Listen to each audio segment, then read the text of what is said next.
time to lose. Ad Astra Abyssal.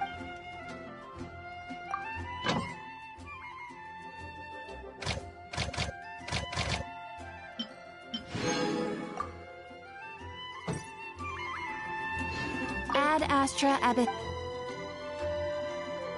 I am sorry, but you have not yet come.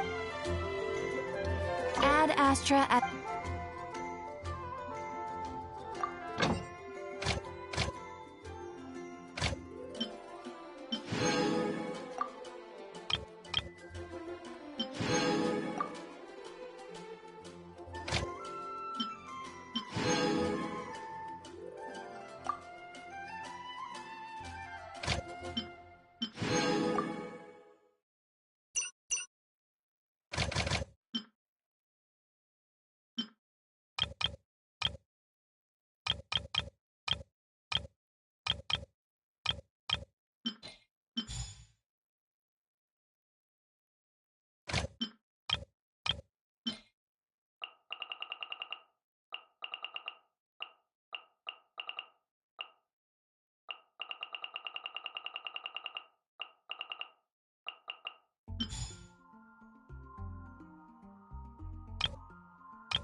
Wind go with you. Welcome to Mondstadt.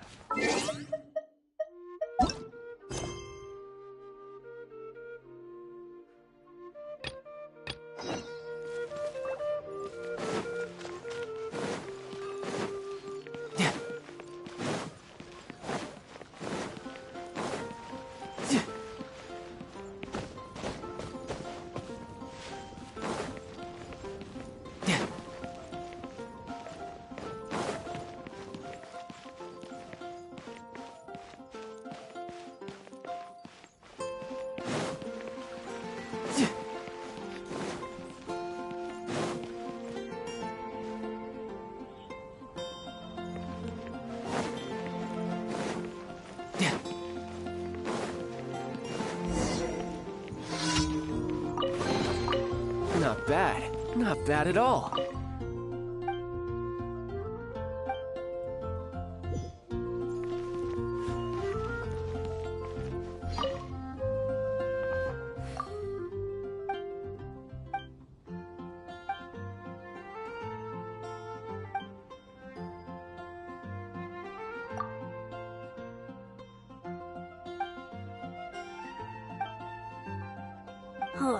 How can I smash all these training dummies at once?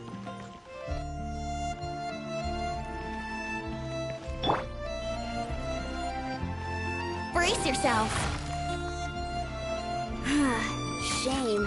Didn't... How could... So that's how to do it. I'm impressed.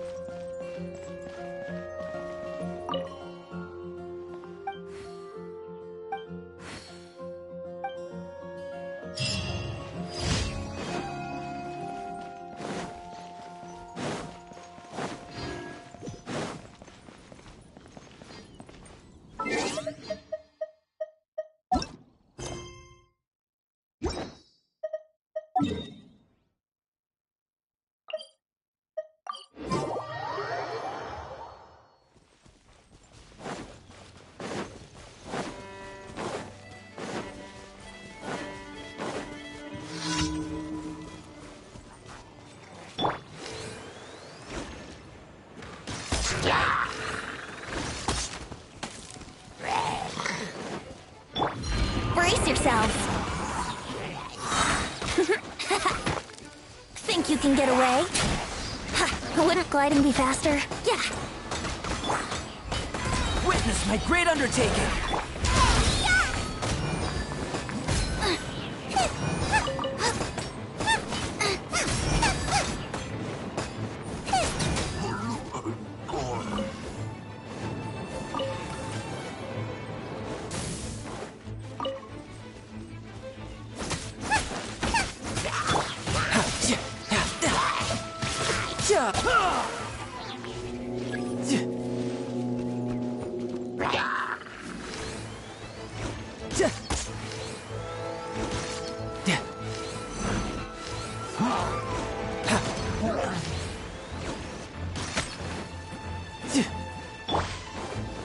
Let's play!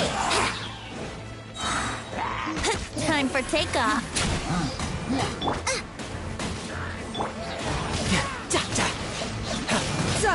Who's next?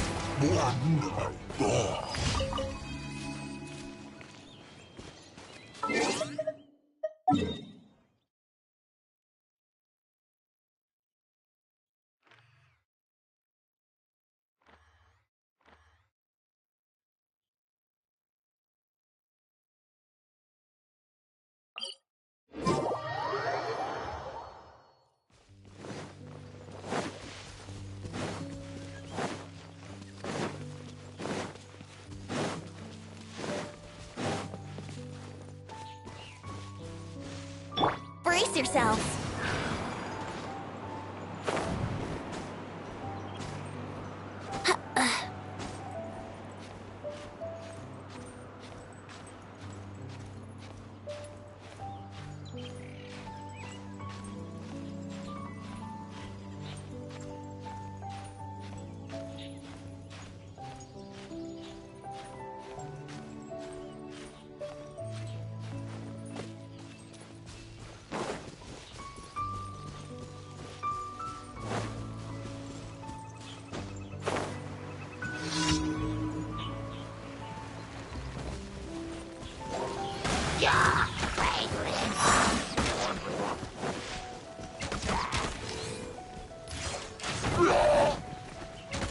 Here we go.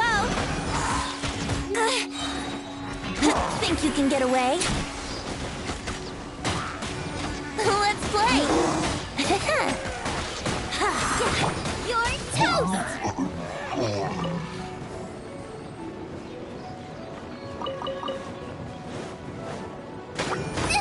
That really hurt.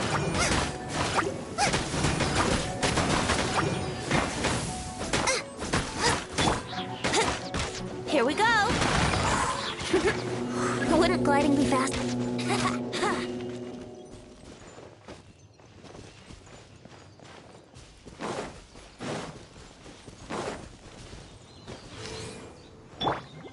No time to...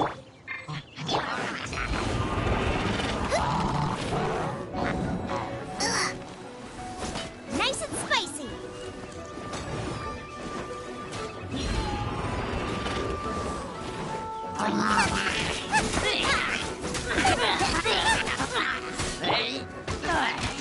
Let's play.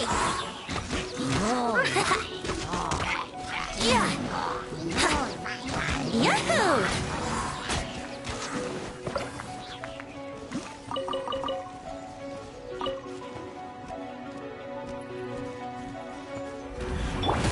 Race you! Let's play!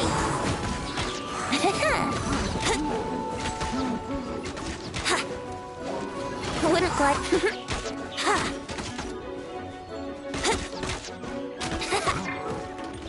Brace yourselves.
for takeoff. Wouldn't gliding be fast?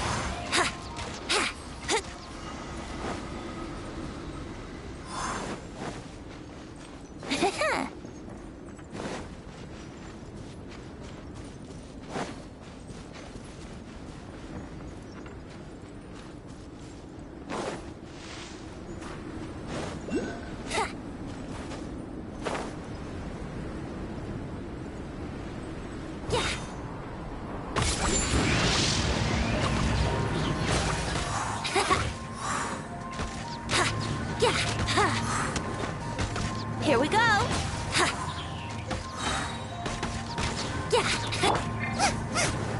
Robot, get them.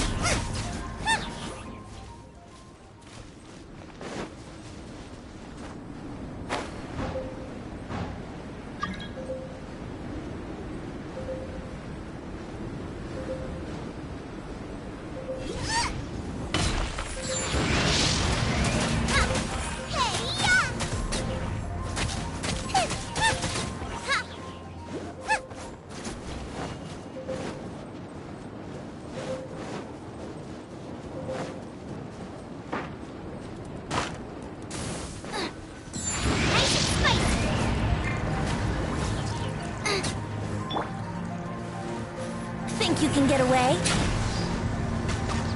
Ha! Yeah! Ha! Yahoo!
Hi, Catherine. It's us.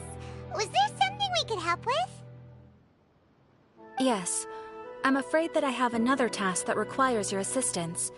The Adventurers Guild has recently received a commission directly from the Tenryou Commission. The assignment is both urgent and dangerous. After assessing the assignment, the Guild has concluded that seasoned adventurers are required. Naturally, you came to mind.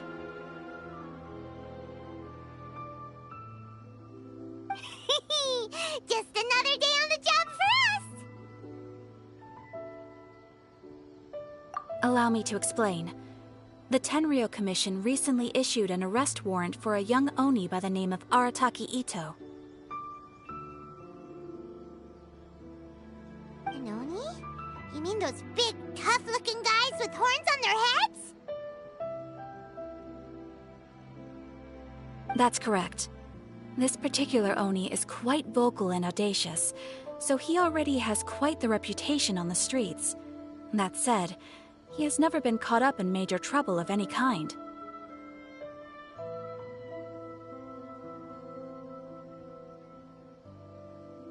So it came as a surprise to learn that he has recently been accused of stealing things, and sometimes even whisking away the people themselves. But it doesn't end there. When the Tenryou Commission dispatched a Doshin to apprehend him, he assaulted the Doshin before making a getaway with his accomplices. So let Paimon guess. It's up to us to bring this Oni in. No problemo. This does sound like a job for the Traveler. She'll be back with that Oni in no time. I have complete confidence you will succeed. However, please exercise caution. This Oni also happens to hold a vision, and is the leader of an organization known as the Arataki Gang. On second thought, Paimon will leave the fighting to you. The last place Paimon wants to be is in a gang fight. We are still investigating Arataki Ito's potential motives behind these incidents, as well as his current whereabouts.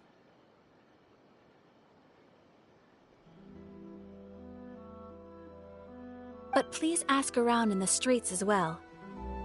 There will likely be others more familiar with Ito's circumstances than I am, who can provide you with useful information. Thank you. I will await your return. Ad Astra Avisask.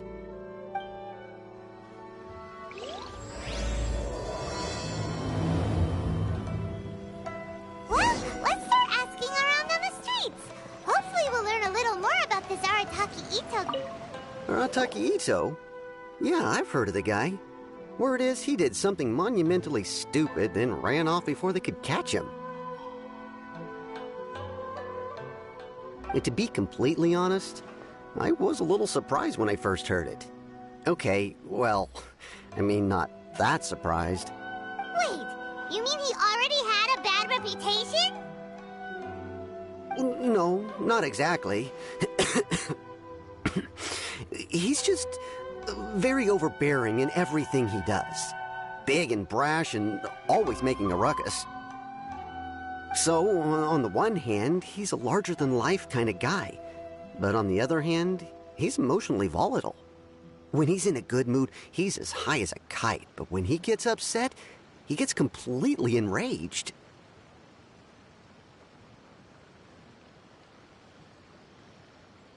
I don't personally see him as a bad guy, but I guess I wouldn't put it past him to get all riled up and lose control.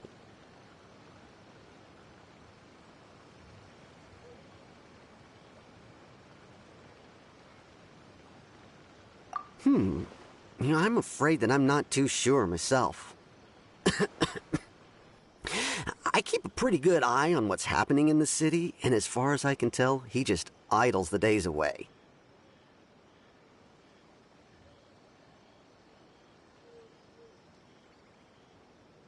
When someone asks for it, he's willing to lend a helping hand, but other than that, he's just out making a scene with the kids on the street or his gang. If I had to guess, his lack of income finally drove him to do something more drastic to make ends meet. Is it just Paimon, or is this Ito fellow starting to sound pretty weird? I'm afraid that I don't have much else to tell you. He tends to spend his time with people a little more lively than myself. Perhaps you could try asking around some more. Okay, thanks.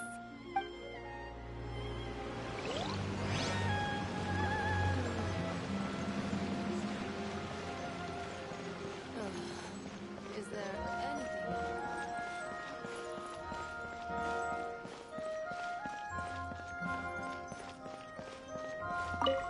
Arataki Ito. Of course I know him. We've been trying to apprehend him recently. We know he's already left Inazuma City, but with no clues to follow, we have no choice but to commission others for help, including the Adventurers Guild. Catherine says that Arataki Ito hasn't done anything seriously bad before, so it seems pretty strange. Paimon's curious. Is there any evidence of all this stuff he's accused of? Yes, of course. Otherwise, we'd never have put so many people on the case. For starters, most thieves will try to devise a way to conceal their identity, but for an Oni, the horns are a dead giveaway. I mean, the whole city could have recognized it was him.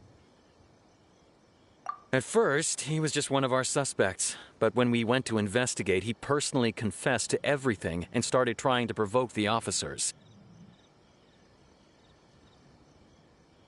What's most frustrating is that he then managed to escape along with his entire gang. He must have been planning the whole thing right from the start.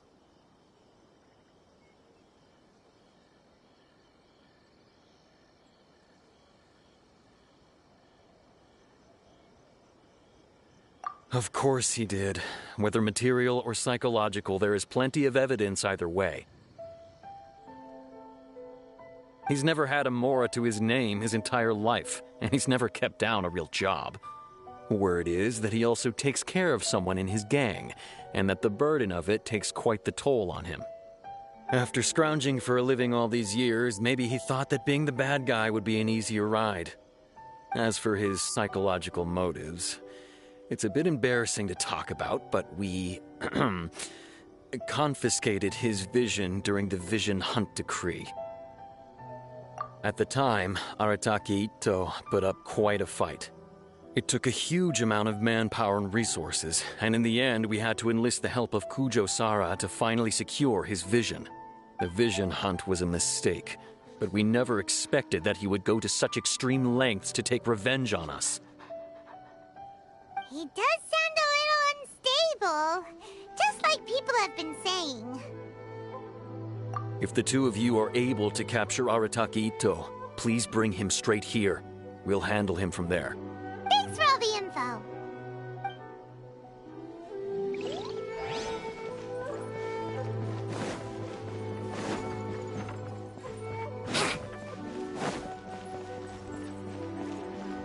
My stores are in the latest in fashion. Come and have a look. Arataki Itto? Oh yeah. I heard about that whole thing. I'm sure it must have been a mix-up on the Tenryou Commission's end. He could never do anything so dastardly.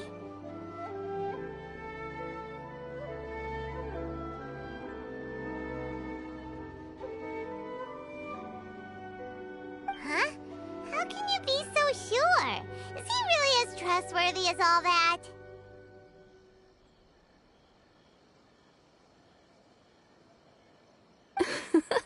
No, perhaps you misunderstand me. When I said he could never do anything dastardly, I meant he literally doesn't have what it takes. Maybe a story will explain it better. So, he used to spend a lot of time playing rock, paper, scissors and hide and seek with the kids on the streets.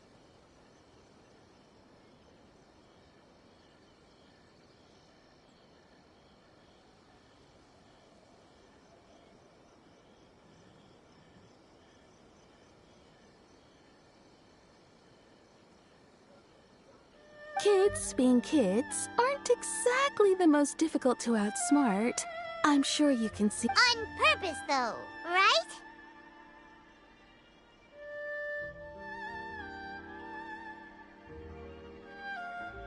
No, not at all. The one time I saw him win, he started jumping around and yelling, "I won! I finally won! I'm unbeatable!" And so on.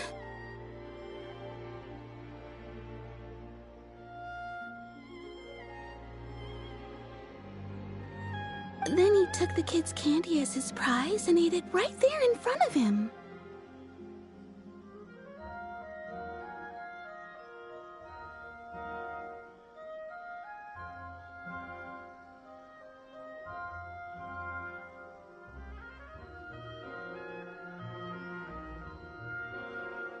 Ugh, that's just plain wrong. He did take it way too far that time. The poor kid started crying, so I stepped in and gave Ito a scolding. He was pretty quick to admit that he was fully in the wrong, and it wasn't long before the kid had stopped crying and was laughing and playing again as if nothing had ever happened. In fact, the children quite like playing with him because he's always serious about the stakes and never throws a game on purpose.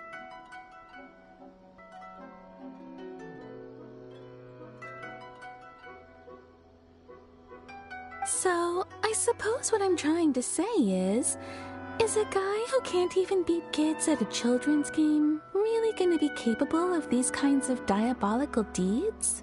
Huh. He doesn't sound like a bad guy at all. In fact, he kind of sounds like a man of integrity. Yes, my thoughts exactly. Still, the Tenryou Commission's evidence against him is supposed to be irrefutable. So, I'm not trying to condone his actions or anything. If he really has messed up big time, then he should face the consequences just like anyone else.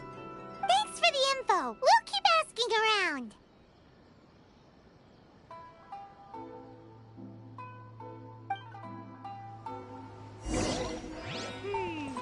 Too bad we still don't know where he could have run off to. We already got word on the street, so maybe it's time to talk to a real specialist. Paimon remembers that there's a detective agency here in Inazuma. Maybe we can try asking there.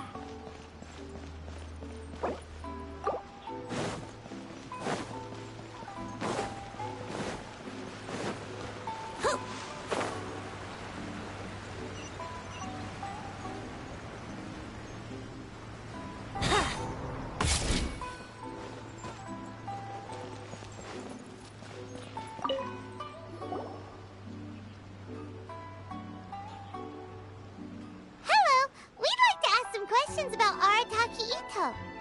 Oh, him again. Sure. I have answers. We've already done some investigating for the Tenryou Commission. But first, do you have enough Moro to cover the fee?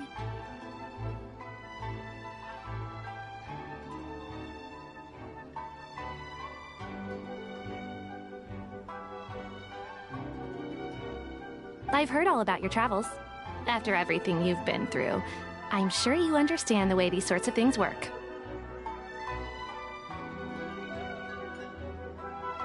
How much more are we talking about here?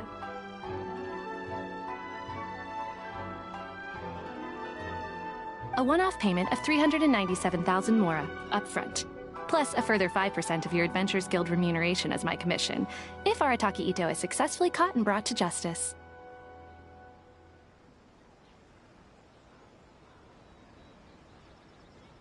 Whoa! That's crazy expensive! How did you even come up with the price that high? Hold on. I wasn't finished. It just so happens the initial fee has already been paid in full by the Tenryou Commission. All you'll need to pay is the small commission fee. And, as for that amount, I'll settle things with the Adventurers Guild once we have Ito.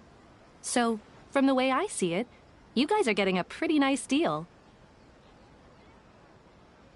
Now then, to give you the full picture in this case, we must first recount a well-known Inazuman fairy tale. A long, long time ago, in a village lost to time, there lived a Crimson Oni and a Blue Oni. They were the best of friends. The Crimson Oni looked fierce, but was gentle like the humans. The Blue Oni looked human, but was reclusive, like an Oni. The Crimson Oni wished to befriend the humans, but they were scared and threw beans at him whenever he came near.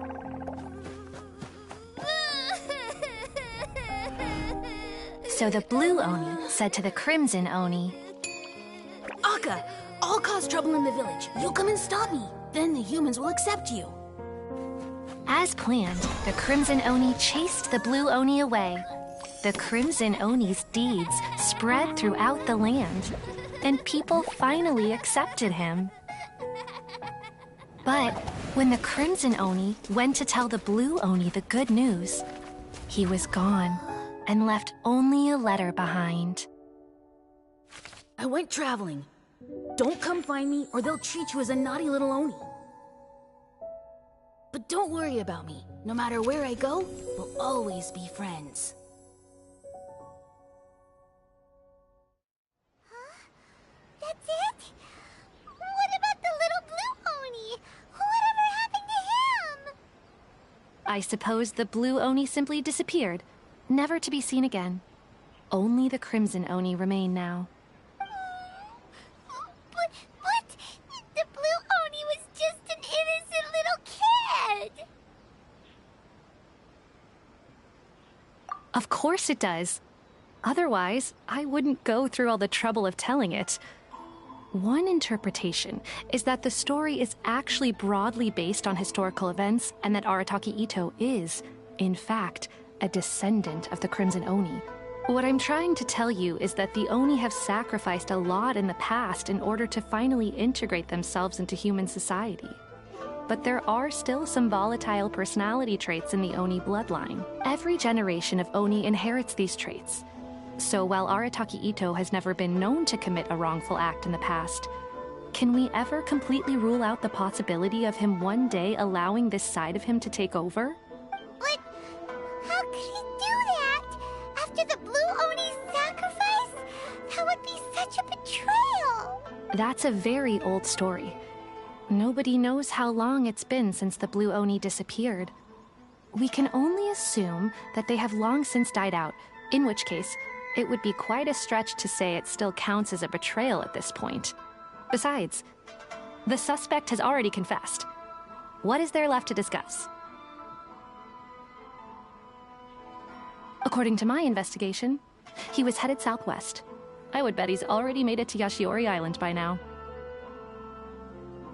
The Tenryou Commission is unable to enter territory controlled by Sangonomiya troops. No doubt that's the reason Arataki Itto chose to flee in that direction. Don't mention it. I'm just doing my duty. Wait! Paimon still has a question. If Arataki Itto has given into his bad side, won't that mean he's extra mean and violent now? I could only assume so. Judging from his previous bouts, he is a skilled fighter with a lot of brute strength. Whether or not— Okay, but what's up with people throwing beans at Oni? What use is that? Ah, yes. Now that you mention it, I seem to recall that Arataki Itto is allergic to beans. In fact, all Oni will avoid beans, but especially Itto. I heard that just touching a bean is enough to incapacitate him. If you could weaken him a bit by triggering his allergies, perhaps you'd have better luck subduing him.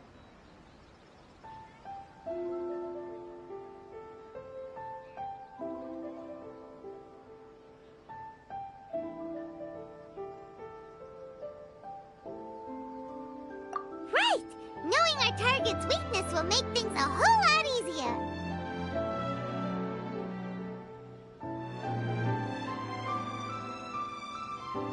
It just so happens that I have a bag of beans right here.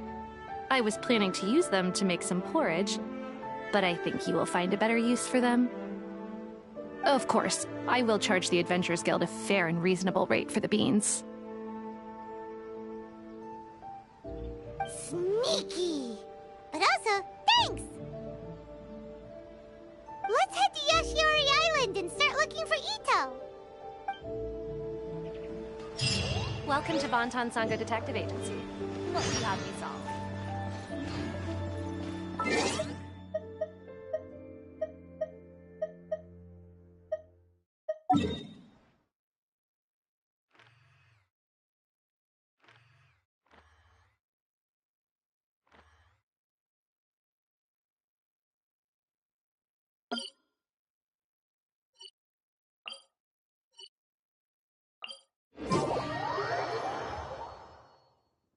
Let's go jumping in puddles and see who can make the biggest splash!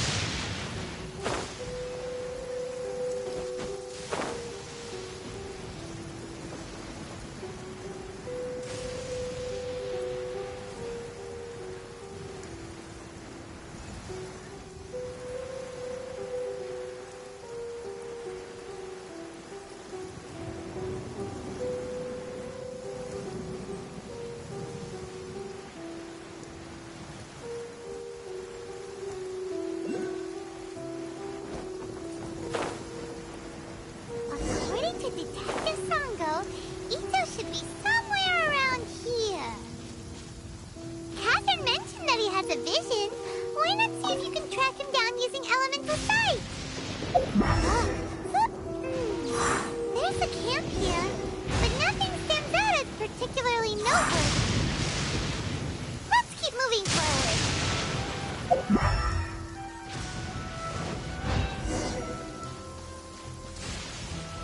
There are more footprints here. He should be just up ahead.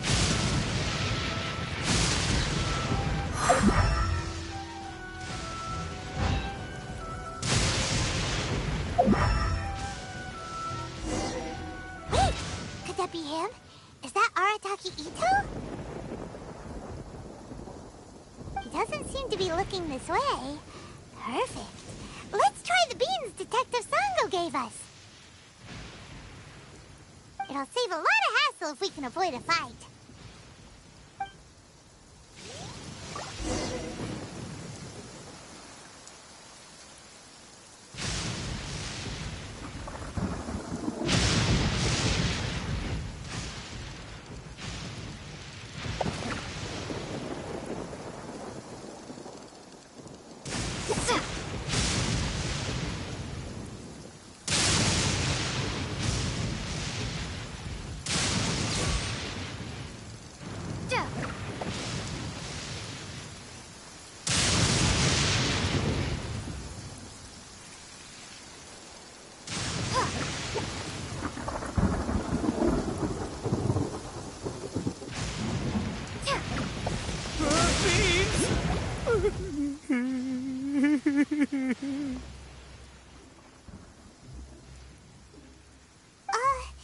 Are you okay? What should we do? Paimon didn't think he'd react this badly. Don't be alarmed. It's just my my allergies acting up. I've got it under control. It's all right. I got this. I just gotta tough it out. I can take it. I can take it. Who am I kidding? I gotta catch my breath here. Whatever it is you want, it's gonna have to wait. I need a moment.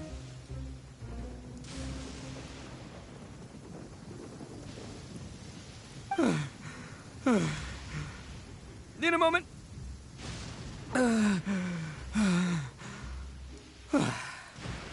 Woo, that's better. That sure took a lot out of me, though. Hey, why'd you have to be so mean, huh? Surprise attacking me like that.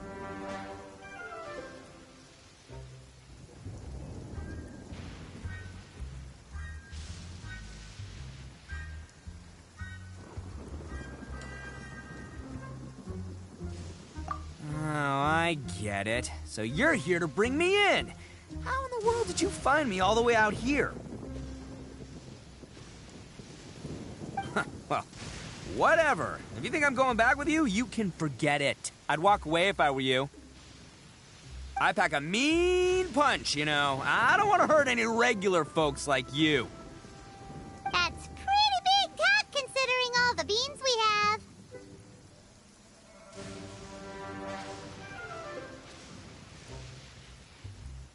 Yep, that's right. Me. All by myself. Nobody else. As boss of the Arataki gang, I gotta nab a little food and drink when we're running low. That's only natural, right? Yeah, but nabbing people? That's taking it a bit far, don't you think? Not when their families will pay good mora to see them again. Easy pickings. And the extra mora means I can, give some to my gang to spend on themselves. Hey, what's with all the questions? Like I said, I'm not going back with you, so stop wasting everybody's time. No way, mister! We've accepted a commission to bring you back! What did you say, little one? Go on. Say it to my face. Well, mostly she took a commission to bring you back.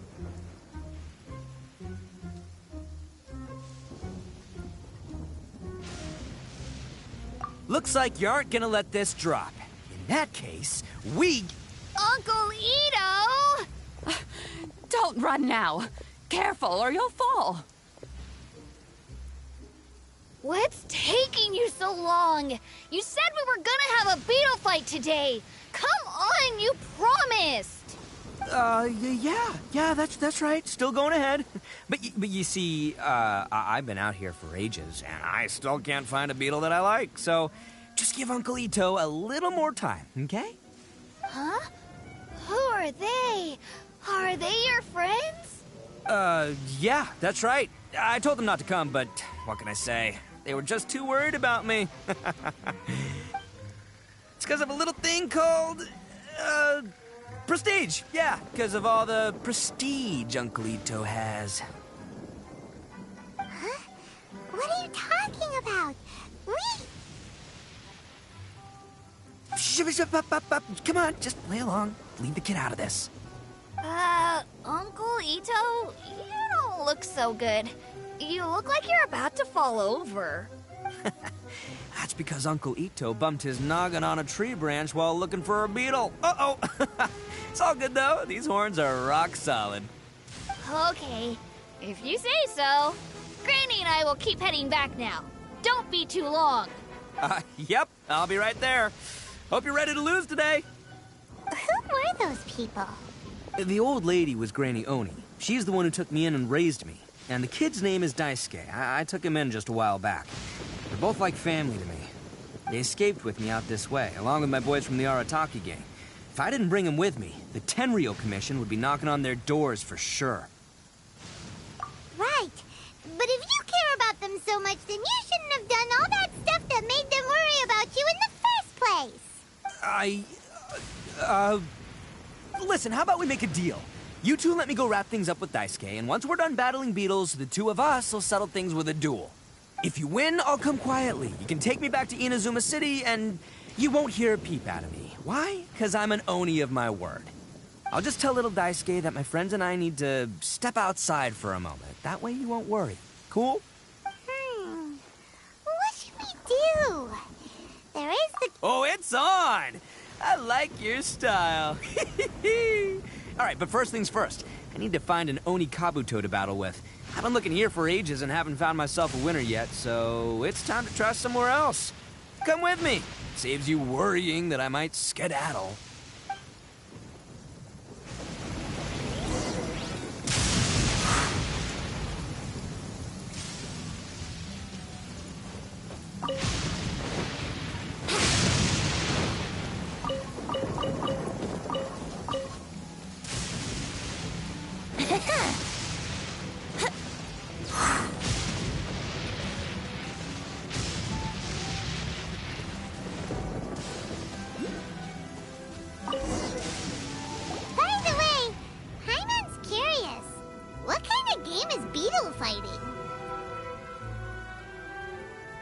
You guys have seen Oni Kabuto out in the wild, right?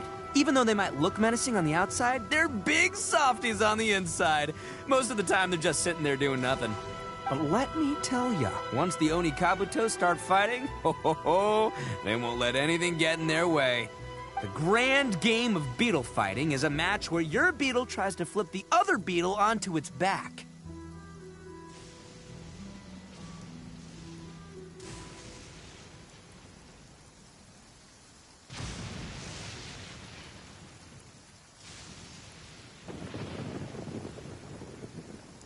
Hey, it's not just some kid's game, okay? There's way more to it than that.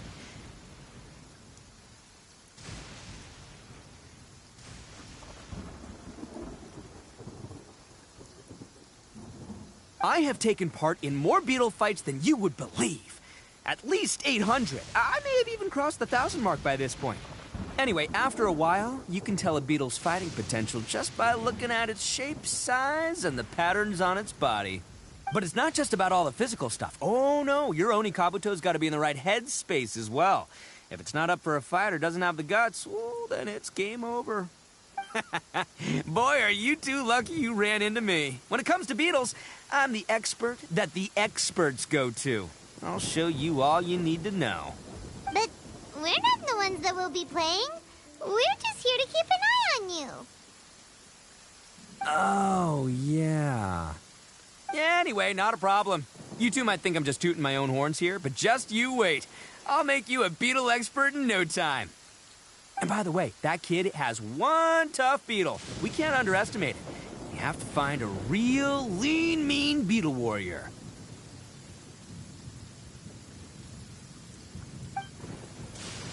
Okay, so he's not the sharpest horn on the Oni. Okay, let me see. There. Let's head to that hill. I'll bet my bottom moral we're gonna find some major league Oni Kabuto hiding out there.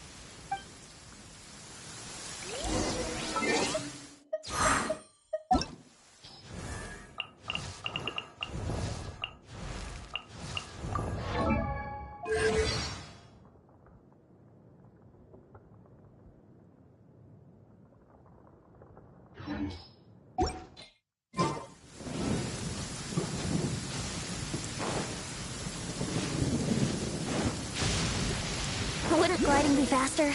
Uh-oh! Lightning storm! Just our luck.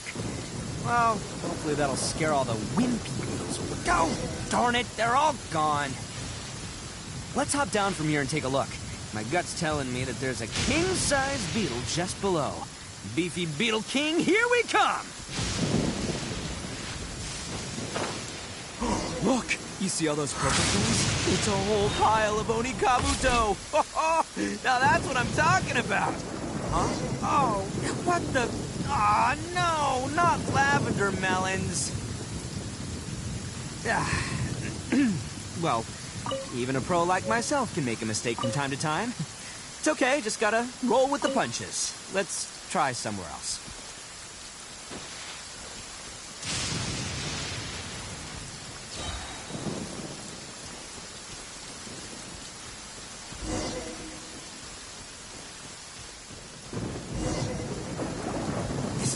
This is the one! See? As long as you're in my company, you're guaranteed to find yourself an Oni Kabuto. Yeah, it's on the smaller side, but size isn't everything in a beetle fight.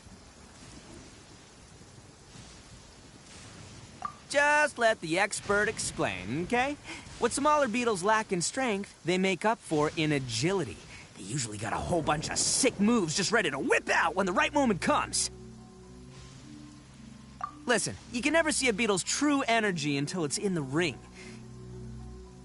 It might look a bit young and docile, but that's got its advantages. Haven't you ever heard the saying, don't judge a book by its cover? Young beetles that have never fought before always go all out in their first fight. Older beetles that have already been through the wars tend to just cower in the corner the moment they see a strong opponent. Hey, didn't I say not to worry? Come on, just have a little faith, would ya? My experience is telling me that this Oni Kabuto was spawned to be a champion! Right here! Look what Paimon found! If we're gonna battle some beetles, then Paimon wants in! It's not like we have anything else to do. When you hopped down, Paimon flew off somewhere else nearby and found this one! What do you think, Ito? It's big and strong and looks like a real fighter! It matches everything you said about a good fighter, Beetle! Bet the one you guys found must be way bigger. Oh, you got some experience catching beetles too, huh? Nope. This is the first one Paimon's ever caught. Well, looks like you got a real knack for this. You'll be a fellow beetle fighting expert in no time. I mean, not as good as me, but but still. Oh, so overall not that good then. Anyway, great. With both your beetle and mine, I can tell this'll finally be the one.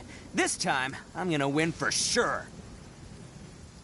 Well, you know, that's just life, man. There are so many people in this world who are talented, passionate, but it's no guarantee that things will go their way. So many unrelated things have to come together at once in just the right way to make victory happen. There's this word that really sums it up nicely, actually. It's, coincidence.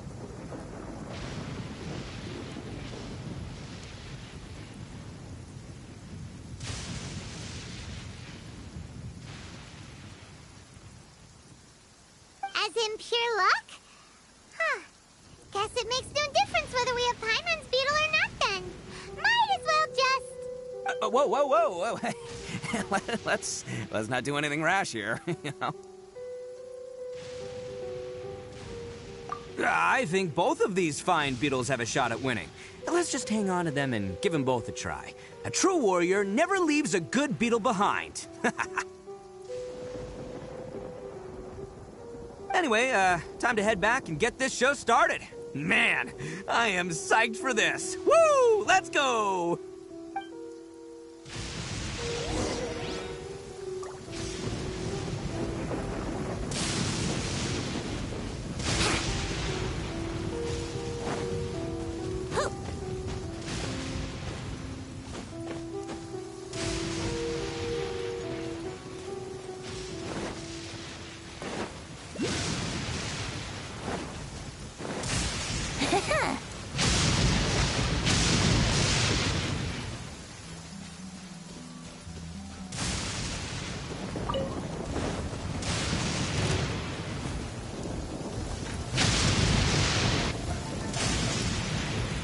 Finally! You're back! Can we start our beetle fight now? Yeah, sure thing, buddy. But you better watch out. I brought a real winner back this time. Don't worry. I'm not scared of your beetle. Go, Stripey Ghost! I've got this fight in the bag. Let's go, Nimble Ninja!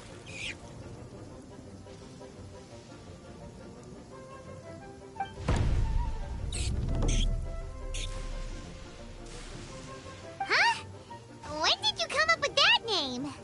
Come on, you can take him, little guy!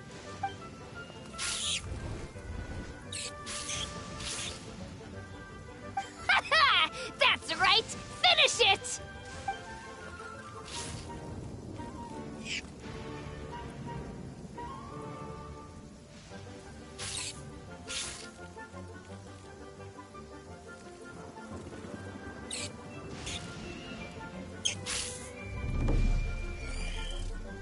Oh, no! My little Nimble Ninja! Ha! Looks like I win again!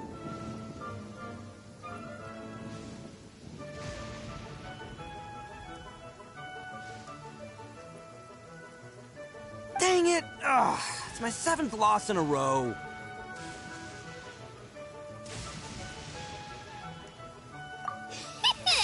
Stripey Ghost is invincible! Even Uncle Ito can't beat him. I won't forget this. I'll beat you next time, I swear! All right, Paimon, you're up. Time to give Crimson Cyclone a shot. Maybe it'll end this losing streak of mine. All right, go get him, Crimson Cyclone! Whoa! That one looks ultra strong. But it's still no match for you, Stripey. All right, little guy, use your Super Paimon Tornado!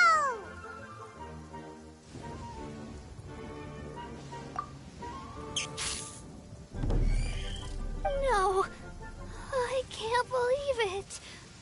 I lost. Yay! We won! Ha! Paimon knew Crimson Cyclone would be the best! Boy, did that one put up a fight. Woo! It wiped the floor with Stripey Ghost. I know a real beetle trainer when I see one. Way to kick some beetle butt, partner. See? Paimon's got real talent. Of course, Crimson Cyclone has to take some of the credit, too. Oh, right. Yeah, now that the beetle fighting's over and all. Hmm? This is for you, Daisuke. Huh? For me? Go ahead, take it, Daisuke. When we finally get back to the city, you can show it off to all your friends. But will we ever be able to go back? Of course we will. Trust me. I never go back on my word. Anyway, I got some things I gotta discuss with my friends here. Go play with Granny for a while, would ya? There's a good boy. Good. The kid doesn't suspect a thing. You're from the Tenryou Commission, aren't you? I bet you're here to capture Uncle Ito. Huh? Hey, didn't I tell you? They're my friends. In fact, they're in the gang. We're practically family. That's not true. I already know everyone in your little gang, but I've never seen these two before. Uncle Ito didn't do anything wrong. Don't take him away. And not only did he not do anything wrong, he also saved my life. He's not a bad guy. Hey, some things we don't tell to outsiders, remember? How should I explain? I'm a real lousy liar. Ito, sometimes you need to just say what you have to say. Don't worry about us. I guess. Thanks, Granny. Seems I can't hide it anymore. Come with me. I'll explain everything.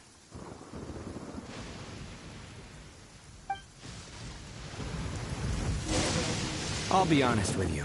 This thing the Tenryou Commission is investigating, with someone going around taking people and their possessions, it wasn't me. Any of it. I have my own reasons for lying about it, and I really didn't want to get innocent people caught up in this while I'm still trying to solve the real problem here. I'm the same as you. I just want to avoid conflict at all costs. But it's just not worth it if someone gets hurt. So why in the world would you say that you were the culprit? Maybe you don't know because you're Outlanders, but it all started a long, long time ago with the story of the Crimson Oni and the Blue Oni. Hold on a second. If you're talking about that fairy tale, we've heard that one already.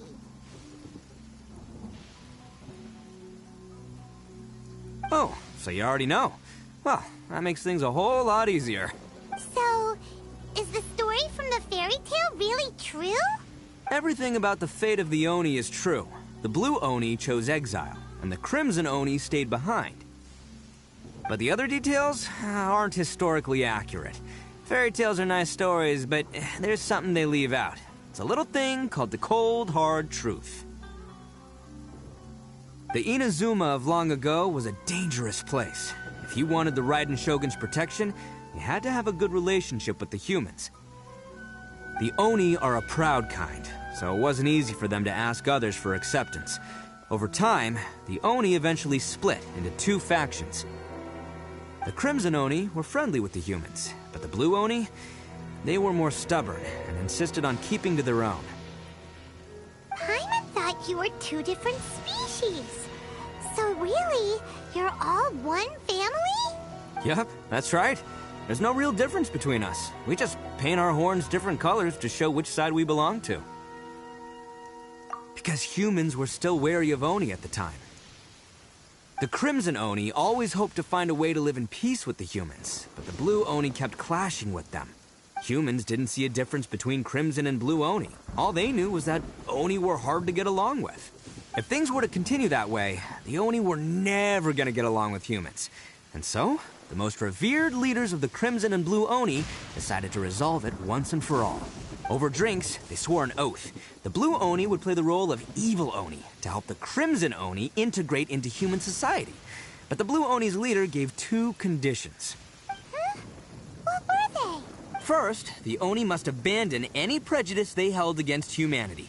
Every Oni was to accept humans in their heart before the humans accepted them.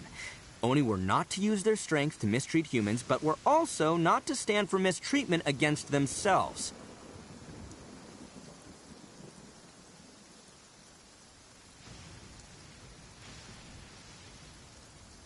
Second, the Crimson Oni were to integrate with human society, but not by trying to please the humans.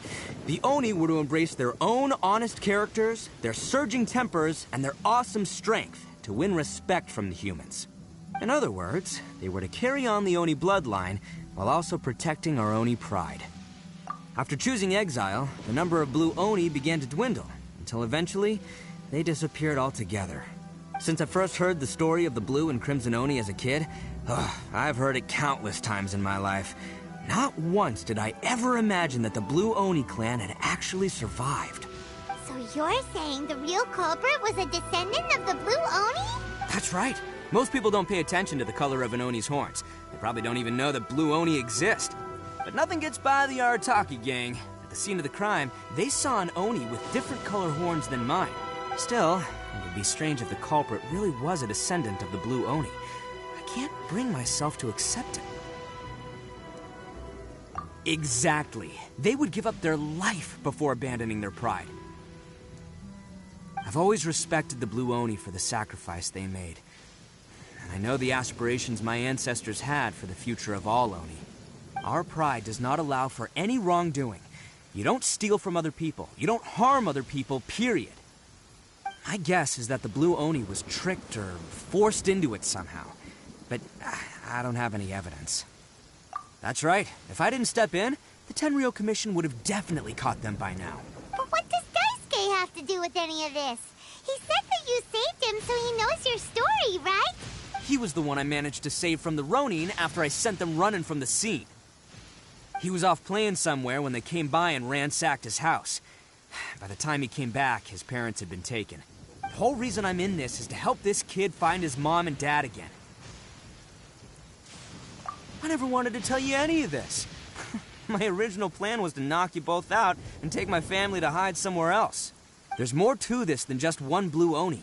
There's a dangerous group behind everything that's been going on. I didn't want to get anyone else caught up in this mess. That's everything. The whole story. If you don't believe me and want to drag me back to Inazuma City, then I'm gonna fight you with all I've got. But if you're willing to believe me, then please, give me a little time. Once I find the blue Oni, I'll turn the both of us in.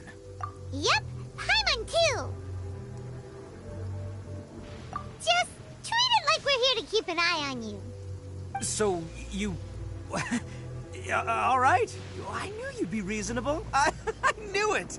I was thinking right from the start, these two fine folks, they're just out here in the pursuit of truth and justice, man. Yeah, we are gonna get along just great. Well, I should tell you, though, things could get a little dangerous, so, be ready for anything. Don't say that I didn't warn you. Don't worry about us. We're seasoned adventurers. All right, then our first job is to investigate where this blue Oni is hiding out. There's a victim of his that saw him up close, currently taking refuge at Sangonomiya's camp. I figure we can start by talking to him.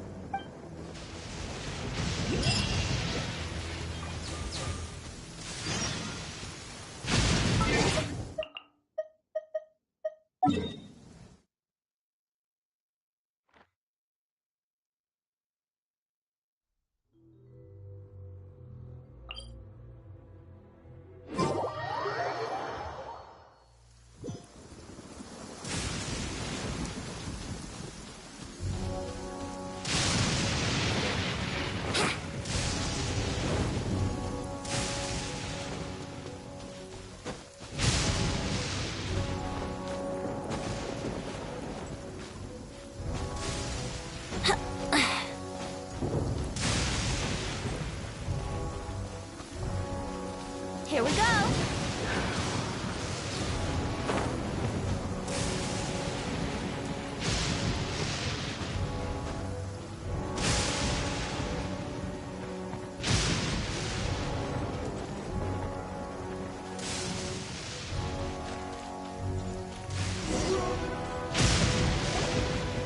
Yo, you must be Masato. An Oni? Oh no, not another one! Oh, yeah. Not the one that robbed you, though, so, chill. I contacted you before, remember? I need your help. Oh, right. Sorry. I'm still a bit on edge after the incident. So anyway, here's what happened. I was just out transporting some goods when a group of Ronin suddenly attacked me. It's not the first time that's happened to me. Usually you just hand over some Mora and they'll leave you alone. At least you don't lose your goods that way. But this time was different. They weren't willing to talk things over. Instead, they took my things and they started coming for me. Huh? That's totally uncalled for. I got down on my knees and begged. Said I had a family to care for, and that my business is our only livelihood. Then I saw that there was an Oni among the group. I thought he was going to be the one to finish me off. But instead, he stopped the others and told them to let me go. Yeah, that got them all arguing with each other. His cohort said that I was sure to retaliate if they released me. But the young Oni was insistent that they shouldn't lay a finger on me. Things got real heated. I thought they were gonna come to blows. Luckily, they let me escape with my life in the end. And I scrambled to get myself here, where I'd be safe. I never want to set foot outside of here again!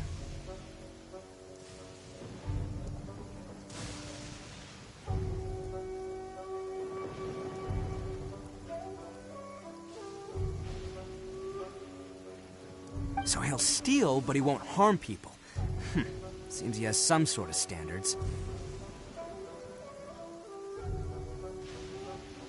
Did he say why they were robbing you?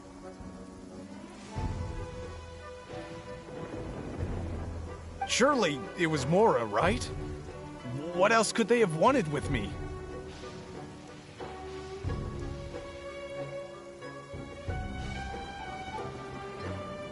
I mean, I can't say for sure. It's not like I asked.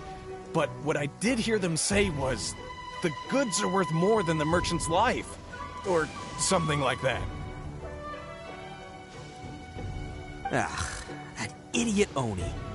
Do you have any idea where they went after they robbed you? I have no clue. But I think they're pretty active in the Tatarasuna area. You aren't gonna go after them, are you? Seriously, I'd advise against it. There are too many of them and they're all heavily armed. Ah, don't worry. It's just a bunch of no-name scumbags. I got a whole laundry list of scores to settle with them. If these two islands are where they tend to hang around, we're sure to run into them at Nazuchi Beach sooner or later.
Time for takeoff.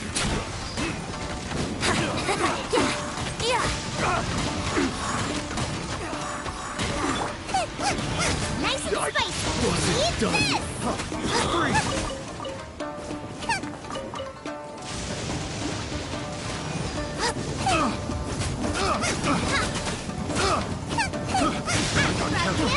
fire!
gotta pass through here sometime. Let's just hang tight for a while.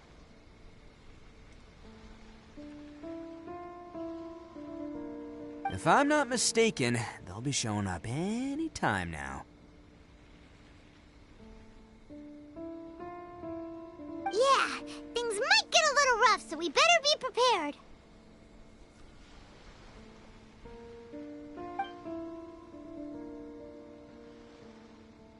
Oh, here they come!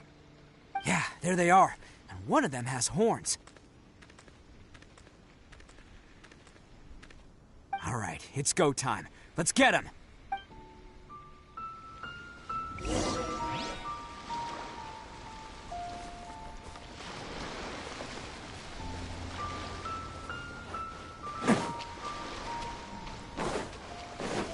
Looks like you fellas aren't going down without a fight. Fine by me. Let's fight first and talk later. Attaboy! Finally, I choose a berry. Let's get down to business. Can't catch me. Let's roll!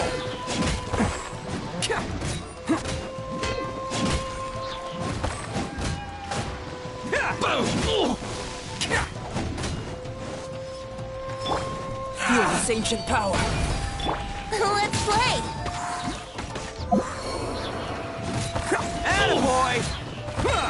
Finally, No. Can't catch me. To the very end. Hey, don't even think about running.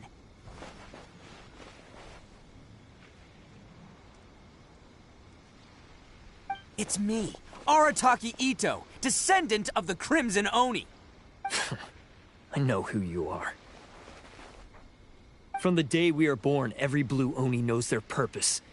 We all know our fate is one of self-sacrifice. But what about the Crimson Oni, You don't know anything about us. Not our miserable history, or any of our names. Mine's Takuya, by the way. But you don't even care, do you?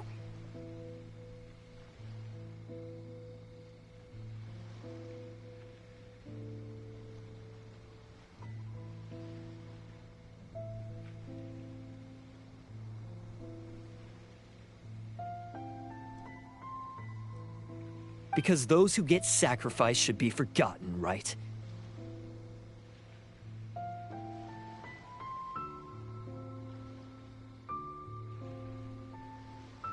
No, you're wrong. I never knew the Blue Oni had survived to this day, and the moment I found out, I was determined that I would find you. Since you remember the pact between our two factions, I assume you also remember the pride we share as Oni. So my question is, how could a proud Oni like yourself go and abuse the weak and plunder the innocent? Why break the oath that our kind swore all those years ago? Huh? What's so funny? Who are you to talk about pride and oaths with me? The Blue Oni gave up everything, just so the Crimson Oni could live peacefully in human society.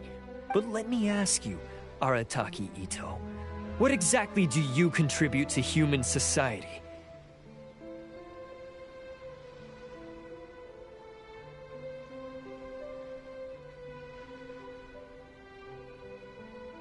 You're a blundering fool who can't hold down a real job, a laughingstock of the town, and worse still, you let them get your vision during the Vision Hunt decree. Protecting the Oni pride? Huh! You wouldn't know how if you tried.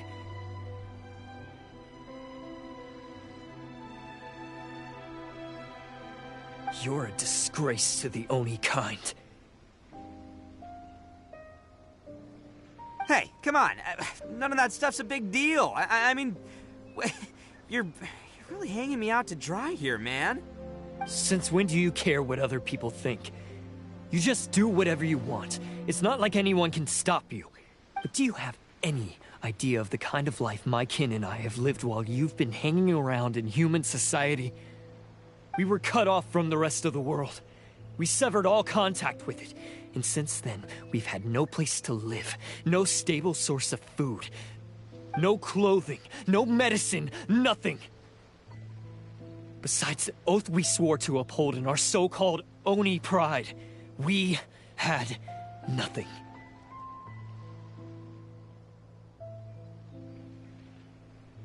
So, that's why you joined a band of thieves? That's right. Why should I accept that life? Is holding fast to a worthless oath supposed to help me provide for my family and friends? I've abandoned our Oni pride. It's meaningless. I want to live. I've given everything that I've stolen from humans to my community. What I've taken will at least keep them from starving and ease their pain. That's what matters most to me. Yeah, and besides, the Blue Oni sacrificed themselves so that Oni could be accepted as part of human society. If people see Oni causing trouble again, then that'll defeat the whole purpose of the sacrifice you made. You make a good point. But Arataki Ito's the one who needs to get that into his thick skull. The Blue Oni are the bad guys, so we're expected to do bad things. Our actions won't tarnish the reputation of the Crimson Oni. Unless, of course, this bonehead decides it'd be a great idea to take all the blame for himself, completely destroying the trust between humans and the Crimson Oni in the process. He's the one that wasted the sacrifice we made. Huh? Well, I only had to do that because of you. I couldn't just stand back and let the Tenryou Commission drag you away. You should get your priorities straight. The Blue Oni are history, all right? Forget about us. The Crimson Oni are the ones who must live on. Why couldn't you have just stayed out of this? There they are! Seize them! Oh no! It's the Tenryou Commission! Forget it. This was a waste of time anyway.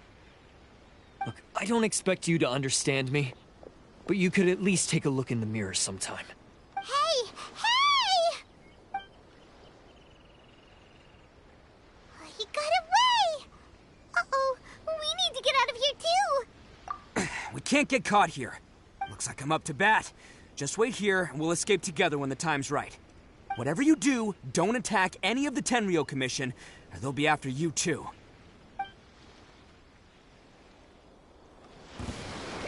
Battle formation! Get them!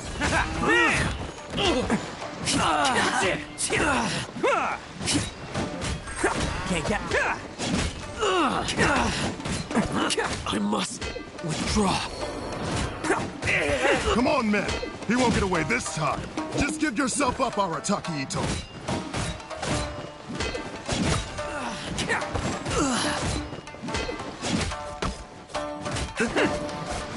Attaboy! Take this! Get them!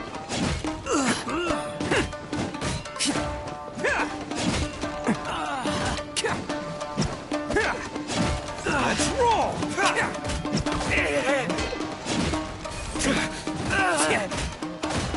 Soldiers! Can't catch me!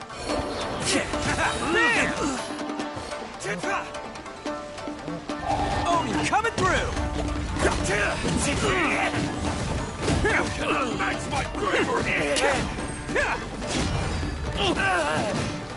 I've lost!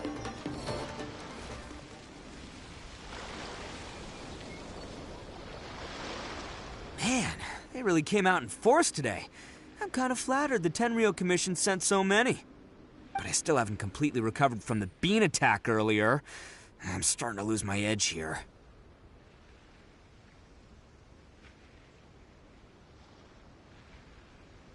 No way. All that would do is send them after our Blue Oni friend instead. But I have to settle things with him first, man to man. Then what should we do? The Tenryou Commission's about to arrest you! No choice but to keep kicking some Tenryou butt. Hey, boss. Thought you'd have all the fun without us? Granny Oni sent us. We're here to lend a hand. Maybe we can't take him, but we can sure slow him down. Now's your chance. Go! Hey, I told you to stay out of this one. Well, we're in it now. Come on, there's no time. Go, do what you gotta do, boss. All right, then. Watch yourselves. As soon as I'm done, I'm coming back for you. Come on, you two. Time to roll!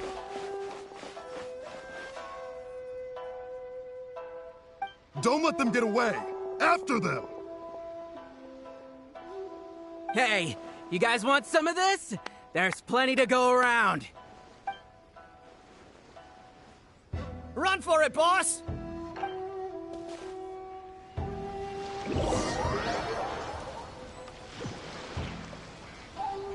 As boss of the Arataki gang, getting rescued by my own boys feels pretty humiliating.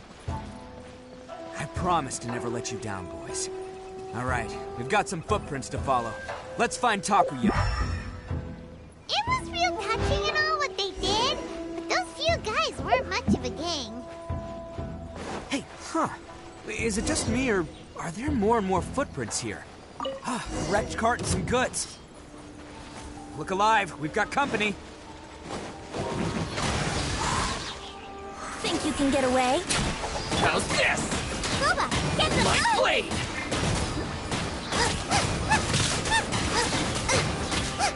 Finally, how's this? The fairy.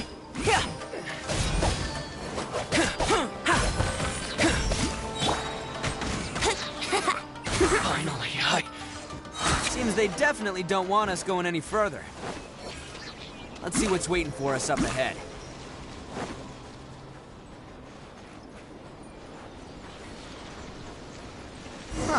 Besides the footprints, there are other signs of life here too. Must be plenty going on around here. Let's investigate. They couldn't have just disappeared into thin air. Yeah, unless they're all ninjas or something.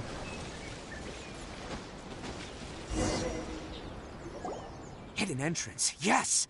All right, I think we just found their hideout. This is gonna be where they keep all the people they took. Paimon thinks Takuya's probably in there as well. Huh? Fire away? Of course I did. Come on, I'm not that dumb. But it takes a world-class blockhead like Takuya to think his ideas are actually gonna work. So I'm here to save him no matter what. Huh? What were you two talking about? Are you keeping Paimon in the dark again?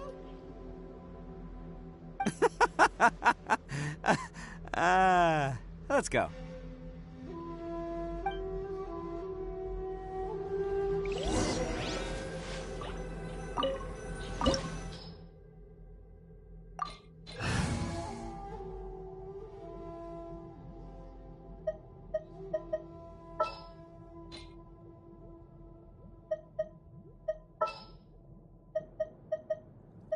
Here, let me help you.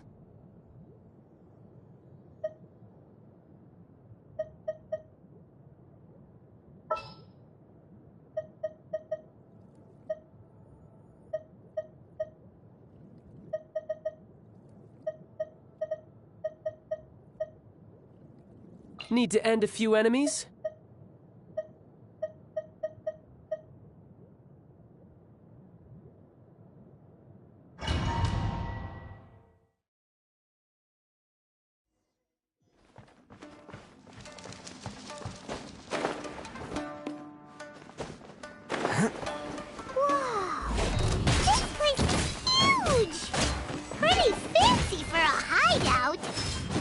All acquired by less than legitimate means, no doubt. And all the more reason we gotta put an end to this.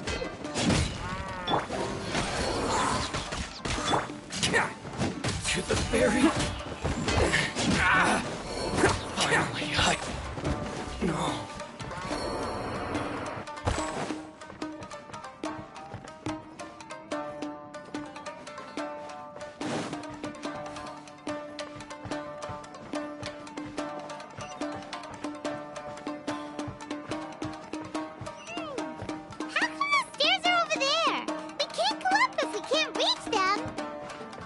No problemo. That'll be what this mechanism's for.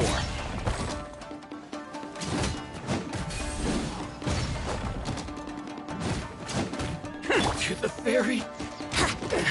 Wouldn't gliding be faster? Yeah.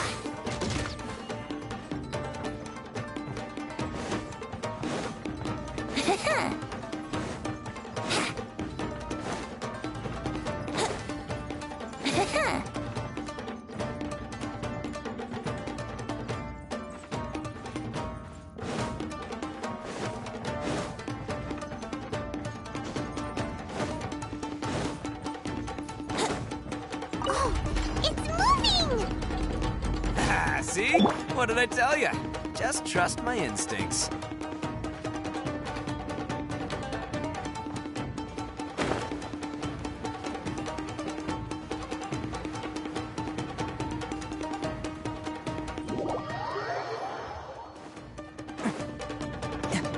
Can't catch me.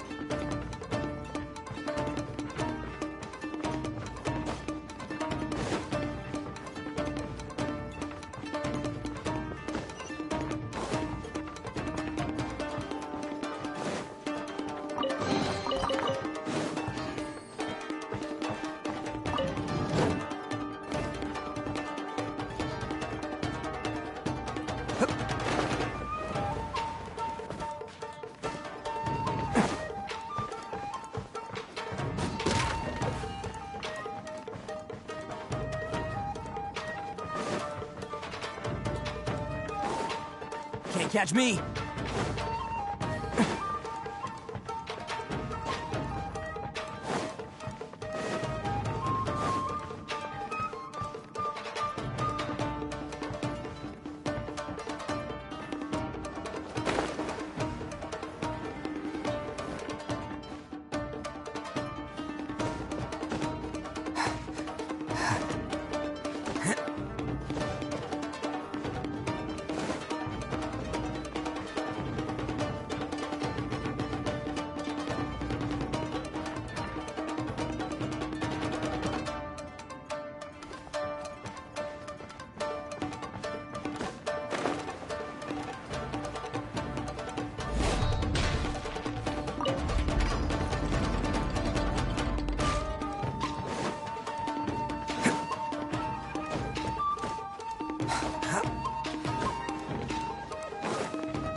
It's a lucky day. Brace yourselves. Come into My blade! Out of the front end, into the fire.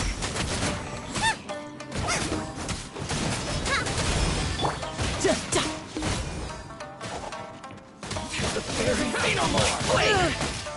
Time for takeoff.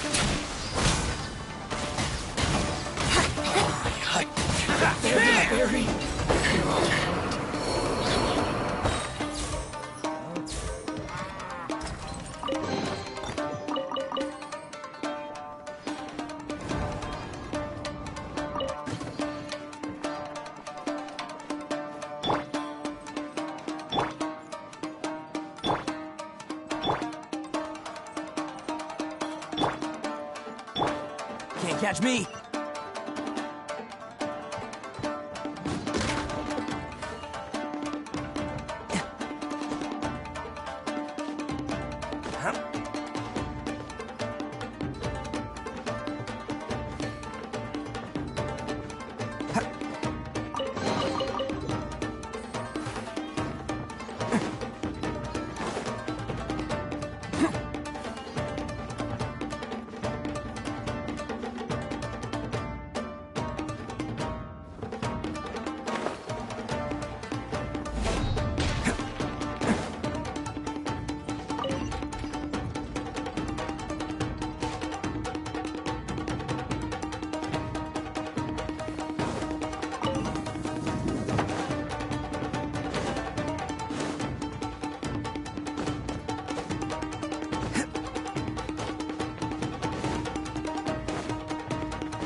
Can't catch me.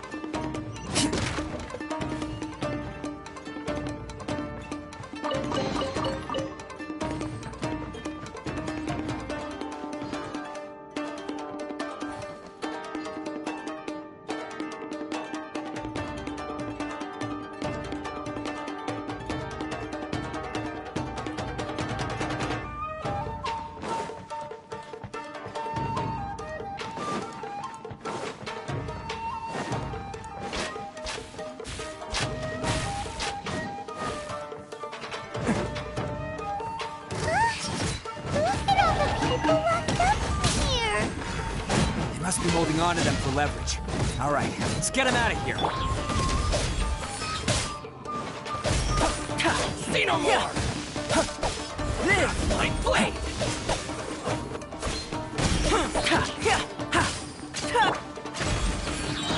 Here we go. Think you can get away? Find my kite! Amateur.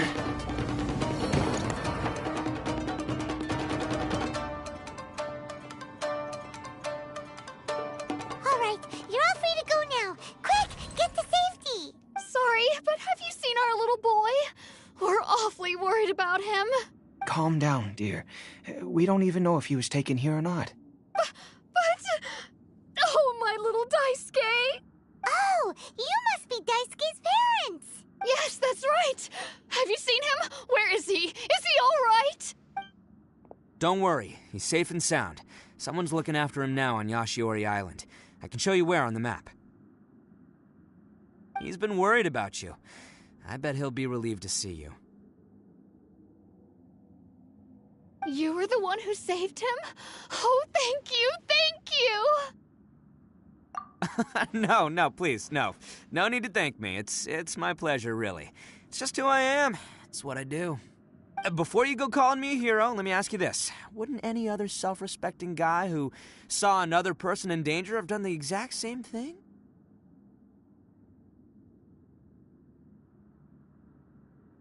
Really? Just one little compliment and it goes straight to his head. These vagrants are insatiable. They'll do anything for money.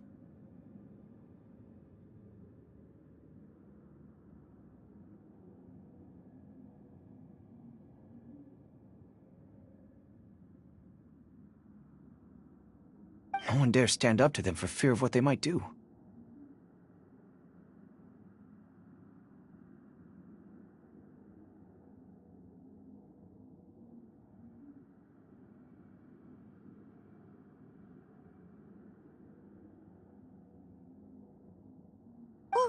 Would they really do anything drastic?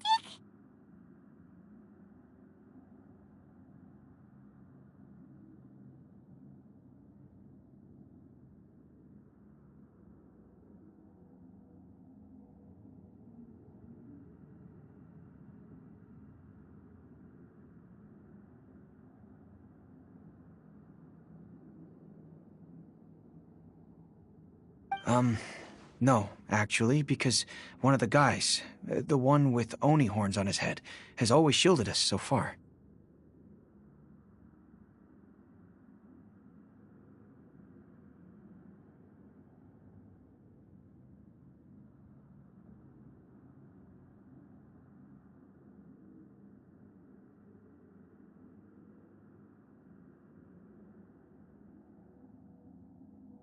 Oh, in fact, his horns look just like the ones this guy has.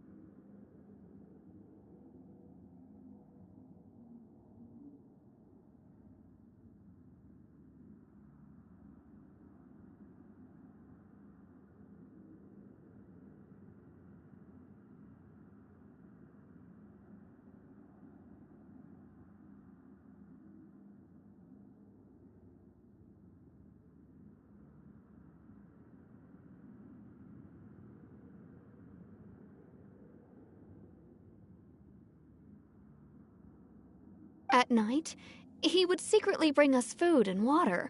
I don't understand what he was trying to do. Are you a friend of his? Or perhaps a relative? Relative, I guess. Oh, maybe there's something secretly troubling him. He seemed different from the rest of the gang. They seem like heartless crooks, but I'd say he comes across more like a confused child who made some poor choices.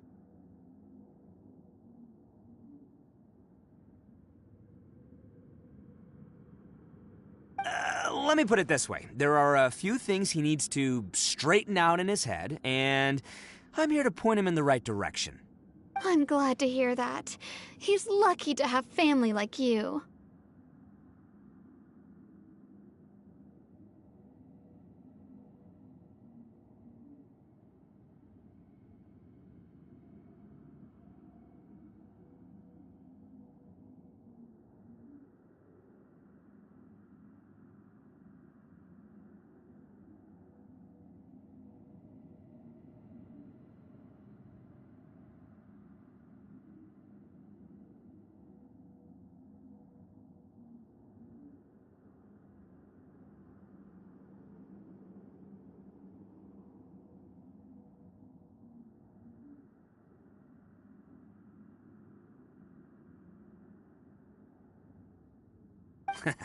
Don't worry, he'll be in my trusty hands. I'll help him see the light. Anyway, you should scram. It's still not safe here.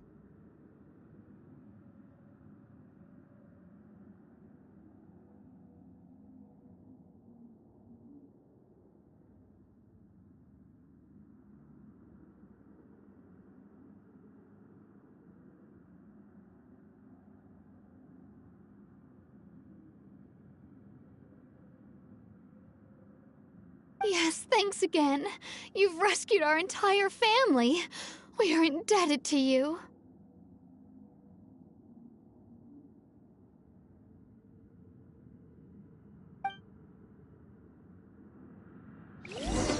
Huh.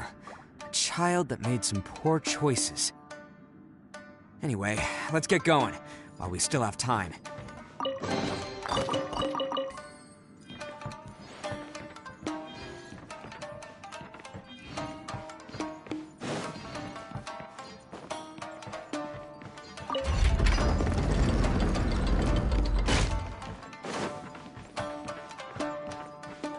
I could get used to this.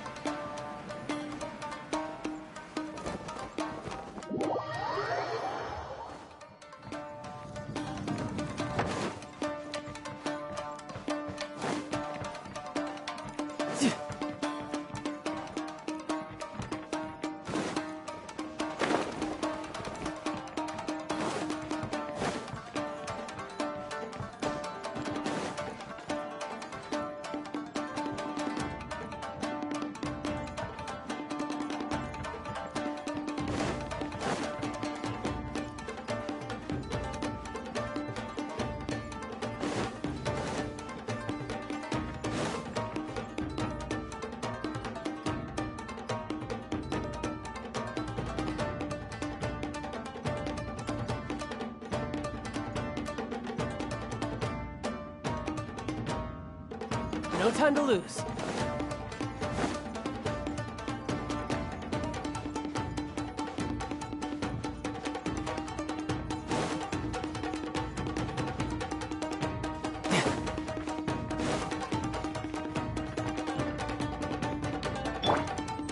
Brace yourselves.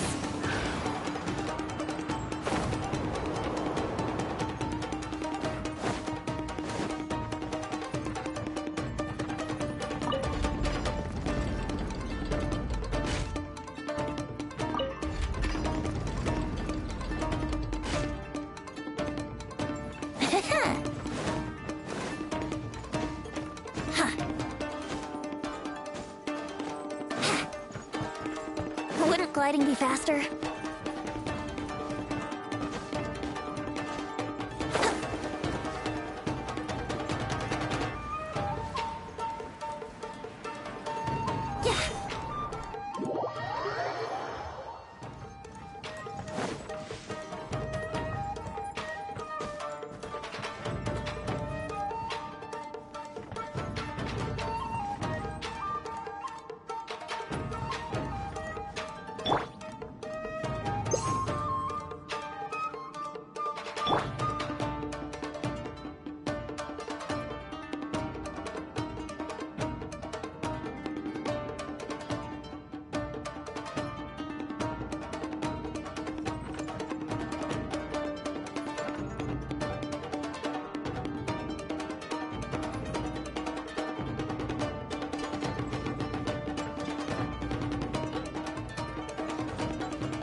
Yahoo!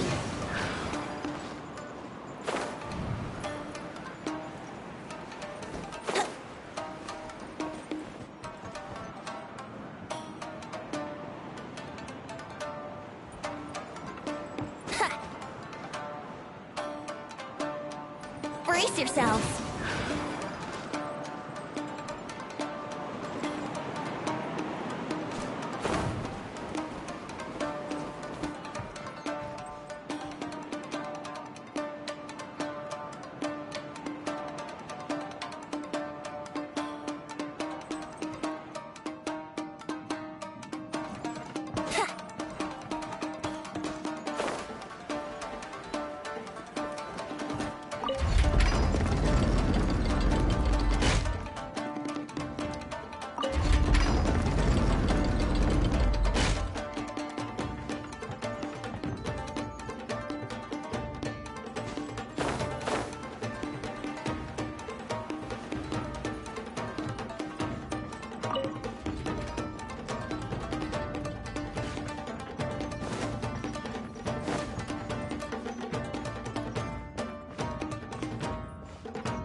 Yahoo!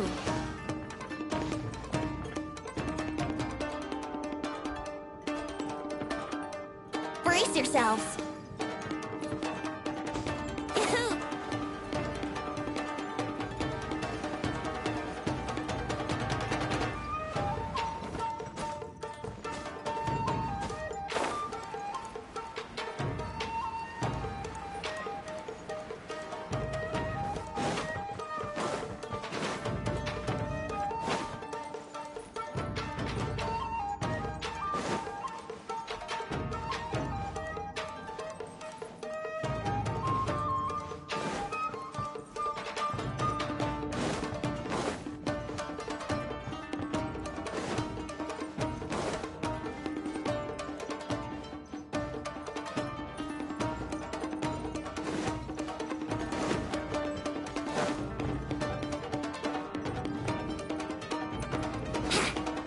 Wouldn't gliding be faster?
This is the place.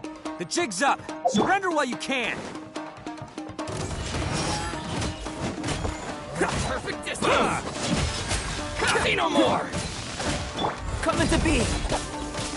Feel my blade! How's this?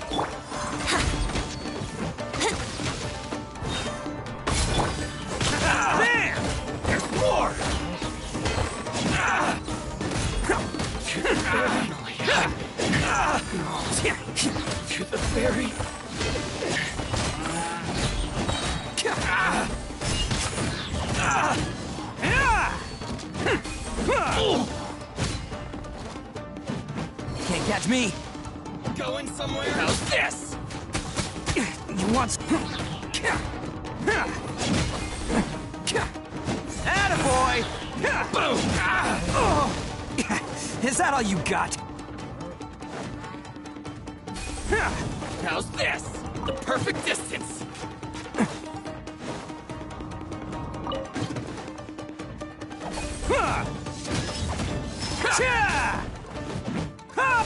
Hey, I wasn't ready.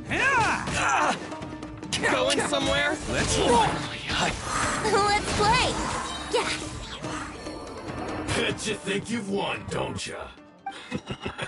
So naive. This is my home turf. I'll let you in on a little secret. A long time ago, I picked up this rare paper charm. It's very precious to me. What makes it so special is that if you tear one piece, the other piece starts tearing too. Newsflash, don't care about your cute little origami obsession. You'd better stay where you are and let me finish. Aren't you curious what the other piece is used for? I'll tell you. It's now the critical component of a mechanism, and when it gets torn, this place goes up in smoke. Yeah, the whole hideout is rigged with explosives and ready to blow. What? You're gonna blow this whole place up? Oh, don't worry about me. I made sure that I've got an escape route. The rest of you, though, you're gonna be buried deep among the rubble. You've had your fun. Now it's goodbye. Oh, my paper charm! Where's my paper charm? Oh, I'm sorry. Are you looking for this? Yes, that's it. But when did you... I snatched it earlier, to stop you from doing anything hasty. Why, you... And now you're going to betray me? You're one to talk. What about burying everyone here? If you ask me, that sounds like you've already betrayed our agreement, no? Just give it here! You done talking now? Huh? You sure? Great, because I'm done listening. Ah!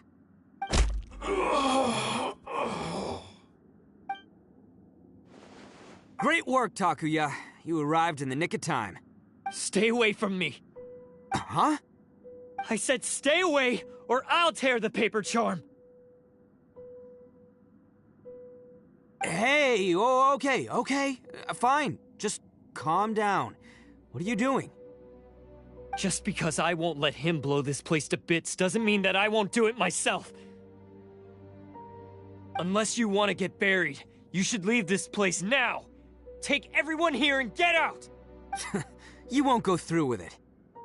If you were that cruel, then why bother protecting every person you've come across? Huh? I'm not here to reason with you. Go! Just get out of here!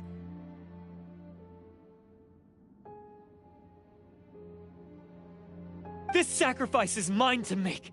Mine alone! Why couldn't you just stay out of it? No one needs to sacrifice themselves. All right, then you tell me. What am I supposed to do? I've tarnished our Oni pride and abandoned our ancestors' oath. Only sacrifice can restore my pride now. I chose this path so I could provide for my fellow Oni. I was ready to die from the very beginning. This is between us Blue Oni. But you... if it wasn't for you, everything would have worked out perfectly! They're here! We won't let them slip away this time! Uh-oh! There's nowhere else to run! Hey, Tenryo Commission! I'm the one you're looking for. I did it. I'm behind everything. Arataki Ito is innocent. You're the ones in charge of detaining criminals in human society, right?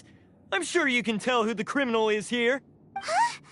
It's like he's trying to reenact the fairy tale, sacrificing himself for the Crimson Oni! Ignore him. He doesn't know what he's talking about. It's me you've been looking for, and here I am! How are you ever gonna report back without capturing me? Stop fooling around, Ito! Listen, Takuya, sacrificing yourself won't solve anything.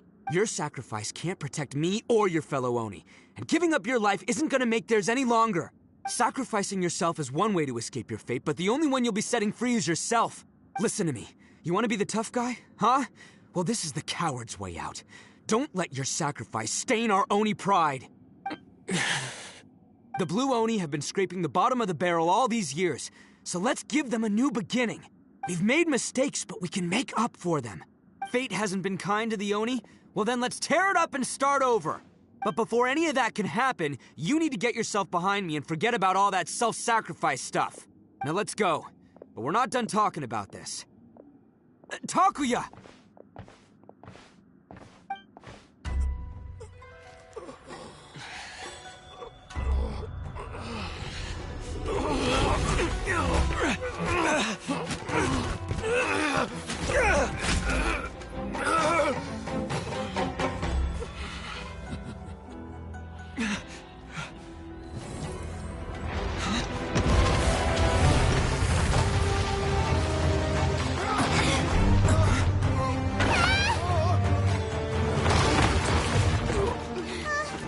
I'll take care of this. There are still people in danger. Go, help them. What? Hey, I got this. Come on!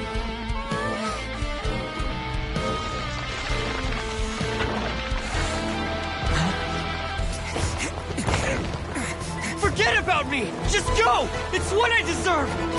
Ah, shut up, would ya?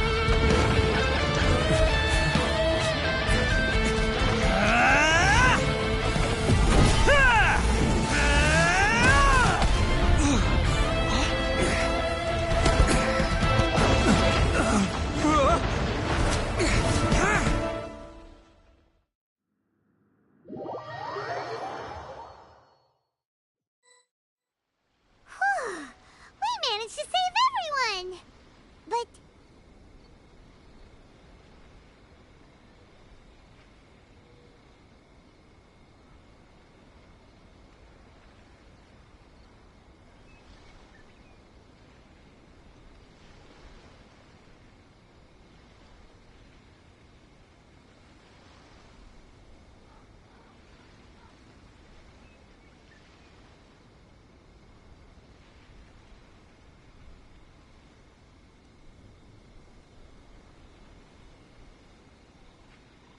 what about Ito and Takuya?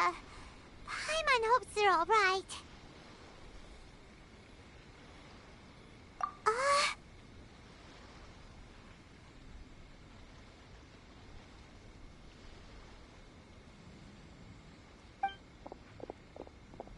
Look! It's Ito and Takuya! That's gonna hurt tomorrow. What's up with the looks on your faces? I said we'd be okay, didn't I? I'm sure I'd be looking a whole lot sharper right now if it wasn't for that brutal bean attack of yours earlier.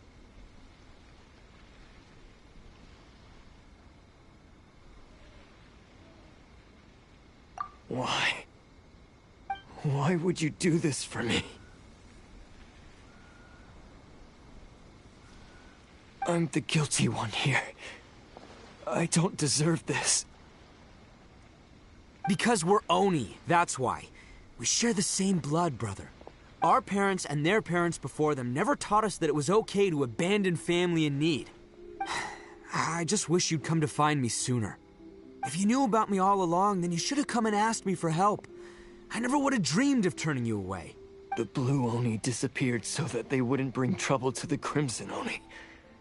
If I came to you for help, wouldn't that just undo everything the Blue Oni have done?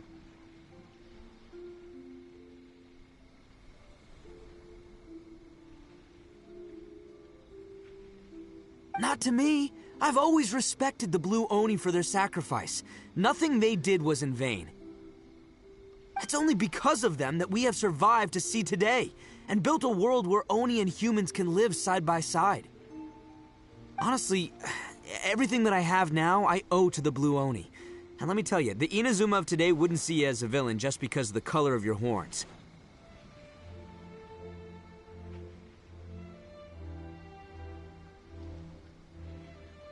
You say all that, but in spite of everything, you're barely getting by.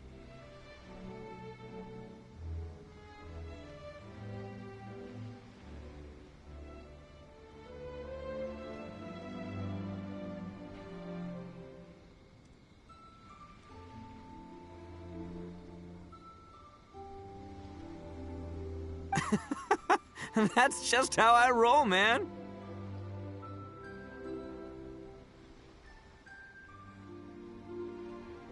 You remember the pact, don't you? We're not supposed to suck up to the humans. We're supposed to earn their respect.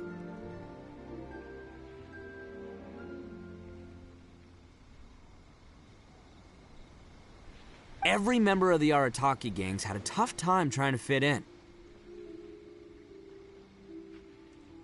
Take Akira, for example. He snores like you wouldn't believe.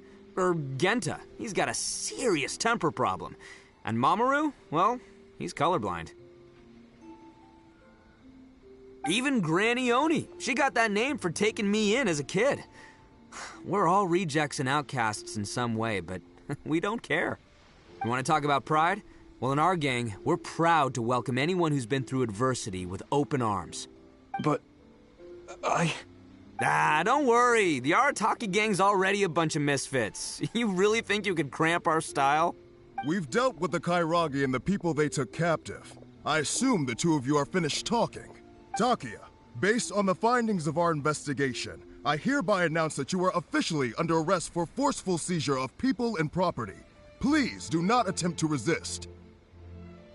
All stolen articles will be reclaimed. That means we'll be seizing all the goods you passed on to your kin. No, please don't! Without those goods, they'll... It's all right, Takuya. Those goods never belonged to us anyway. Don't worry, I'll help take care of your kin.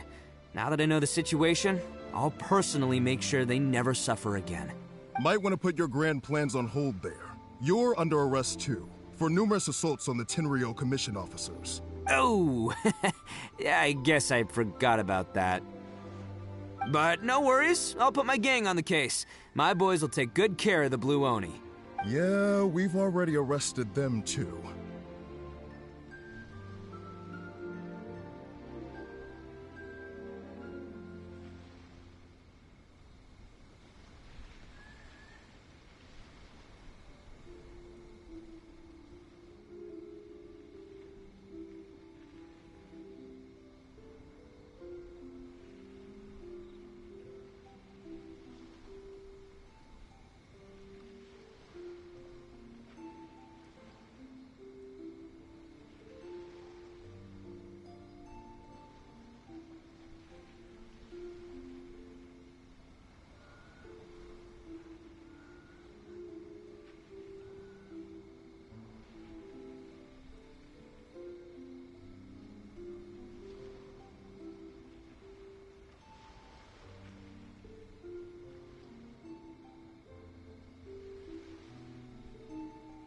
Oh, right, yeah,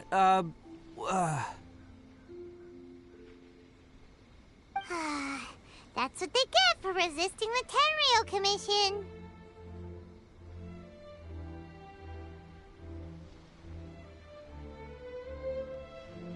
Yeah, I guess it's up to you then, Traveler.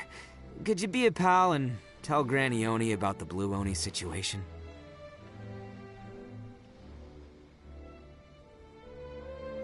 Yeah, I know the drill. This isn't my first time.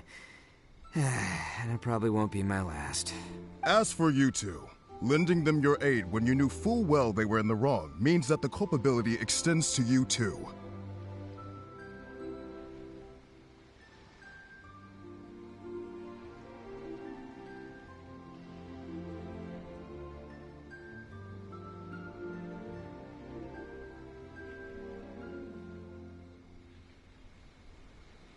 But, given your unique circumstances, and in light of the complexity of this case, we won't press charges this time.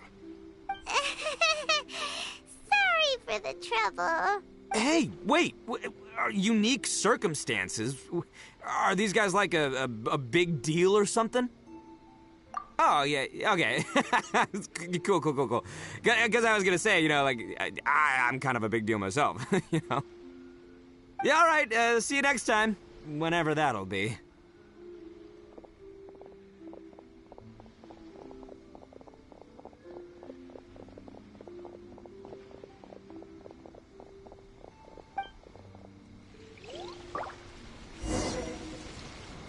Well, he's pretty. Weird. But at least he's not a bad guy.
does sound like my Ito. So, did they take Uncle Ito away? Yes, they did. But don't be too upset, Daisuke. We will have the chance to see him again. He and his gang may have acted recklessly, but the fact remains that he still helped us. Yeah, I knew it! Uncle Ito helped us, and he's awesome! Now, don't get any ideas, Daisuke. Ito is a far cry from awesome. He still caused a lot of trouble for a lot of people. If you ask me, I'd say he's like one of those little Oni Kabuto you kids are playing with all the time. Though he looks fierce on the outside, he has a kind heart. He's not a delinquent, but he'll never back down from a fight. I don't really get it, but it sounds like a compliment. I can't wait for my next beetle fight with Uncle Ito. Thank you, Granny, for taking care of our little boy. I hope that Ito and his friends will be released as quickly as possible. Yes, you needn't worry. The officials in the Tenryo Commission will certainly exercise sound judgment. It's time we started heading back. We'll be sure to visit again soon. Ah, I'm glad that everything was resolved in the end. Things were looking quite dire, but now the future looks bright. Wonderful, wonderful. As for the Blue Oni, just leave them to me. If there's one thing an old granny like myself can do, it's caring for others. Do you need our help? No, no. Go on ahead. I'm sure you have other adventures beckoning. Besides, once Ito is released, he'll be here to help me. Oh, yes. And you know what? I think that's what makes him adorable. Wouldn't you agree?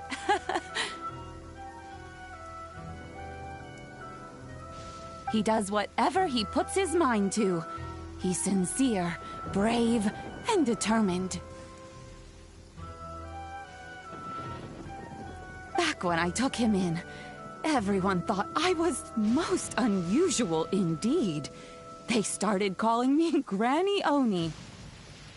But I've never been ashamed of this name. On the contrary, I'm quite proud of it. Because Ito is my pride and joy. A long, long time ago, in a village lost to time, there lived a Crimson Oni and a Blue Oni. They were the best of friends.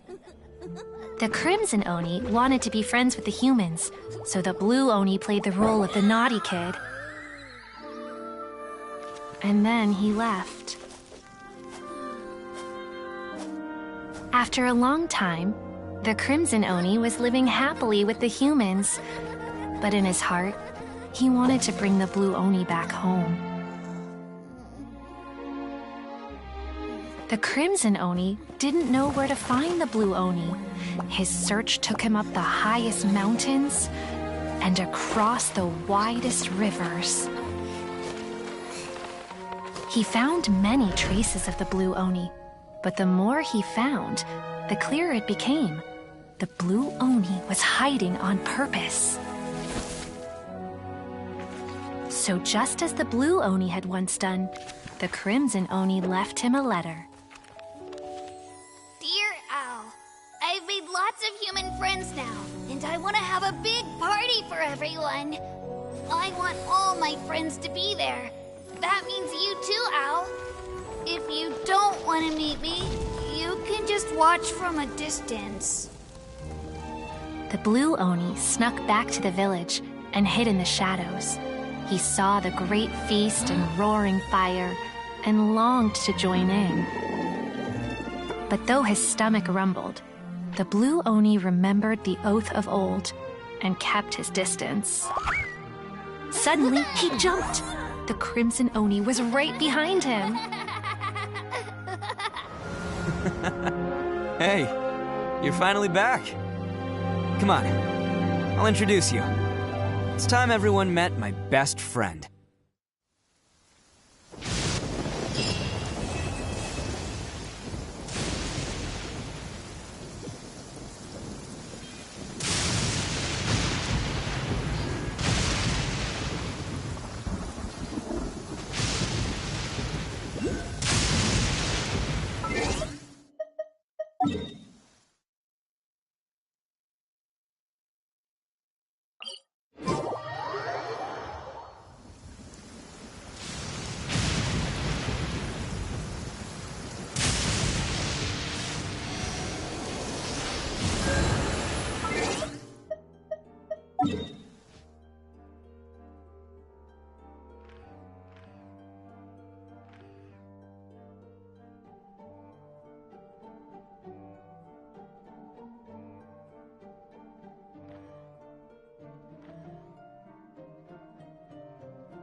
Wouldn't gliding be faster?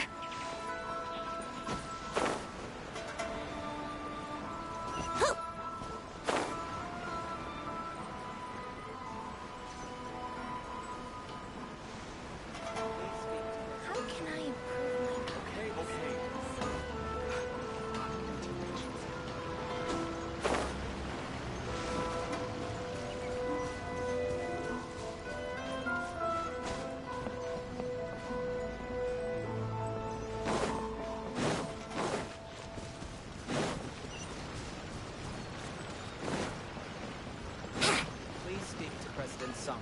I'm just a helper.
Please speak to President Sung.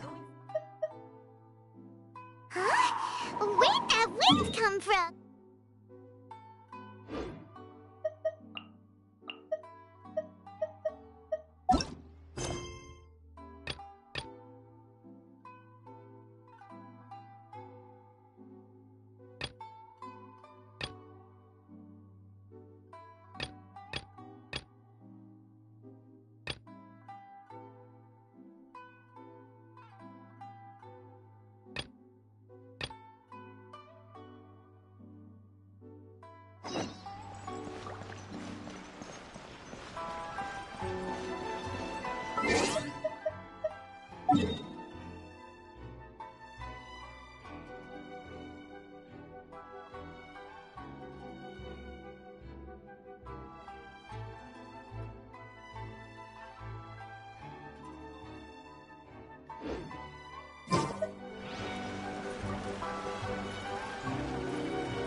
So, what's the deal?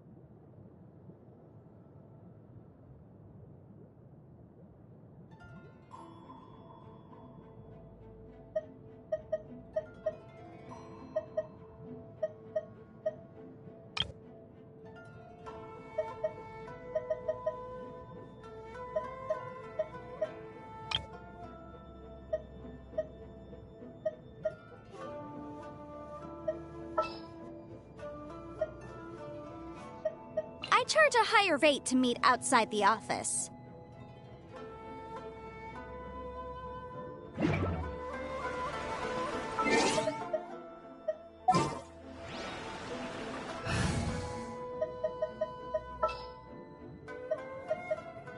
Ooh, you take.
Sakoku decree.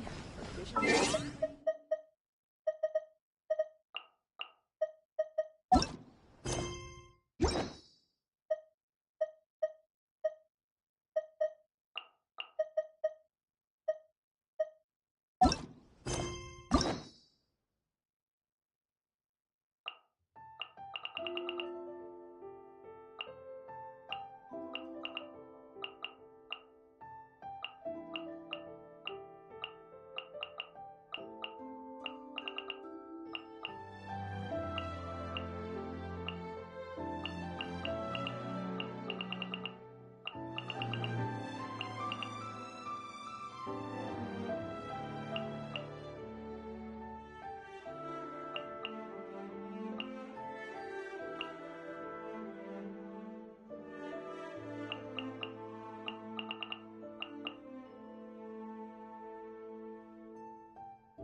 They're attacking the sacred Sakura!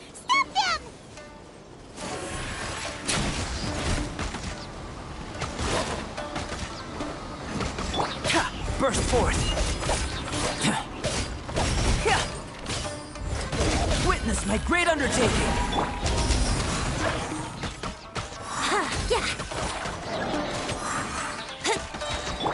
Come a little closer. Let's spark things up a little. Come into being. Live. Feel this ancient power. Yahoo! Think you can get away? Boba, get them! Race you! You're toast!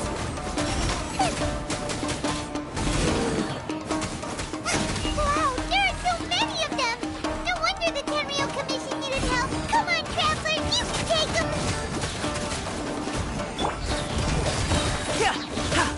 Moment of birth. Live.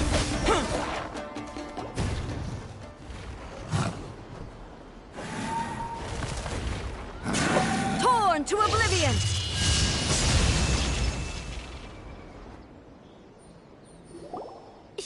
Shogun? Wait, no! Could also be A! Oh, it's you two. It has been a long time. We have not seen each other since the resolution of the Tenryo Commission crisis. Okay, sounds more like A. It is you, right? You sure made short work of them! That was amazing!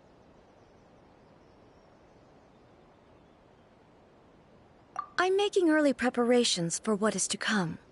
Last time we took a walk around Inazuma together, I witnessed the way the world is today. I was finally able to comprehend some things that I had never understood in the past. Since then, every time I encounter an obstacle in my thinking, I find myself having the urge to spend some time in the outside world. Makes sense. You must get super bored being stuck in there all the time. Might I remind you that I am not here to amuse myself. Recently, I have observed a number of changes in the external world from the plane of Euthymia. The most serious of these being the attack on the sacred Sakura by numerous rift hounds. I considered this matter worthy of my attention, so I pursued them, and they led me here, where I happened to run into you. If the Shogun rather than I were to discover them, yes, perhaps she would have left the situation alone. Why? Because she's just a puppet? Precisely. According to the rules I designed for her, matters of this nature are to be delegated to the Tri-Commission. But rift hounds attacking the sacred Sakura...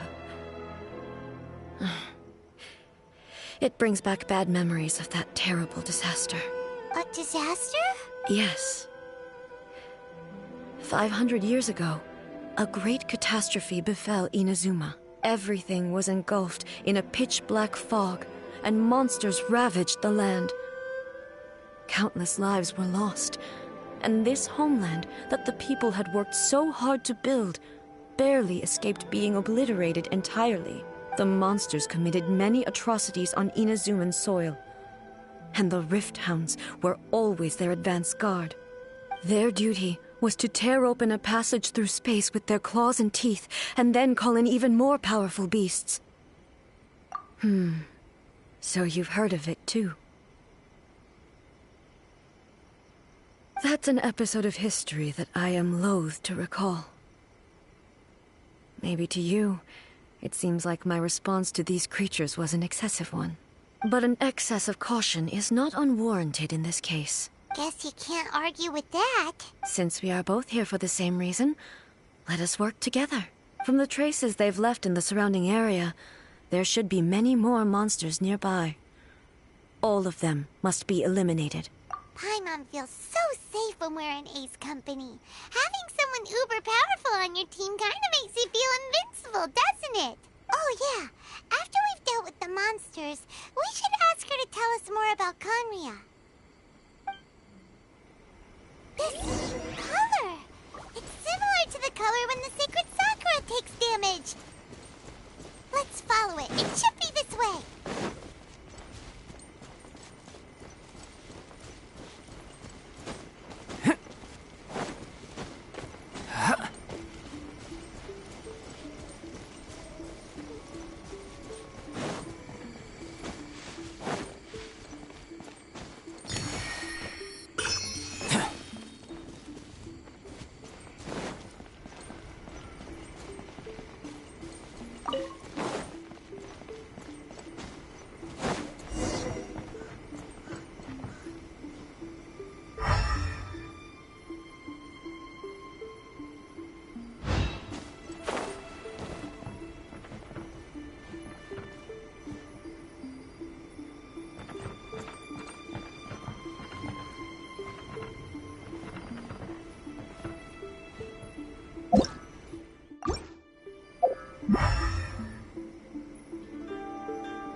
We are lucky.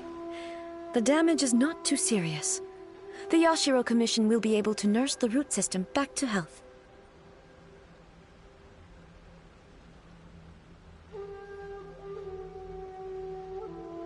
This stuff that's flowing out, is it sap or something? And how come it's glowing?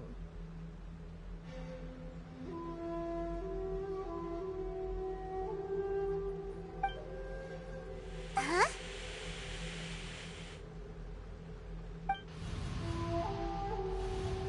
What's this? Could they be dead people? It wouldn't be the first time we'd seen ghosts on our journey.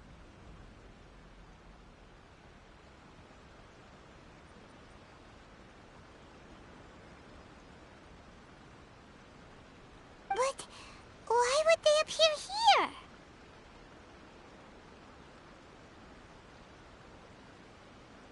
Let's search the area. Perhaps we will find out.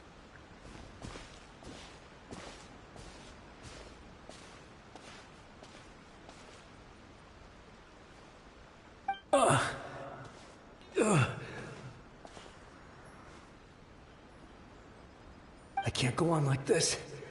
Not when the other troops are counting on me. What happened here? Could you tell us? Who are you? What are you doing here?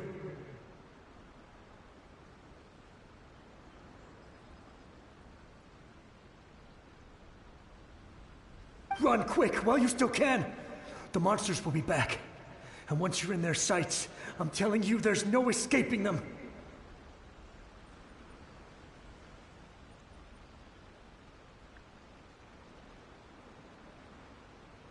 We will defend Inazuma until our dying breath. You don't know? Inazuma is engulfed in darkness. Beasts and horrifying monsters are everywhere. They are merciless, ferocious, and they will devour everything in their path. Every last trace of humanity's existence, I tell you. They'll devour it all. But look, none of that seems to be going on around here. Not right now, but they'll be back. Look, get out of here. Now! There's no time left. The almighty Shogun is gone. So is Kitsune Saigu. There is no one left to rely on but ourselves. I don't know how long we can hold out for. But if we abandon our hope, then we've got nothing left at all. Don't worry, I'm right here. It's the Shogun? You're back. Please, we beg you. You have to help us. You have to save Inazuma. Only the glow of your supreme lightning can dispel this terrible darkness. Please, or the whole of Inazuma will be reduced to a hunting ground for the beasts. Calm down. The war you speak of is over.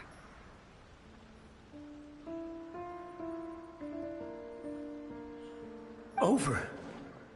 But what do you mean? Shogun?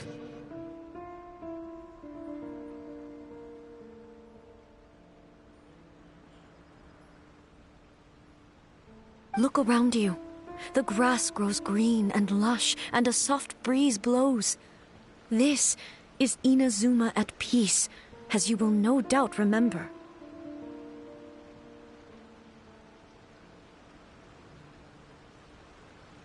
There are no monsters, nor is there anything else here that could threaten your life.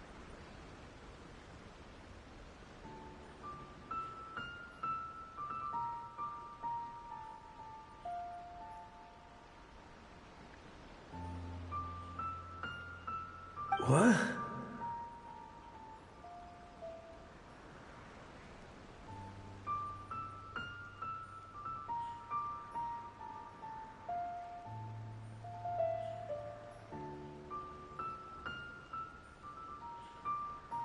But how?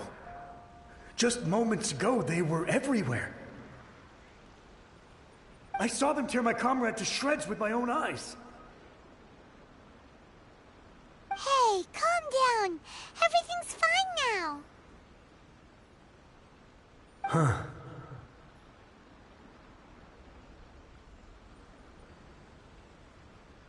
I think I understand. Almighty Shogun, you saved Inazuma. Yes, we were right to place our trust in the Almighty Shogun. As long as the Shogun is with us, Inazuma will last for an eternity. Thank you, Your Excellency. Thank you, thank you. What's wrong with him?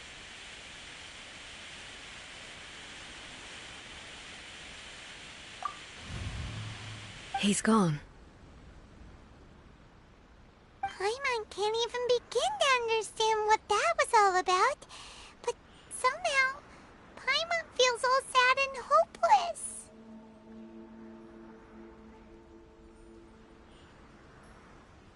If I am not mistaken, what we just saw was a samurai's memory that was buried in the land. The sacred sakura can absorb and purify the filth in the ley lines. After the Rift Hounds attacked, some of this filth leaked out through the cracks in the trunk and formed a physical entity. An entity formed with strong filth would be highly aggressive. But when purified, it presents in the form of a memory. Purified filth quickly dissipates and will be absorbed by the ley lines shortly afterwards. In other words, it cannot exist for too long. So the memories of the ones that died are all appearing at this moment? Yes. That soldier was one of the many thousands who made the ultimate sacrifice. Yes. Inazuma was facing many great crises at that time. Some were local in origin, while others came from the now fallen kingdom of Kanria. The disaster in Inazuma caused me great concern. I felt that I had to step in before it was too late, otherwise it would spread to all of Tevat. But my friend, Kitsune Saiku, reassured me that I had nothing to worry about. She would shoulder the responsibility of protecting Inazuma and mobilize all forces at her disposal to combat the threat. I could tell that, although neither of us acknowledged it, we both knew that the road ahead would likely end in tragedy. So, Inazuma was attacked at the same time as when the disaster happened in Kanria?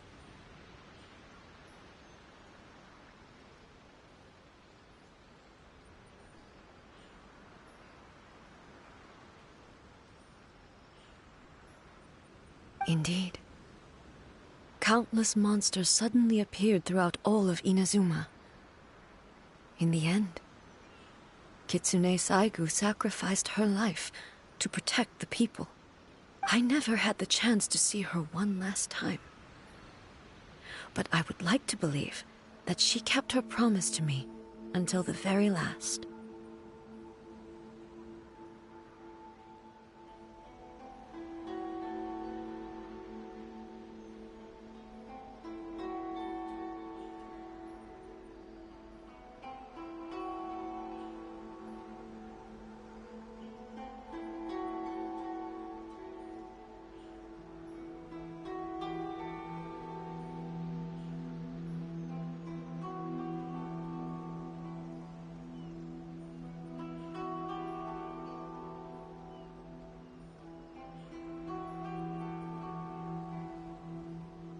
But even then, Inazuma was left more devastated than we could have ever imagined.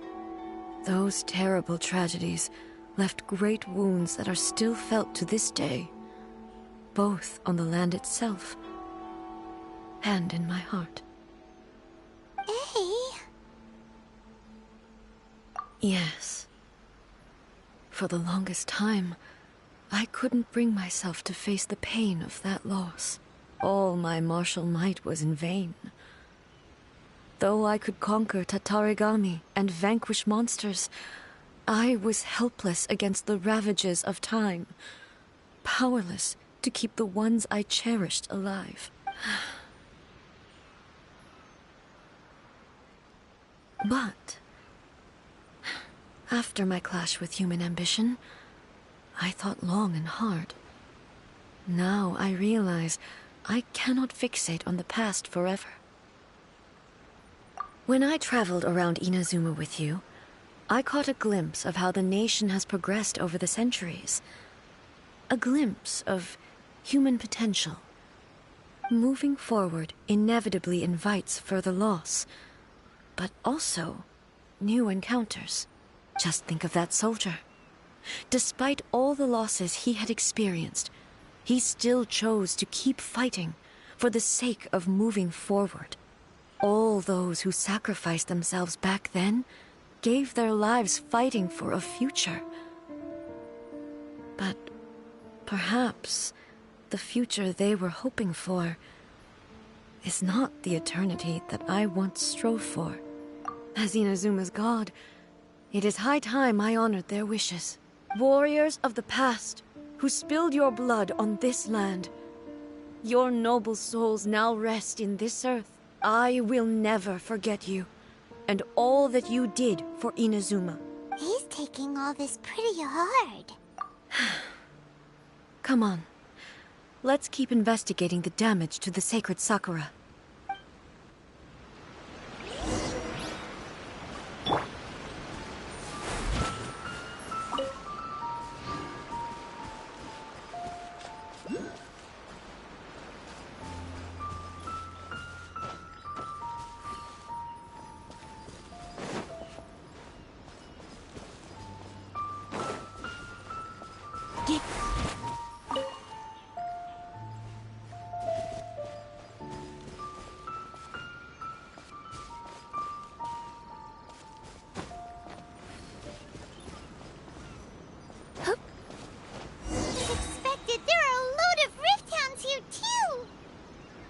Leave them to me.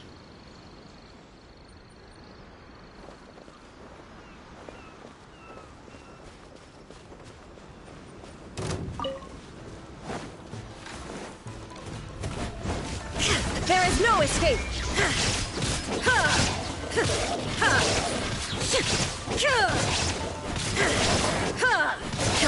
Inazuma shines eternal!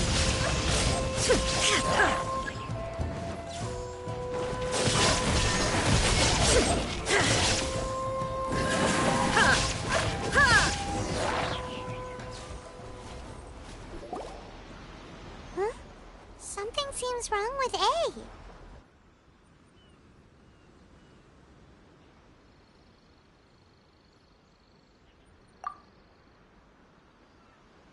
Why would you ask that?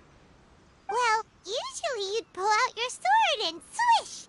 Vaporize them all in one go, no? You are unduly concerned. I'm simply conserving my energy. Although I have some understanding of the situation already, it could take an unexpected turn at any time. I must be prepared for anything. If there are more formidable monsters lying in wait in this area, I must make sure I have the strength to face them. Ah, makes sense! Spoken like a seasoned shogun.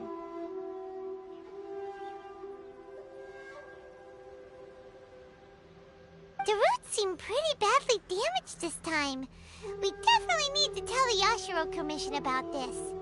Hey, the same light is leaking out again.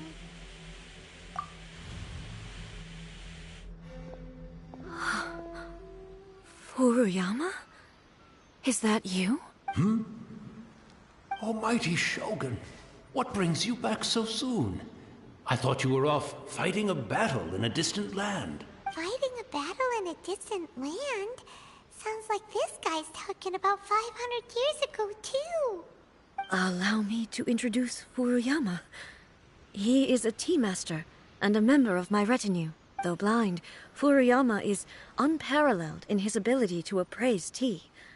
He brews some of the very finest tea in all of Inazuma. Your Excellency, you shower me with praise undeserved.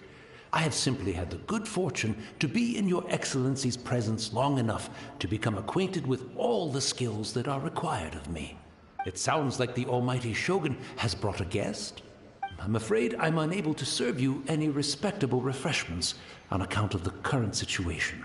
But please, sit and rest. After all, it's quite a mess out there. What should we do? Oh, yeah. Sheesh. There's monsters everywhere out there. It's pitch black and loads of people have been injured. I see. So, they have fought their way this far already. Most of the residents in this neighborhood have already escaped. They wanted to take me with them, but it seemed rather pointless to me.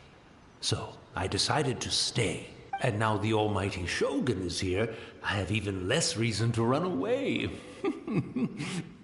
Imagine if this was something that even the almighty Shogun was powerless to resolve. Where could I possibly run to then?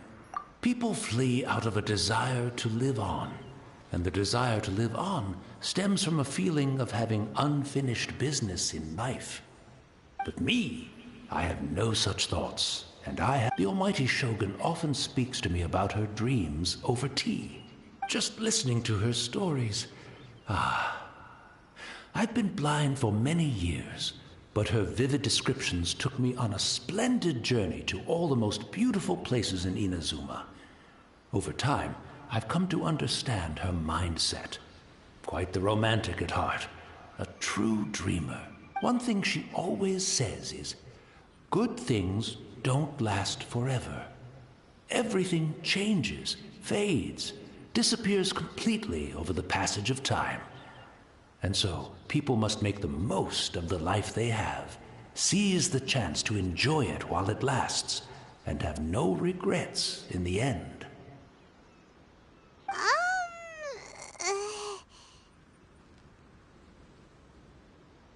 So you see, as bleak as things may be now, I have experienced countless wonderful things in life, and have no reason not to be satisfied. Perhaps you are right. It won't be long now before I have to say goodbye to the almighty Shogun for the last time. What a pity. I'll never get to see what Inazuma looks like after the almighty Shogun rebuilds it anew. But I suppose it doesn't matter.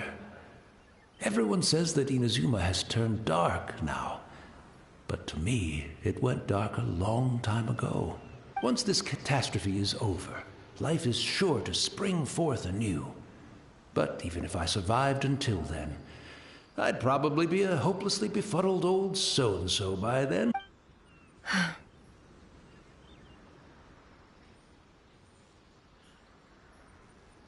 Oh, goodness me. Speaking of befuddled, look at me rambling away to my heart's content and forgetting to serve the tea. The almighty Shogun comes to visit and I don't have the tea ready. A truly egregious loss of decorum.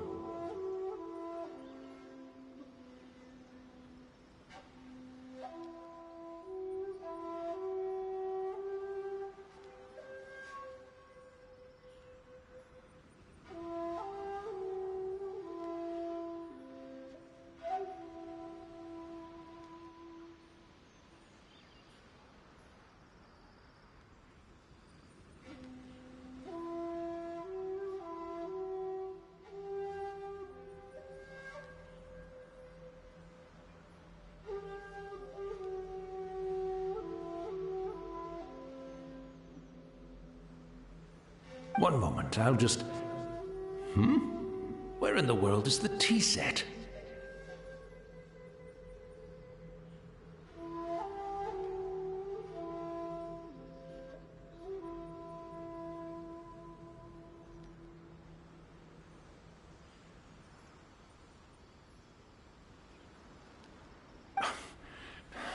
I hope the others didn't smash it to smithereens in their hasty departure.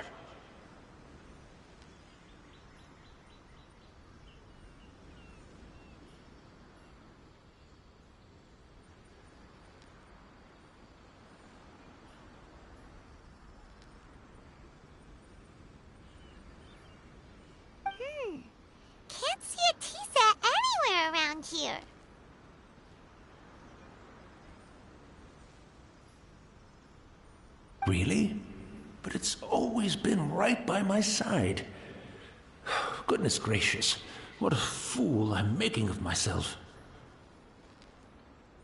I couldn't possibly have my guests fetch it themselves. That would be most discourteous indeed. Don't worry about it. Take a rest. We'll be back right away. Almighty Shogun, you're not going too, are you? No, no, no. Your humble servant implores you, not with the war raging outside. This place is complicated. It's quite unlike the tea house in your memories.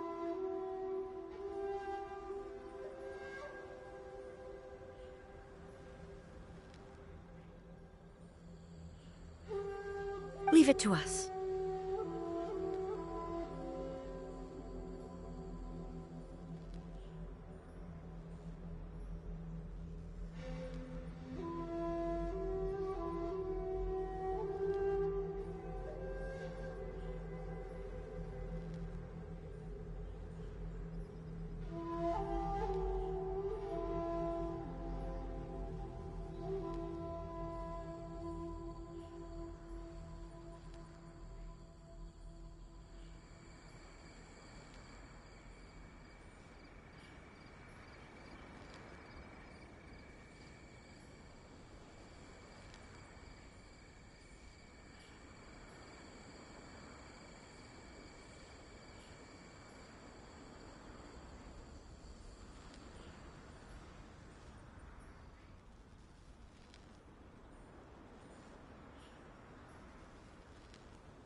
But, well, okay. I never thought I'd see the day that I need the almighty Shogun to personally collect my tea set for me. I can't decide whether it's a final regret or a final stroke of good fortune.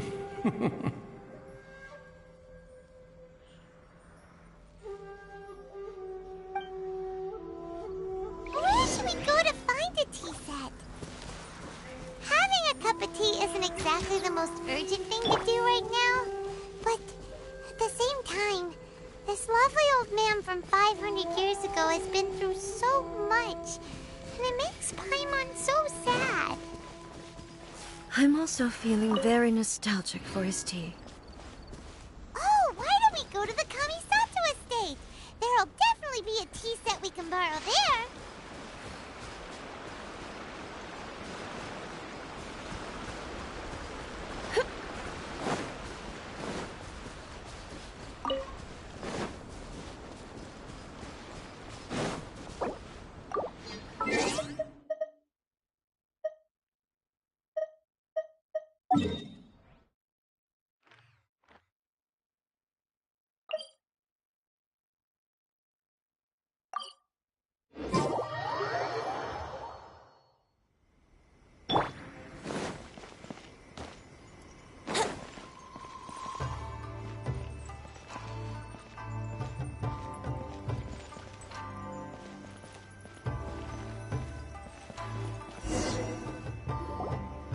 It's the Traveler. And the almighty Shogun. How might I be of assistance, Your Excellency? I wish to borrow a tea set from the Yashiro Commission.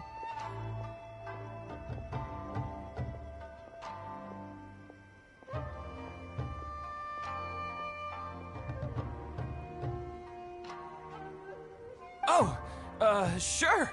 I'll fetch that for you right away. Please step into the courtyard and have a rest, Almighty Shogun. Oh, and I'll inform my lord about your visit immediately. Ah, and the tea set. I'll bring that here as soon as it's ready.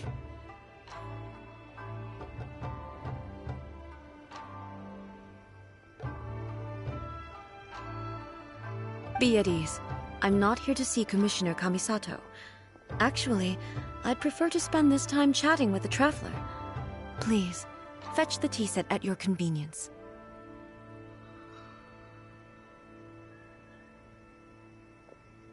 No. I am your humble servant. I daren't think of my own convenience when the Almighty Shogun graces me with her presence. I'll deal with it right away. Well, it's not often we have the chance to chat. I'm sure you must have a lot of questions.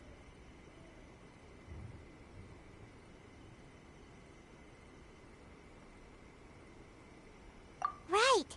Paimon wanted to ask that too. The Almighty Shogun that he described didn't sound anything like you at all.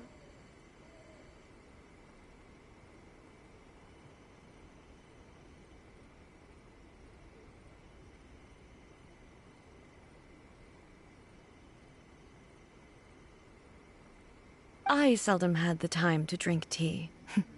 Any free time I had was spent practicing martial arts. So, in the vast majority of cases, the one he made tea for was the former Electro Archon, who was also my sister, Raiden Makoto.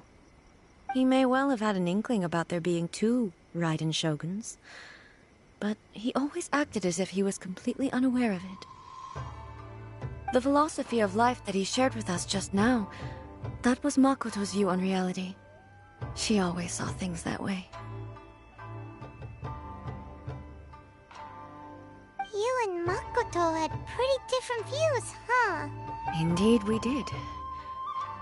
It was the biggest difference between us. In her eyes, the most precious things in this world were dreams. The yearning for a better future held by living beings. They are similar, but not identical.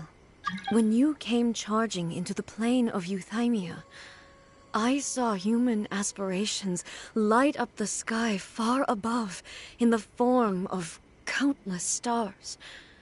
This somewhat shook me. Now, it seems like she was right, while I took the wayward path.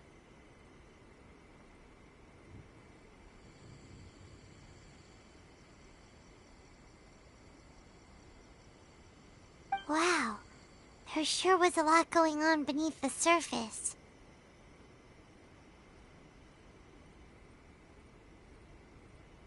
Makoto saw a bigger picture than I did. In her view, a dream is more imaginary, more abstract than an ambition.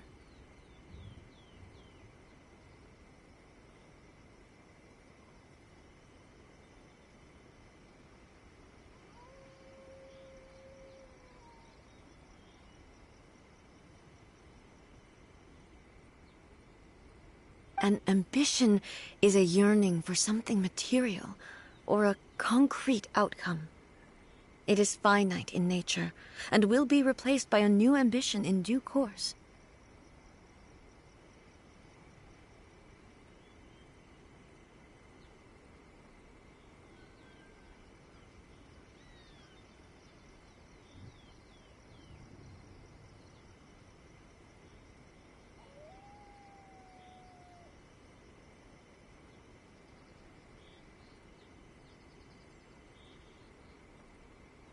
Makoto was more concerned with the force that drives humans to constantly generate new ambitions in the first place. It is something innate, rooted in instinct. In other words, it is something eternal.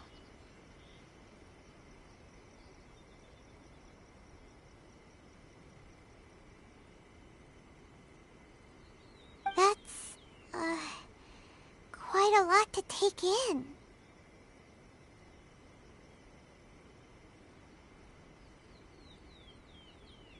To put it simply, Makoto wasn't concerned about outcomes.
I didn't understand at the time.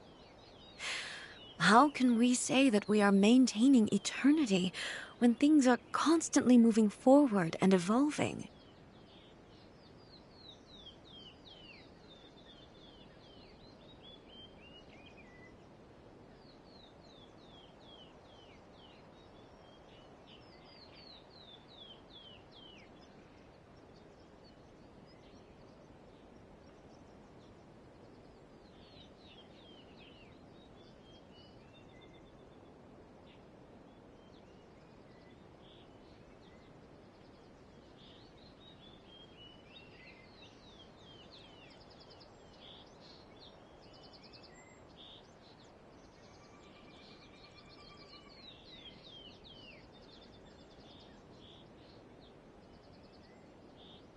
I suppose what it comes down to is the definition of eternity she set out with.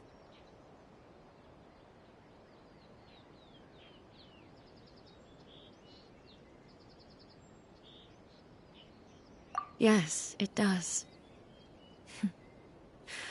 I always thought that she must have grasped some elusive, arcane wisdom to arrive at the conclusions she did.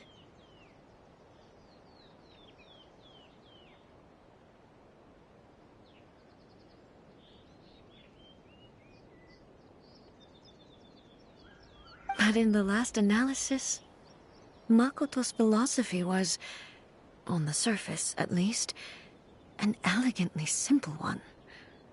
Notwithstanding that it was also the more prudent choice, based on a more mature, far-sighted outlook. Do you feel you're starting to understand her better now? You have already witnessed my previous views on eternity. But now, I no longer cling to what was lost. I suppose that means our differences have been reconciled.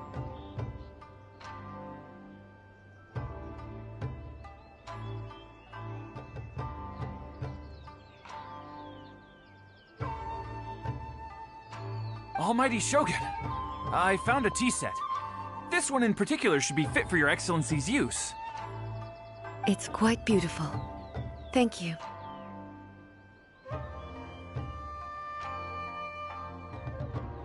You are too kind. A humble servant such as I does not deserve the gratitude of the Almighty Shogun.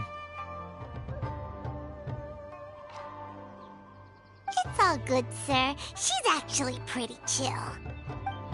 Let us return. We ought not keep Furuyama waiting too long.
I shall protect the lady of the clan.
Hey, where'd he go?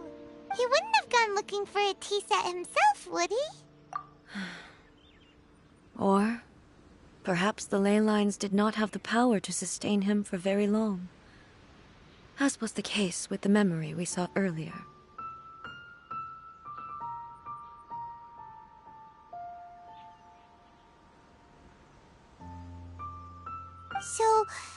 So we won't get to drink his tea? We didn't even have a chance to say goodbye. The information held in the ley lines is complex and disorderly. The fact that we were able to meet him to begin with was a miracle of fate.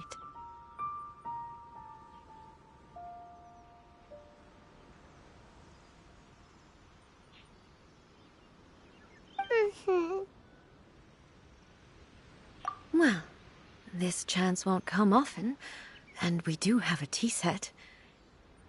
Perhaps I should try my hand at making us a pot of tea. I've watched Furuyama brew tea on many occasions. I doubt I should have any major problems doing it myself. The tea is ready.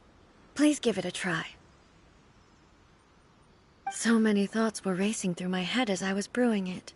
I'm not sure how to explain it. You're right. But the things we've seen today have brought back many memories for me. I've been reminded of many people, too. Kitsune Saigu, Makoto, and all the other friends who I watched pass even further back. Back at the Yashiro Commission, I kept the conversation reasonably lighthearted. But now, I'd like to broach a heavier topic, if I may. The events of 500 years ago not only robbed me of my friend, Kitsune Saigu, they also took Makoto away from me. She died in that disaster too? Yes. She went to Conria alone, without telling me.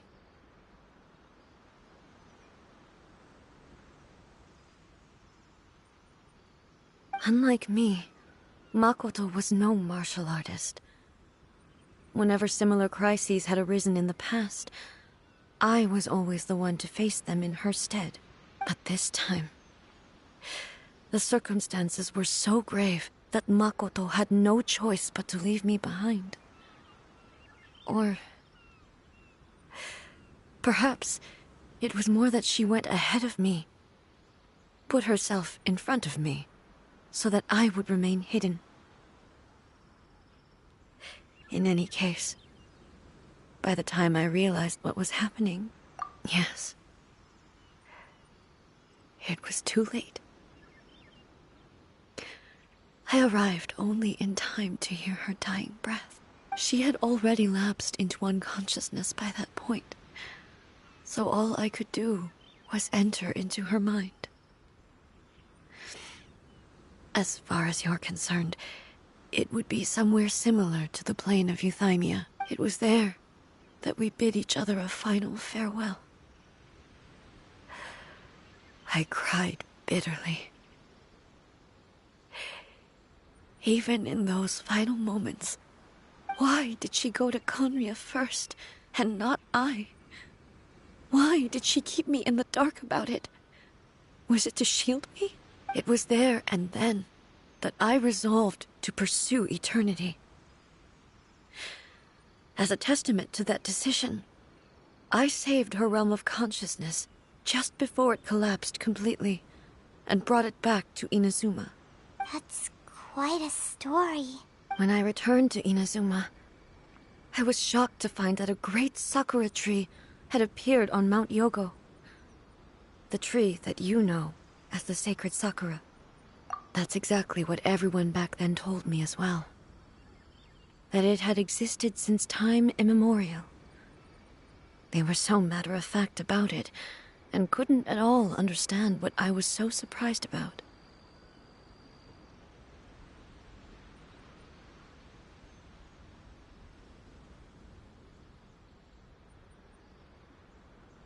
No one questioned it.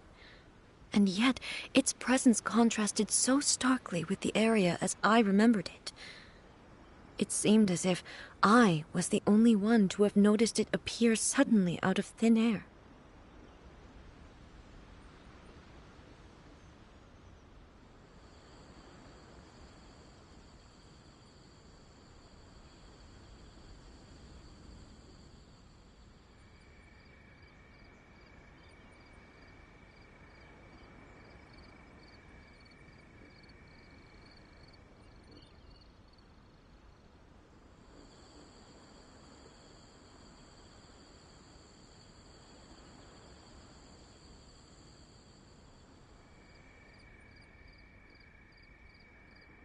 In the end, I simply had to accept that it was a miraculous effect of Makoto's consciousness.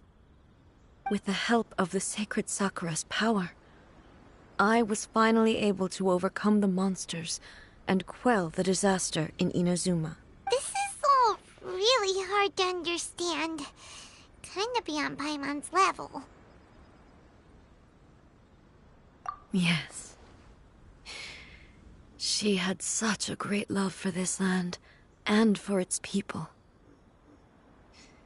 In this respect, I still do not compare to her. I once told myself that I would never speak of these events again.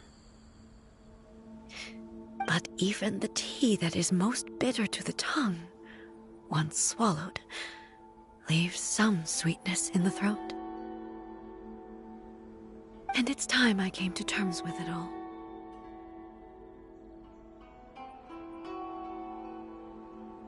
Oh, while we're on the topic, since you experienced that battle in person... Brother? I had heard that you were looking for your family. You mean to say that he was somehow involved in the Kanria disaster? Based on what we've learned so far, it seems so, yeah. I'm sorry. I wasn't there for the whole thing. By the time I arrived, the worst of the fighting was already over. And also, my mind was consumed entirely with the plight of Inazuma, and the fate of those closest to me.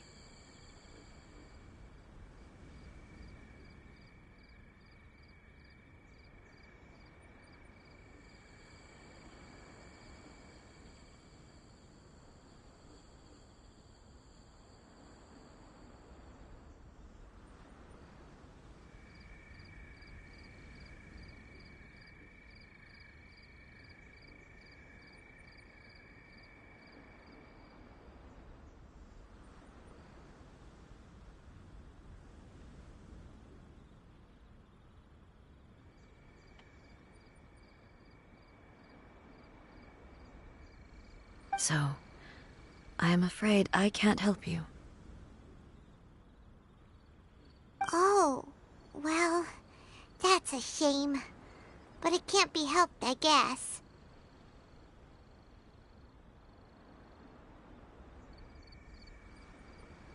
Boy, both of you have experienced great tragedy.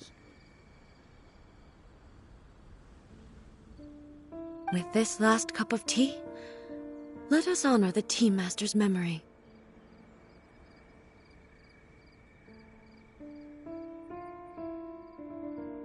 Thank you, Destiny, for giving us the chance to meet again.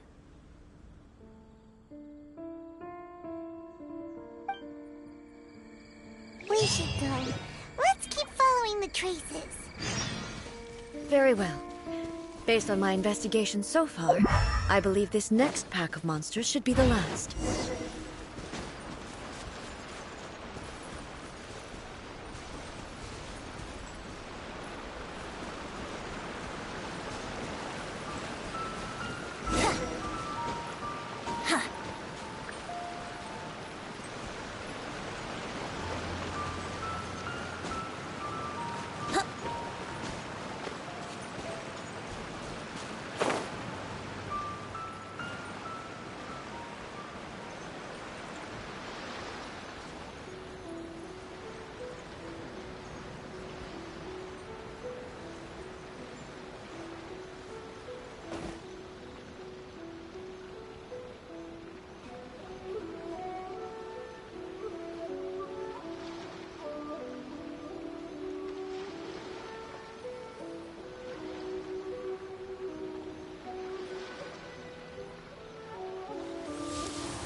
Once again, please leave them to me.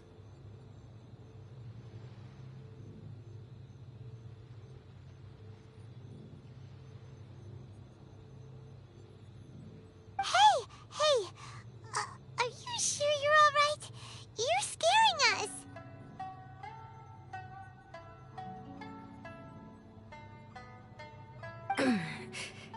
Fear not. Shine down!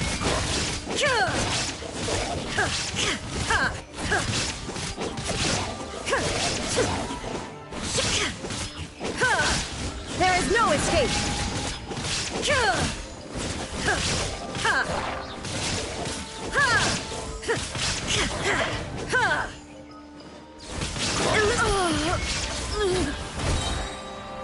Are you alright? I'm fine.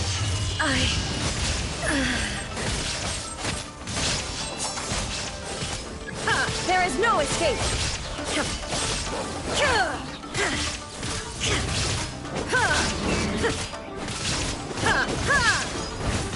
Illusion shattered!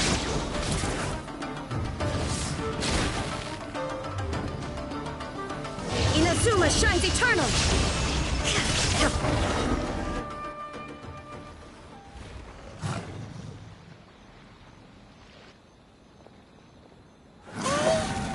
Maybe you should leave this one to us.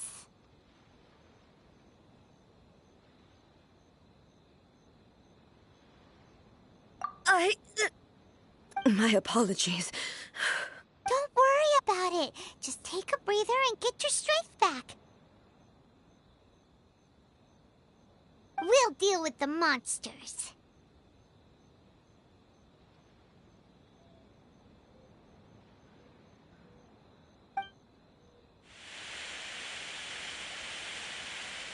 Look, that's the same light again.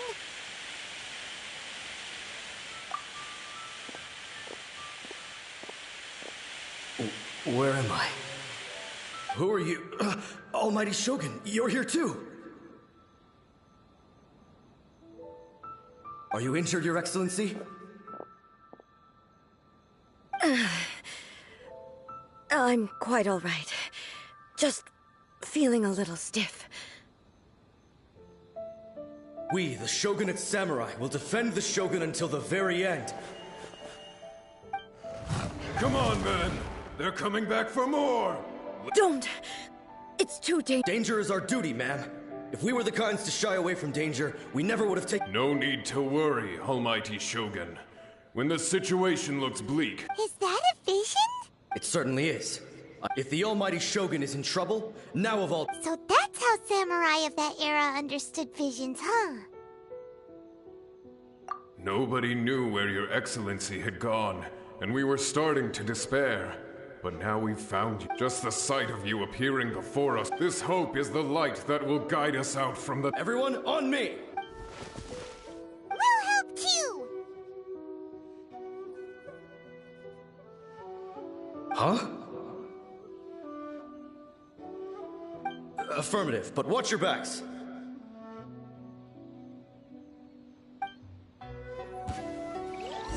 Protect the Almighty Shogun! Get them! Eat this!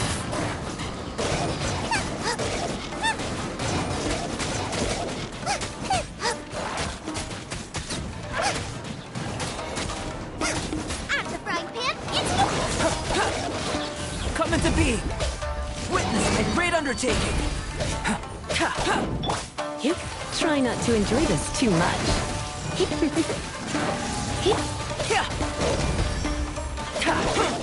Time to reassess.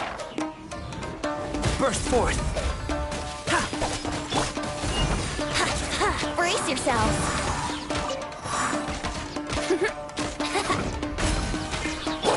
Come a little. Think you can get away?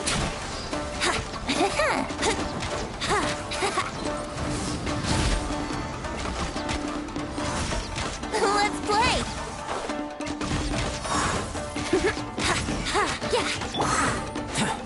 Feel this ancient power.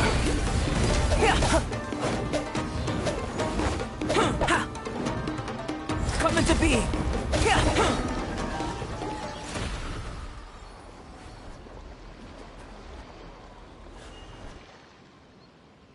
It seems like their attacks are finally over.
I've never fought so fiercely before.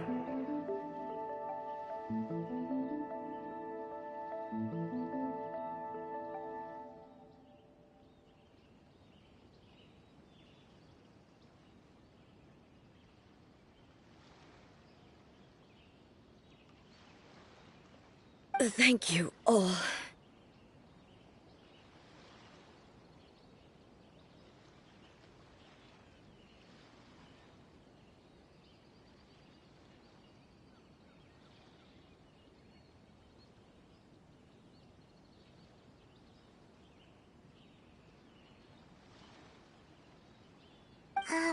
Are you okay?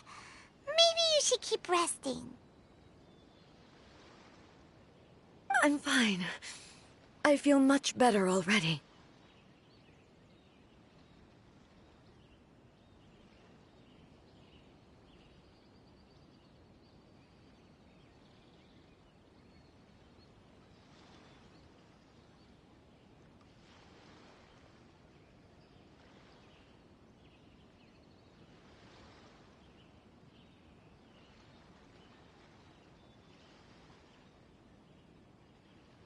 You fought phenomenally. It was truly awe-inspiring.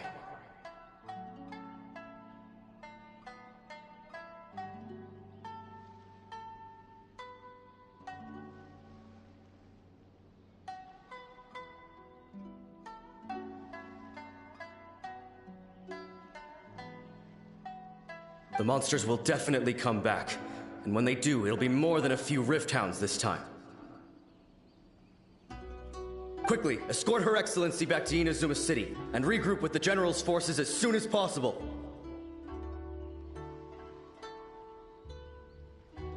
When everyone sees the almighty Shogun safely returning, their spirits will be lifted.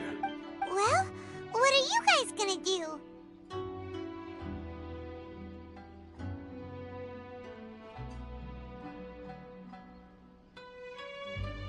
We will stay here and guard against the monsters' advance. We cannot afford to let them get any further.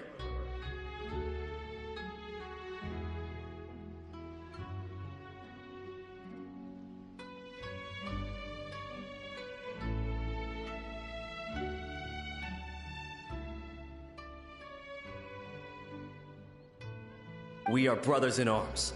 As long as we stick together, we can face any number of monsters that come our way.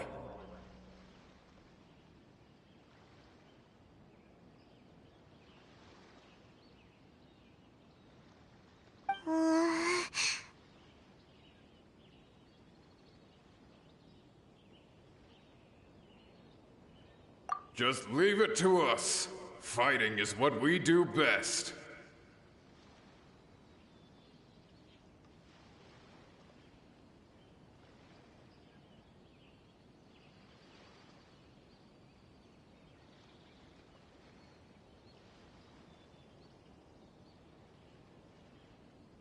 But the almighty Shogun is the only one of us with the power to change the present state of affairs.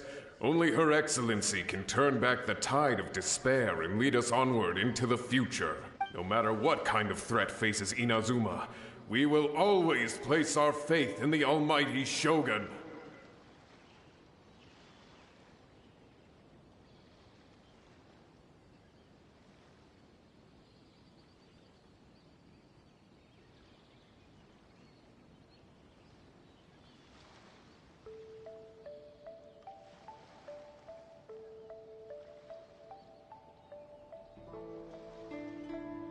Oh.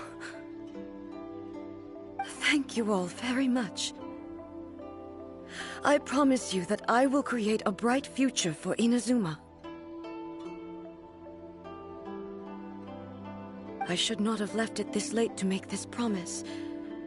But from this moment forth, know that I shall be true to my word.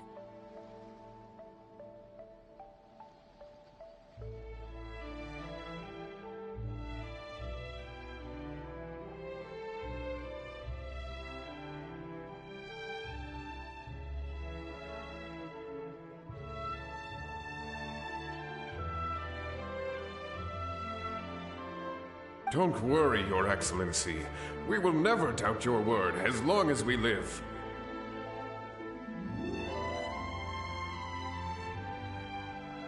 With you leading us, we will claim back everything that Inazuma has lost.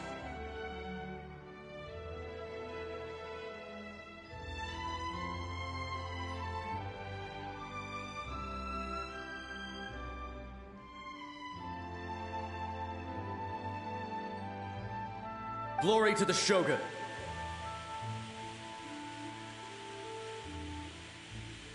Glory to the Shogun! They're gone.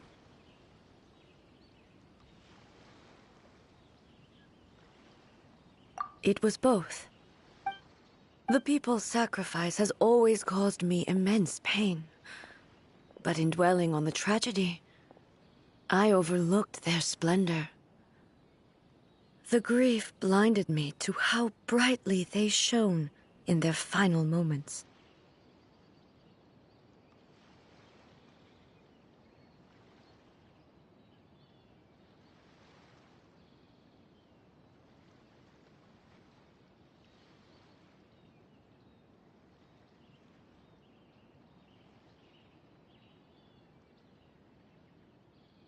The result being that in the centuries since their sacrifice, I have dishonored their will.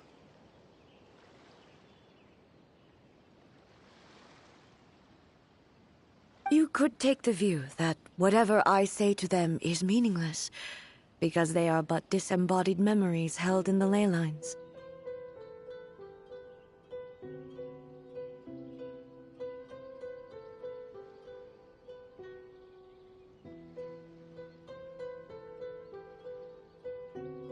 But even so, they are due a resolution. I owe it to them, and to all the people who have placed their faith in me to— Well, Paimon thinks that even if it's a few hundred years later, you're doing right by them now, and that's what counts. Thank you for your comforting words. But this is my basic duty as Inazuma's Archon, and I have neglected it for far too long. I used to think just like that samurai, that I was first and foremost a warrior, and my only duty was to face whatever challenge came my way. But what Inazuma needs more than a warrior is someone like Makoto.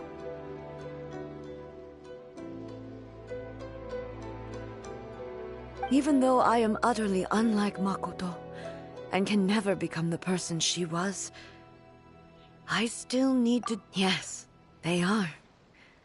They are strong and resilient, and have much to be proud of.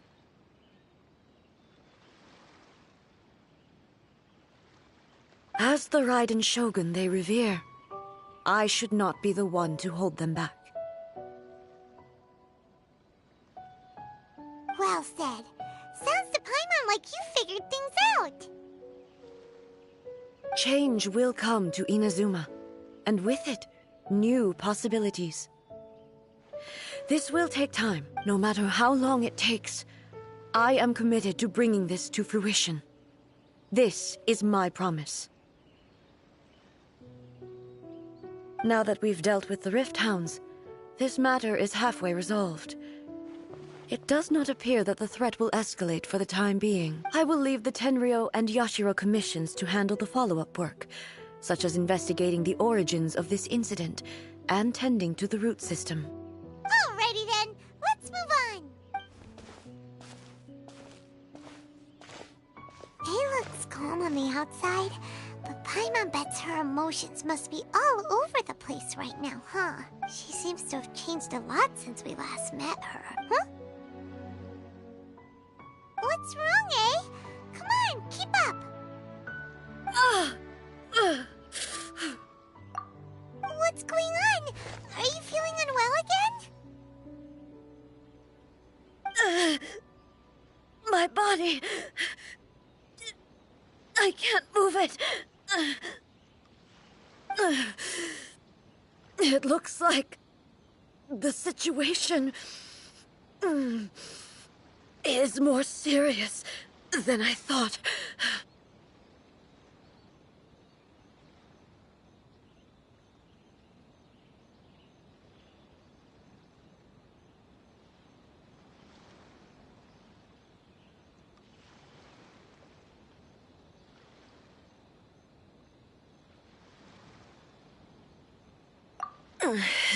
No need.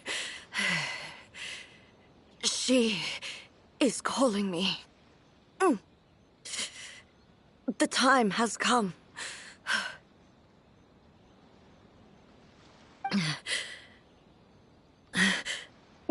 Can you help me walk? I need to go to the cave below the Grand Narukami Shrine. Why? What's in there? A battleground. One where I shall sever ties with the past and take the first steps into the future.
We're finally here.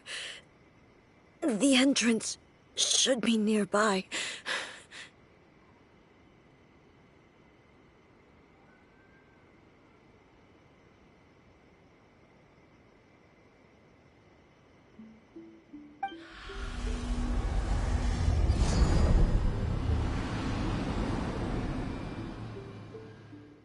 Whoa! Where'd that Torii gate come from?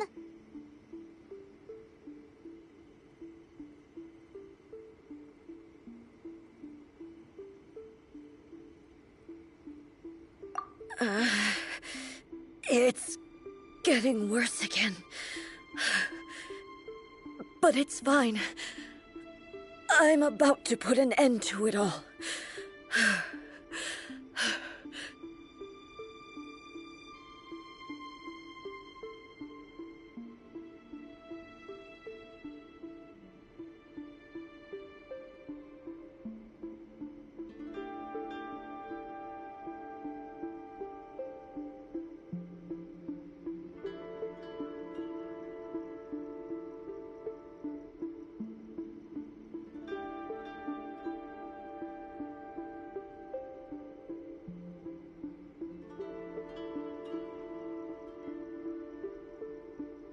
This is a place I once sealed off with my own hands.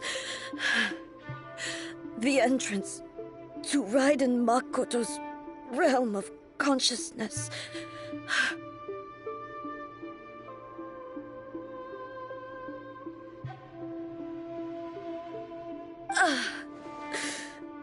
It looks like she will no longer allow me to do with this body as I please. Huh? What are you talking about? And who is she? Makoto?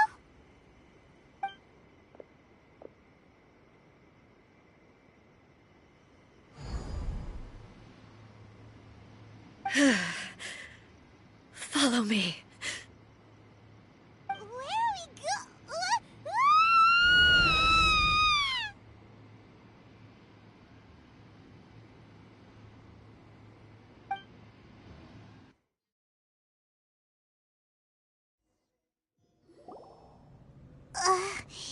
Paimon's dizzy. Where did we get sucked into this time?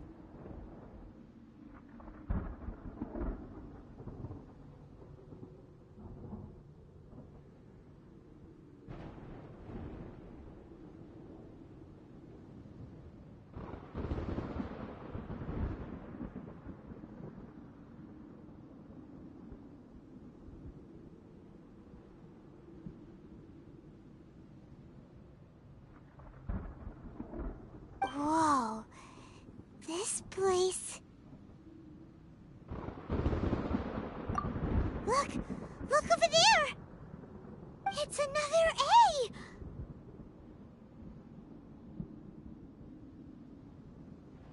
A! We meet again, traveler.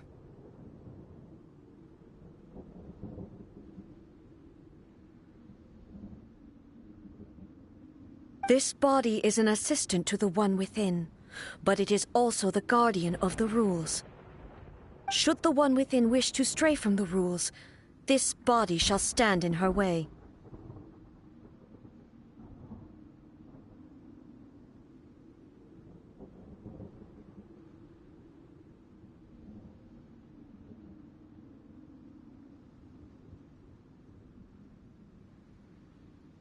Wait! Paimon knows that voice! Is that... the puppet? You have wandered the realm in my body, and you appear to have grasped the true essence of eternity.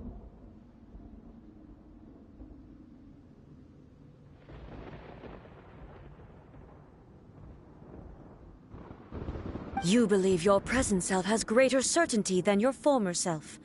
Thus, you believe your present self is correct, don't you? But have you really been enlightened with new ideas? Or have you been degraded by irreversible erosion? I'm here to show you my answer. We are both warriors, and the dialogue we must now have shall be conducted by the blade alone.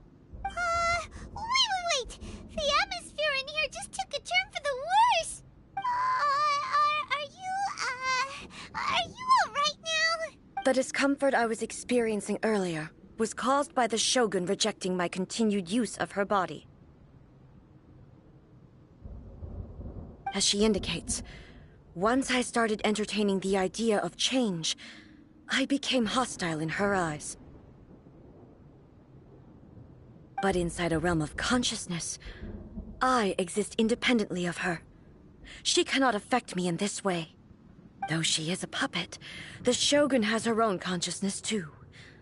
When necessary, she appears here to confront me. Paimon gets that everyone has their internal battles and stuff, but not like this! It's a bit extreme! Hey, showdown with the Shogun? Never thought we'd see that day! The rules I set for the Shogun are... No. The Shogun herself is the manifestation of my past ideals. The very foundation stone of eternity. It shall not be easily swayed. I would not try to change her if it wasn't necessary. Isn't there any other way? Can't you talk it through or something? But they both just want the best for Inazuma. My form is a symbol of supreme majesty, in which has been vested power over all the realm. It is the cohesive embodiment of all that constitutes the Raiden Shogun. It inherits Ei's pain, the pain of inevitable loss that comes as she moves forward. So too does it inherit her determination to reach eternity. Every action undertaken is for the sake of resisting erosion. Determination, courage, love, hatred. All of these will be degraded and distorted by the incessant flow of time.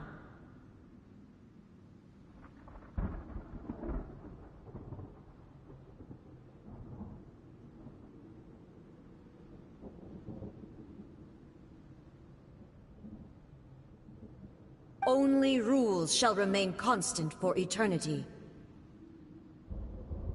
Those were my thoughts when I created you. Now, they are towering obstacles that I have no choice but to overcome. You wish to make yourself my enemy? I am your past, the everlasting law, the guardian of eternity. And I am she who promised a dream to her subjects. Raiden A. In the end, even the proud and mighty Oni maiden was cut down and disgraced.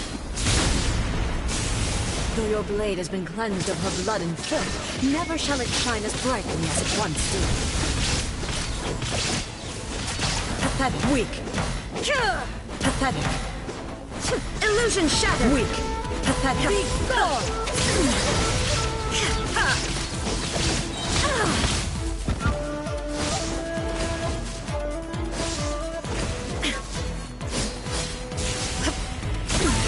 Insolent! Torn to oblivion! Kitsune sakura blossoms that once filled the skies fell to the ground as pitch-black rain. As long as the ley lines flow, the relentless erosion of time will never stop. She's completely recovered?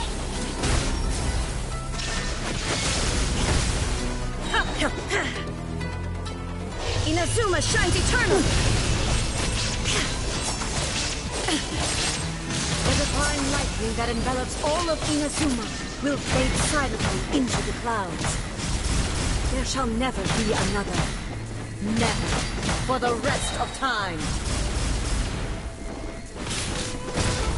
Stillness transcendent. Now you shall perish. Only emptiness awaits. Have you finally defeated her?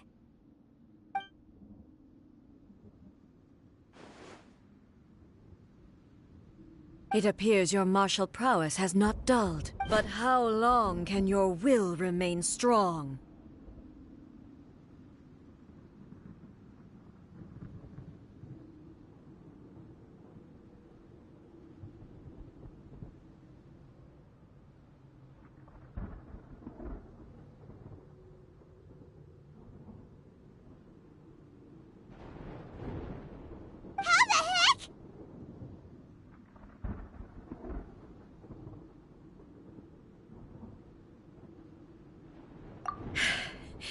In this realm of consciousness, her existence is tenacious indeed.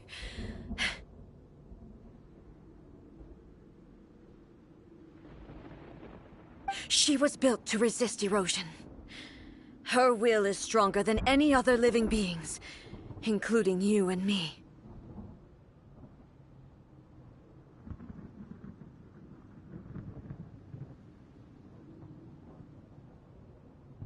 Then, does that mean this is gonna be a never-ending battle? Maybe. But I have to prove to her that my present will is no product of erosion. The future I shall forge will be a grand undertaking. One that, if I don't do this, the Shogun's rules can never change, and Inazuma can never move forward. This is my duty. No matter how long this battle may last, months, years, centuries, and no matter how many times, 500 years ago, humanity proved their strength in battle. Here in the present, they rely on their ambition to challenge wayward practices, tear them out like the diseased wood of an old sakura tree, so that new, healthy branches might spring to life in their place. It is about time that I learned to trust them. I understand that. But if the dreams of which Makoto spoke are true eternity, a short moment for which the Shogun does not exist is nothing to fear. I fight for the everlasting future of Inazuma. However long the battle may last, it is but a drop in the ocean of eternity. I vow to the subjects of Inazuma that I shall one day return. This, during my absence. I place everything in Miko's hands.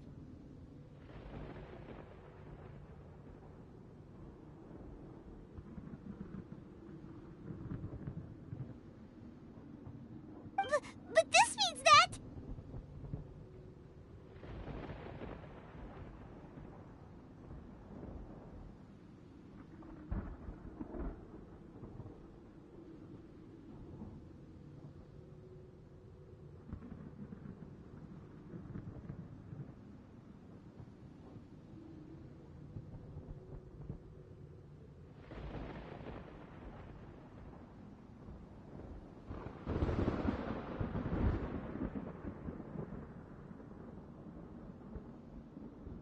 Pass on my words.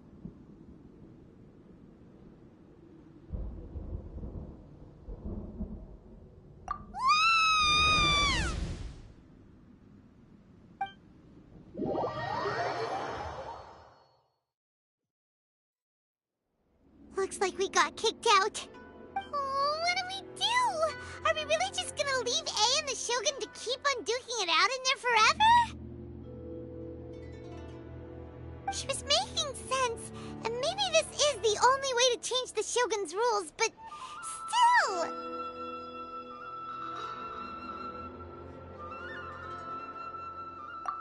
Right?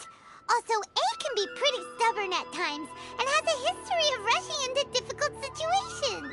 What if she gets too obsessed with winning, and she forgets why she's there in the first place? It could happen, and then she might never leave again!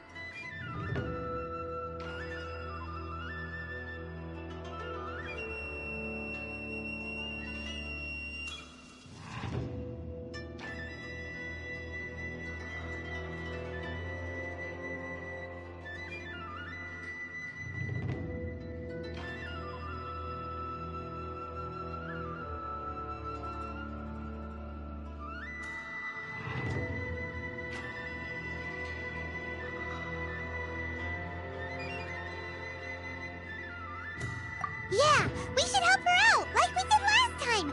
The quicker she gets through this, the better.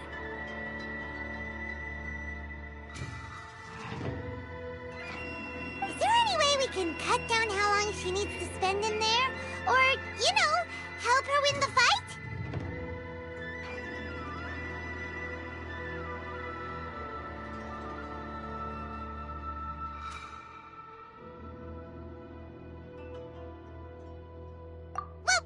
We can't let anything bad happen to A while she's in there! Oh, but we also can't get in there anymore! Okay, well, first things first. We gotta find a way back in. Oh, come on, brain juice! Don't feel Paimon now! Okay, maybe if we both ram into it at the same time really, really hard! Oh, you're right! Paimon nearly forgot about her!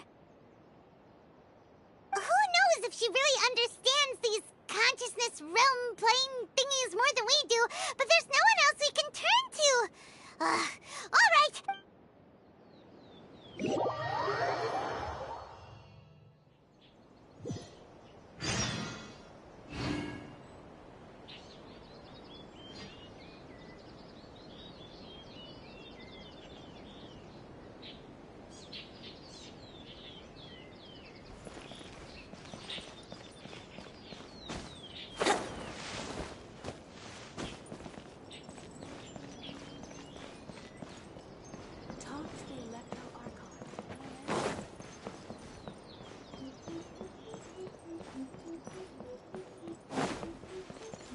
Wouldn't gliding be faster?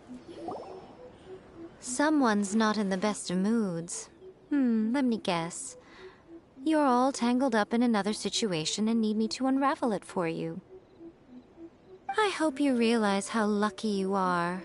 If it was anyone else, I don't think I'd have the patience to keep greeting them with a smile after the first few times. But you're always smiling.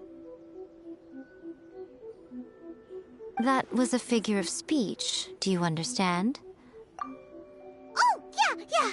Something really big's happened. It's A. She...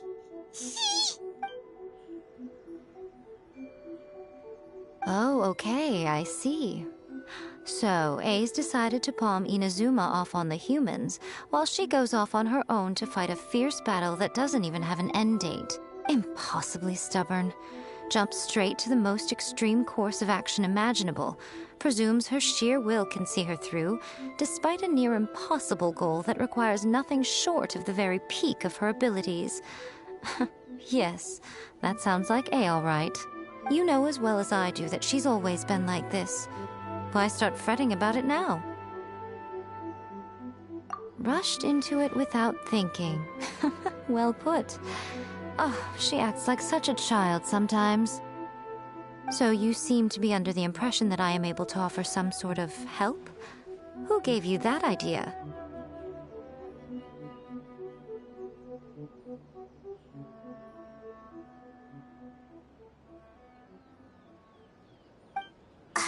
Is she playing dumb? She's doing this on purpose, for sure! Uh-huh. You're learning, little one. But really, the truth of the matter is that I don't know much more about Raiden Makoto's realm of consciousness than you do.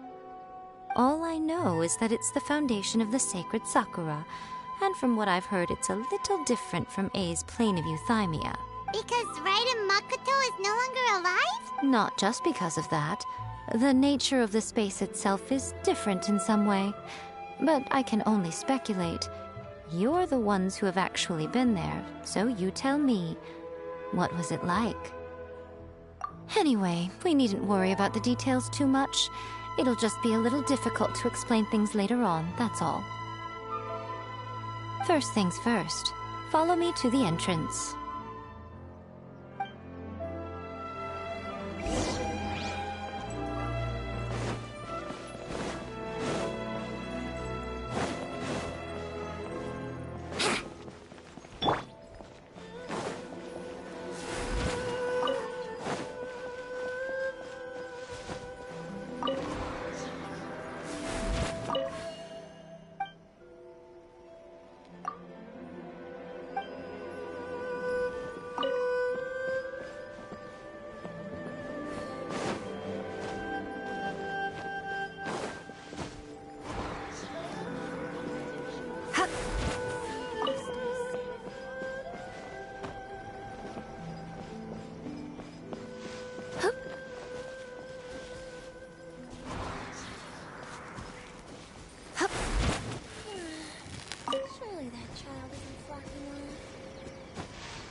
no!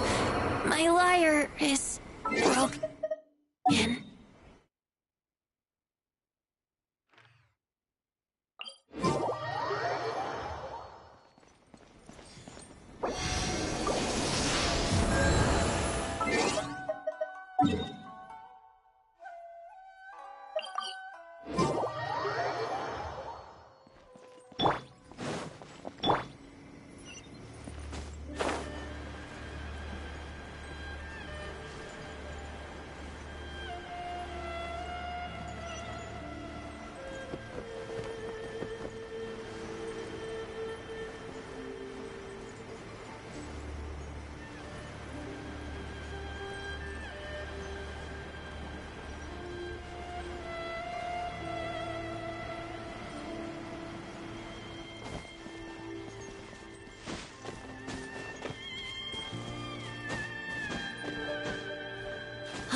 Now then, I always have my ways. It's just a question of how crafty I need to be. To the outsider, the realm of consciousness is a very abstract concept. Luckily, I'm A's familiar, so I can sense her rough whereabouts. In other words, even though I can't pinpoint the exact spatial location of this realm, I can still send you to where A is. So, it's abstract, but has a location, but you don't know where it is, but you can still send us there. What? Yes, no need to try and understand it. Let me put this simply. Right now, she is surrounded by chaos. Everything is turbulent and disordered. If you try to force your way in, you could be swept away by a giant wave that sets you down in an unknown corner of space-time.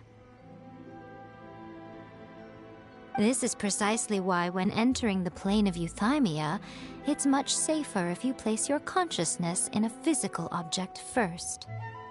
What? Alright, well, Paimon, stand here then. You two can go in. Suit yourself. Worst case scenario, all we stand to lose is A. So what's the big deal? You... Paimon's had it up to here with both of you! Oh, fine! Paimon's coming too. Oh. Well, if you're quite sure, then of course.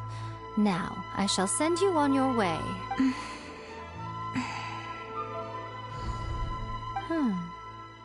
I say... Oh, nothing. It just seems extraordinarily chaotic, that's all. My suspicions have been confirmed. By the way, remember to focus constantly on your heartfelt wishes when you enter inside.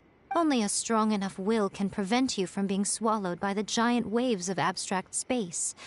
Only if you are strong enough can I deliver you to the right destination. Well then, the door's open. Hop on in. I'll stay outside and provide what stability I can. I'll be ready to respond if anything happens. I'm placing my god in your capable hands. For my sake, and for Inazuma's, please. Bring her back. Rico, you better know what you're doing! That's enough chatter. Get to work.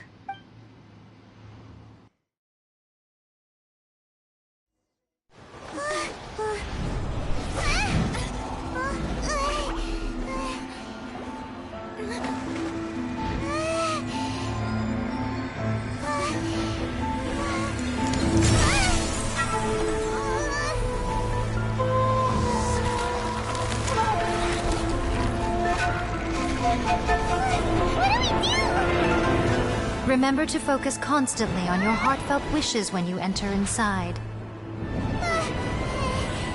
Only if you are strong enough can I deliver you to the right destination.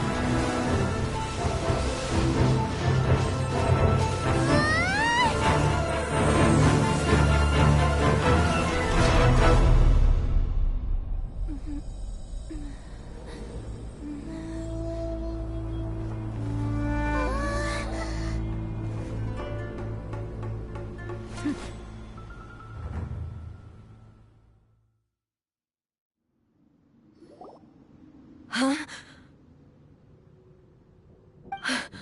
How can this be? You have returned.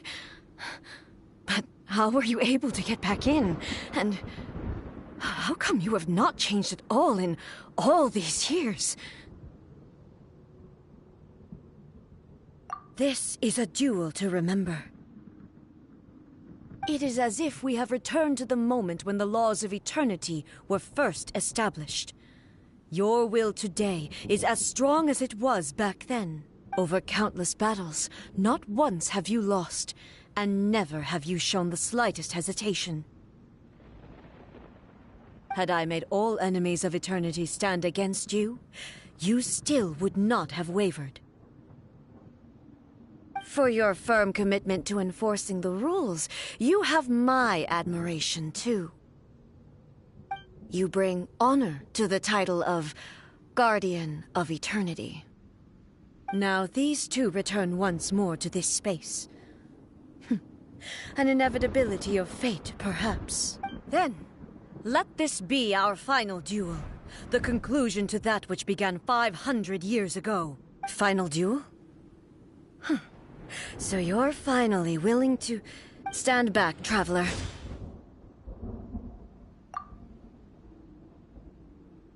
I'm going to be the start of something new.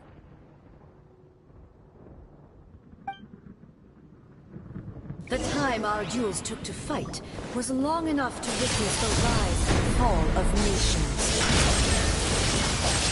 The energy they consumed, great enough to vaporize the ocean and turn day into night. And the will they demanded, sufficient to penetrate minds and crush dreams. Yet, you have endured. I will endure forever.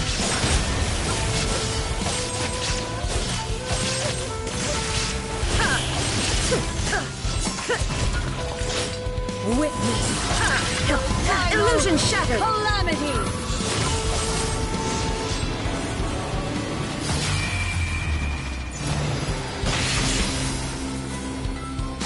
There is no escape.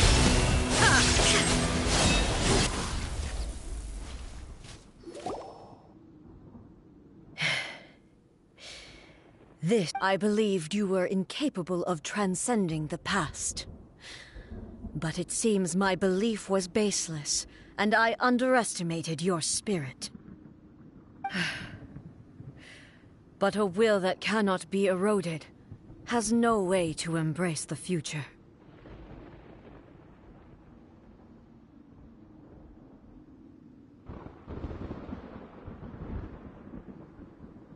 You need not worry about the future, and you aren't alone.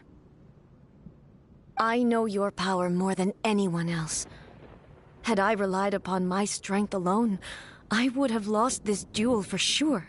Yet, my reason for fighting redefined my martial prowess and redrew my limits. I now carry the gaze of the myriad of expectant eyes that look to the light in the heavens. And whenever I think of this, I feel something stirring within Musou Ishin.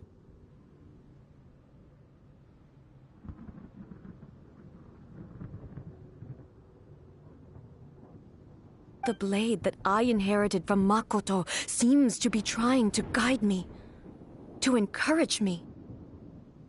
I noticed it also. Just now in the heat of battle, it seemed to unleash a new and unfamiliar power.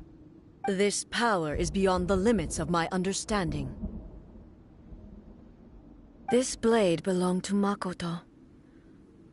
Perhaps it can only respond to me with its full power when I truly understand and believe in her.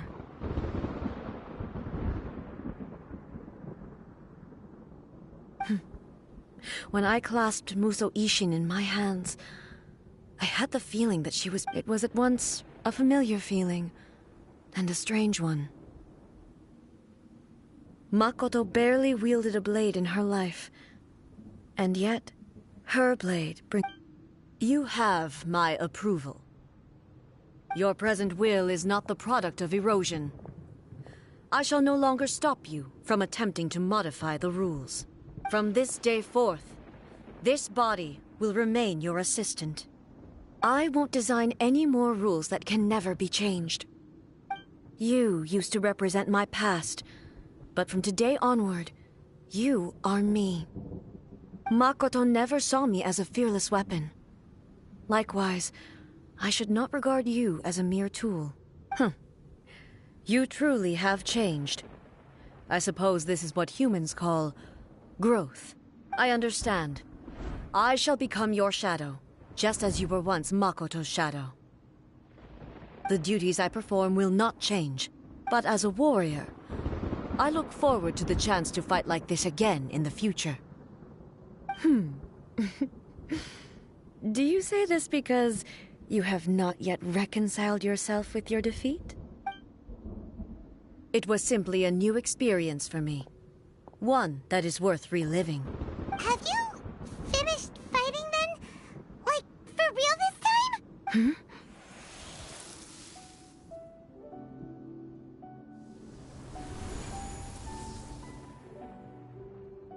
Hello, A. And greetings, those who have come to bear witness.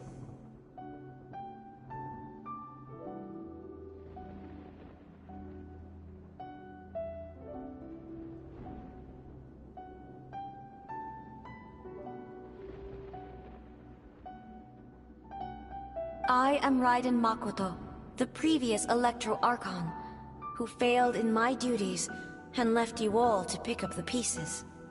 Makoto? I'm so happy. You've come so far. I always knew you would make it here in the end. I left a faint fragment of my will in Muso Ishin, so that in the moment that you unleashed its full power, I too would be released. A convoluted way to reach you, but... well, you held such deeply entrenched views at the time that you wouldn't have listened to a word I said. There was no time to wait for you to have a change of heart. Please forgive me. All I could do was find some way to wait until you came to me.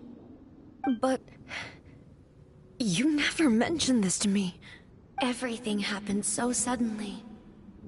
I'm sorry. I've always felt terrible for having to entrust Inazuma to you all of a sudden. I should have been the one to impart these ideas to you, a little at a time, to dissuade you from your pursuit of stillness. Did you know what was about to happen in Conria? I had some sense of it. That place was not somewhere that any Archon could afford to ignore.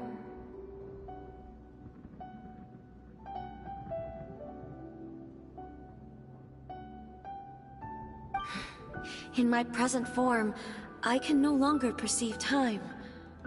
I don't know how long we have been separated before this reunion, and I don't know what Inazuma has experienced in the meantime. But I know that this must have been an extremely arduous journey for you. And I'm sure you must have wanted to shed tears many times along the way. Don't look down on me. See? You admit it. It was with this possibility in mind that I left a parting gift for you. Something to soothe Inazuma's pain. Here, take it. Before my last shred of consciousness fades away. But it is you who must take the most important step.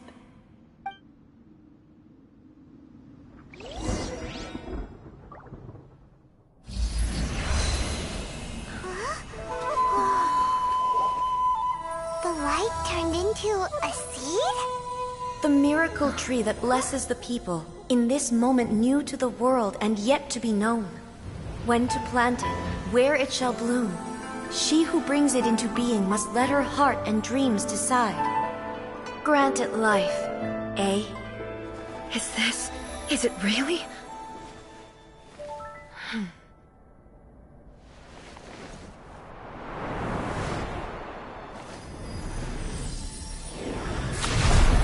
Eternity extends time into infinity.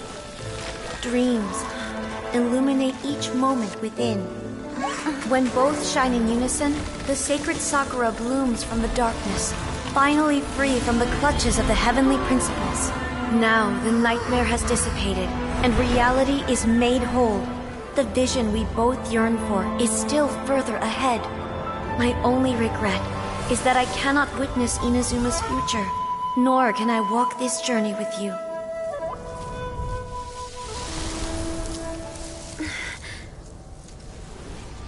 Do you know, I am so happy right now, because my final wish has now come true. Your polearm once protected me from countless calamities. For this, I've always felt indebted to you. Though I could never repay you in full, this sacred Sakura will buy you some time until you are ready to awaken and embrace the new. What do you think? Did it do the trick? This time, it really is goodbye, eh?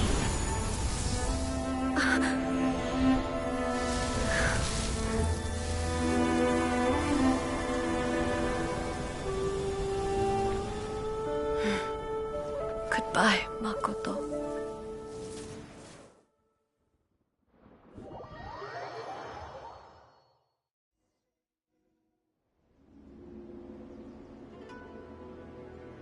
So the A of the present planted the sacred Sakura in the realm of consciousness, and it took root in the Inazuma of the past.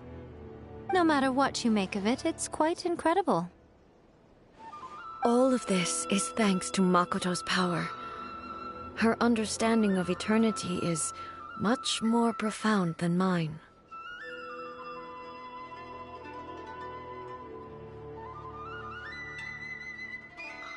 Eternity is a concept intimately connected with time. When you begin to touch on eternity, the concept of time becomes murky.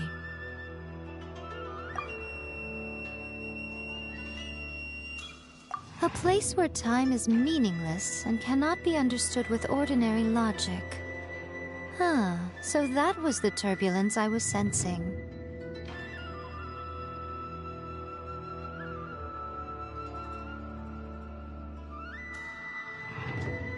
Perhaps that is the reason why you were able to return precisely to this point in time without any problems. And yet, that sense of disorderliness has now completely disappeared. I don't fully understand yet. But my intuition tells me that the reason for everything, it's that seed. Well, I'm not convinced that it was Makoto's power alone.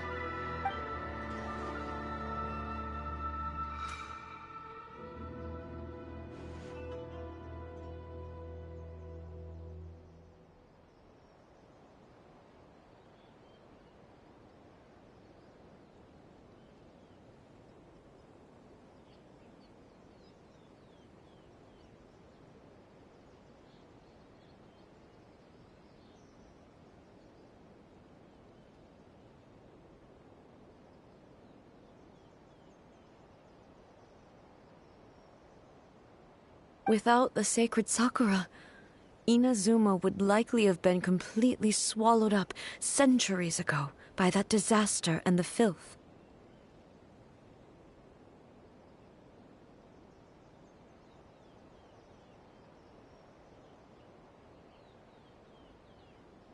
I know you've always perceived there was something special about the sacred Sakura, but to me, it has always been there. You've tried in the past to prove to me that there's a connection between the sacred Sakura and Makoto's consciousness.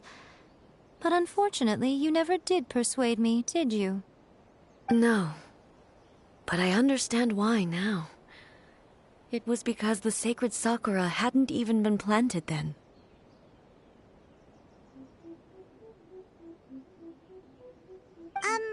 But don't you think that tree looked a lot different than how it does now? The sacred sakura is within my purview at the shrine, so obviously I get to prune it exactly how I like it. Ugh. Now we see who's pulling the strings.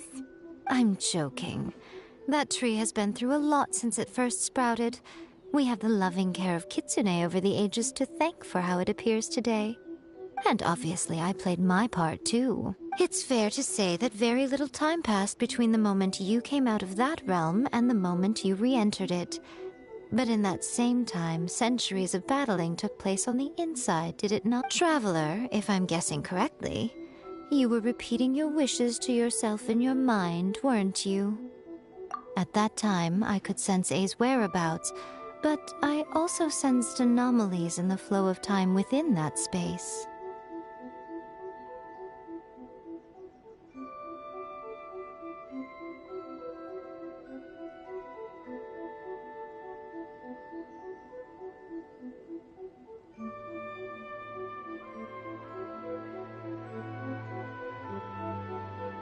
Suffice to say, time added a whole new dimension to our search. Simply establishing a location was not sufficient. Fortunately, your will was strong enough that the turbulence carried you to the moment in time most likely to be the intersection of all that you were wishing for. The flow of turbulence may well have been influenced by Makoto, but it took everyone's efforts combined to ultimately help A. So this time, it looks like thanks are due to you.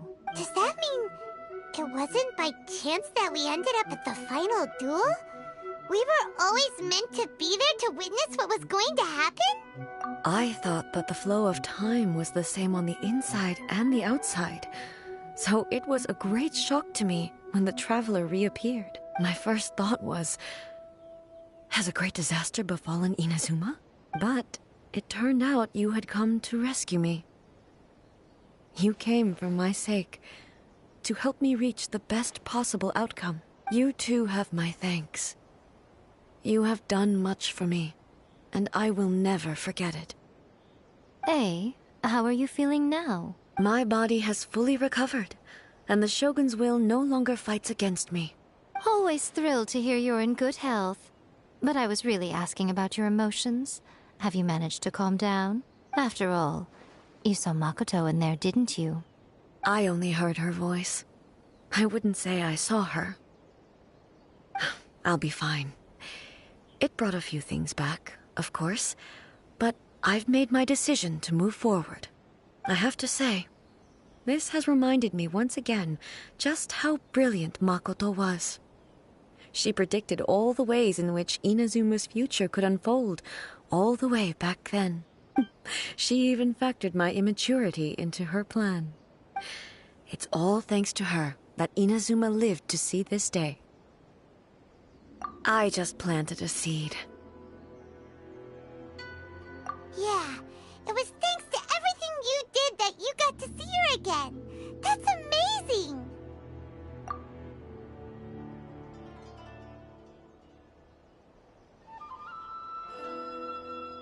Thank you. Today, at long last, you and Inazuma finally emerge from the shadows cast by the events of centuries past. Makoto and you are Inazuma's past and future, and both are indispensable. It's rare to hear such comforting words from you. I graciously accept them. Oh, come on. You only think it's rare because you never used to listen to a word I say. Makoto said the exact same thing! Great minds think alike, hmm? I wonder, does that qualify me to, maybe, take the position of Shogun for a couple of days? Actually, no. Forget that. Far more trouble than it's worth. We will have to end the frivolities there. There is much work to be done. The Shogun and I will closely review the Inazuma of today to to find out where things currently stand. Then, we will give careful consideration to the future. After that, I will abolish the Sakoku Decree.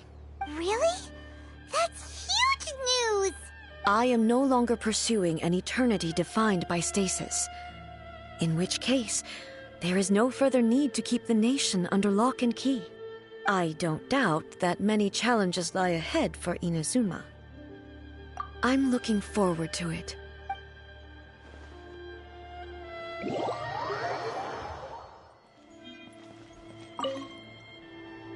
Many challenges still lie ahead for Inazuma, but I am prepared for them. Abolishing the Sakoku Decree has a myriad of implications.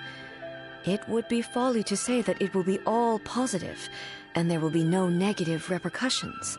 For example, I can foresee the outside world posing a threat to Inazuma's businesses.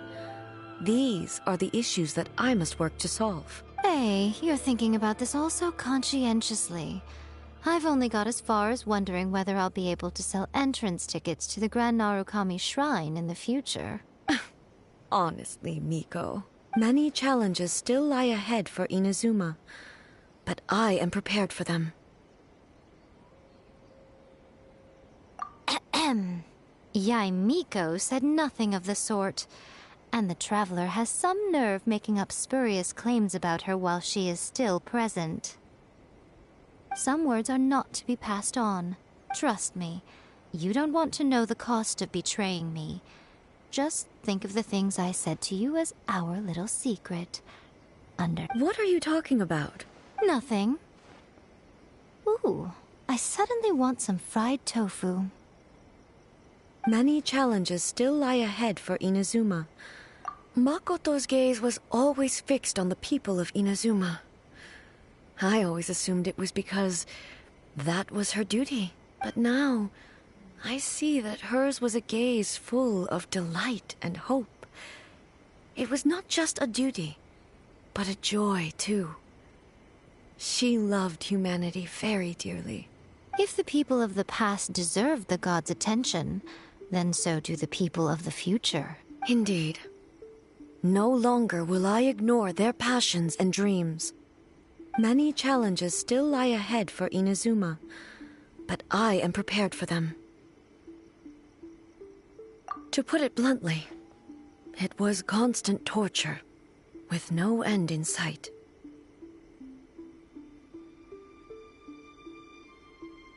Faced with an endless battle, I had to remain focused at all times. Had my concentration lapsed for but a moment, the Shogun's blade would have taken my life. Safe to say, were it not for my previous experiences in combat, my skills would not have been up to the challenge. I would most certainly have been defeated. And through it all, you also had your part to play. Many challenges still lie ahead for Inazuma, but I am prepared for them. Don't worry, I haven't forgotten. I will be sure to remind the Tenryo and Yashiro commissions of their duties in this regard. It's not only the monsters that I am worried about. I'm concerned about what else might escape from the sacred Sakura. That's a tough one, all right. There's plenty more besides memories held in the ley lines. Since you clearly understand, perhaps you could think about making an effort too. Many challenges still lie ahead for Inazuma, but I am prepared for them.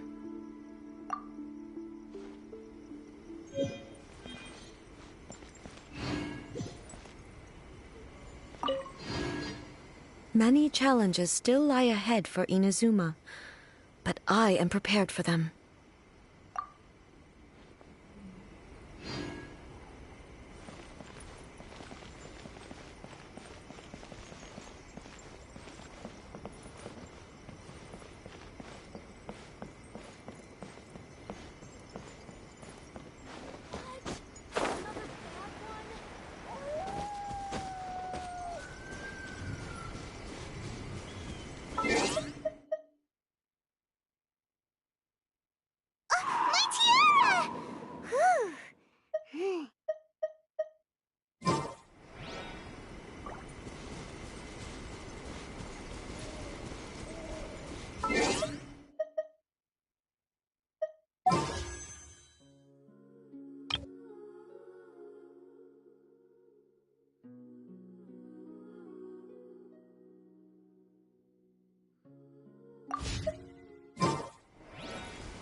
Haven't you heard?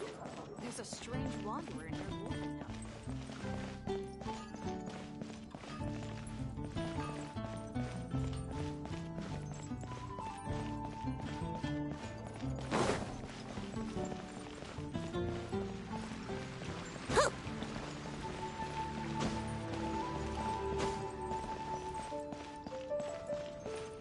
Did you hear about the Sakoku decree?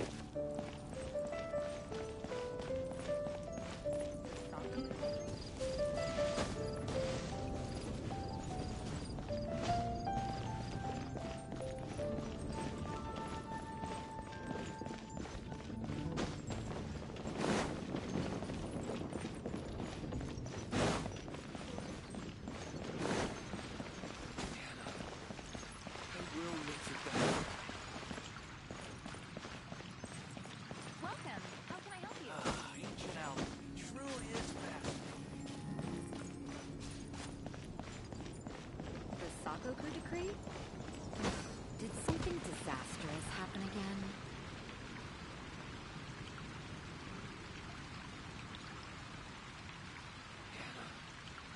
I will make it. Did you hear about the Sakoku decree?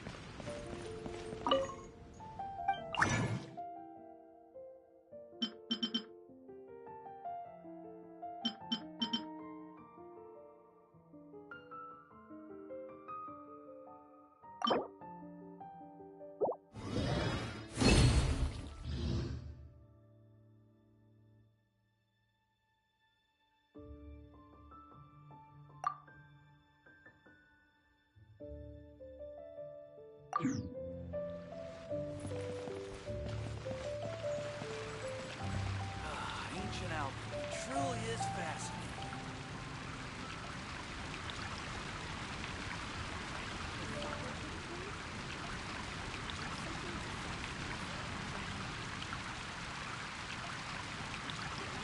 Right now, I wish I was sitting at the top of a tree, looking out over a meadow, cider in hand.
what I'll make tonight.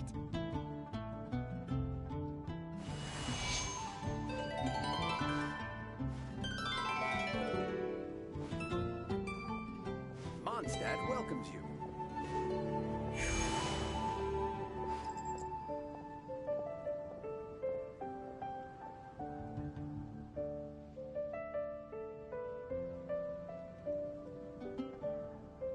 Gosh, all I can think about is D-Luke. Come on, Traveler, let's go! The world is full of lost ballads just waiting to be rediscovered.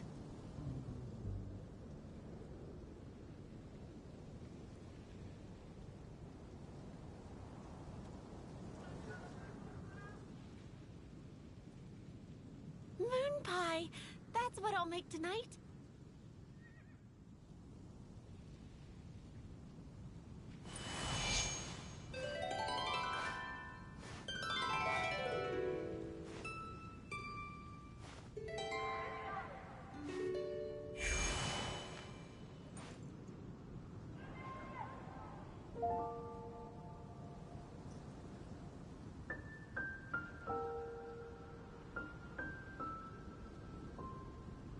Moon pie, that's what I'll make tonight.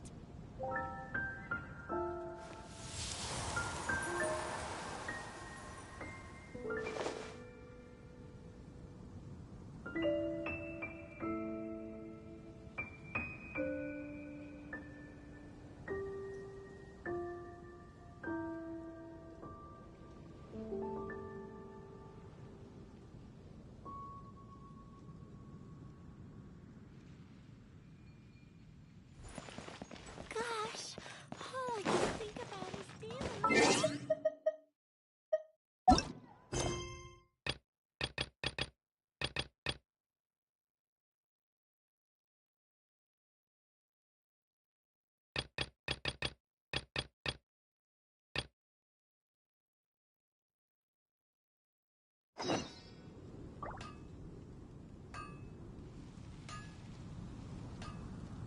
Right now, I wish I was sitting at the top of a tree, looking out over a meadow, cider in hand.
Nice and spicy.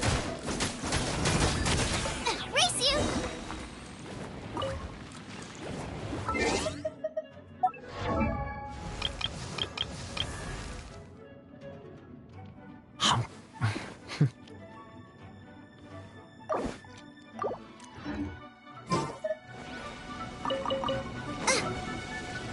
Out of the frying pan, into the...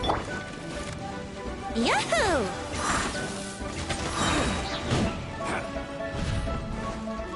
Time for takeoff.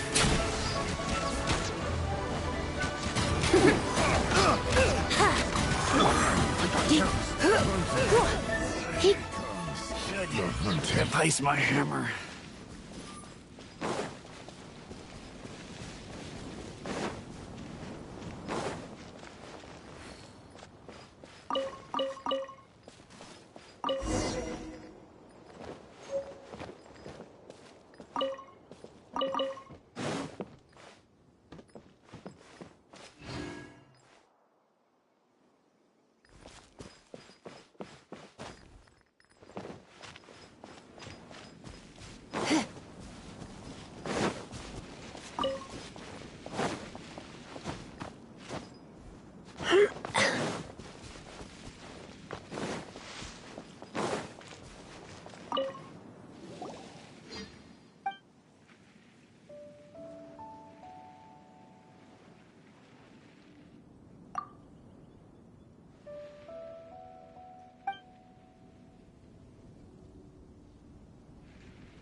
Burst forth.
to be. Ta, ta. Live.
Burst forth! Ha! Ha! Let's play! Come into being!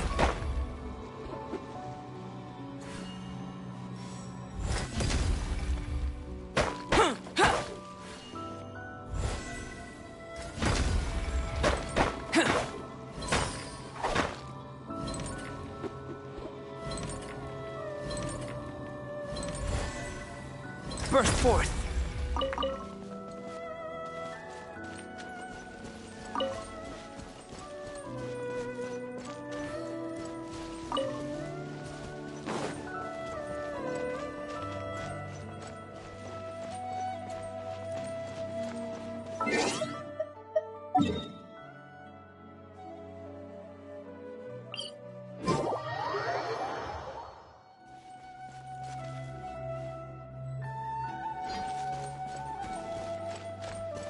Live! What you got? Yahoo! Yeah! Grab it, cross. Surrender and be gentle. Let's play! Think you can get away?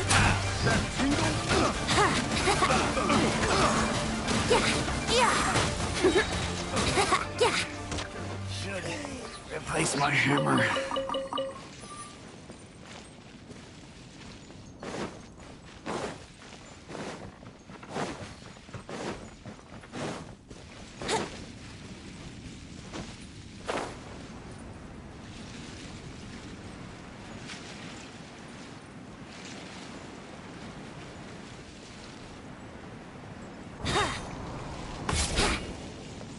Yahoo! Another test subject. Fry! Time for takeoff. Yeah!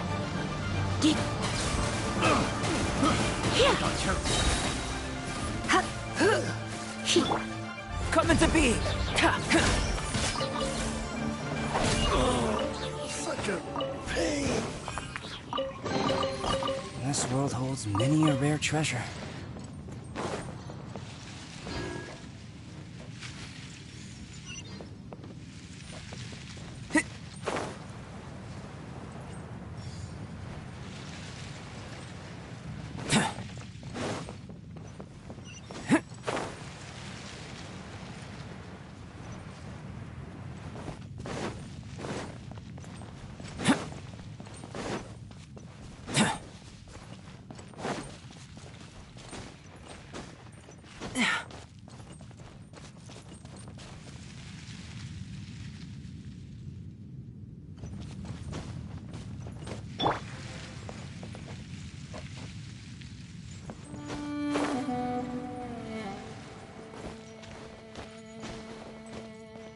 Let's play!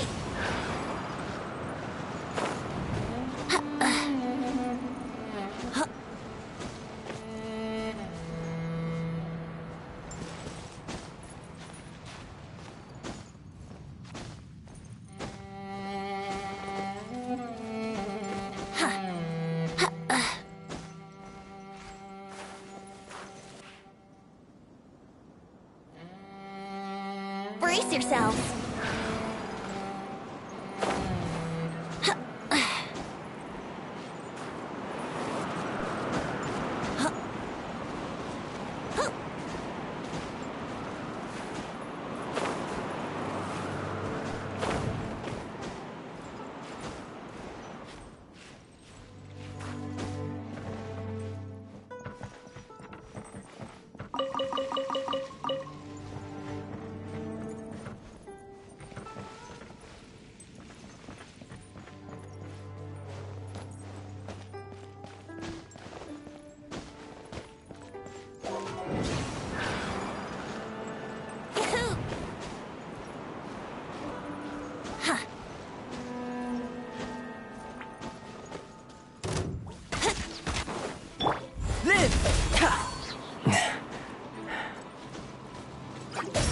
Burst forth!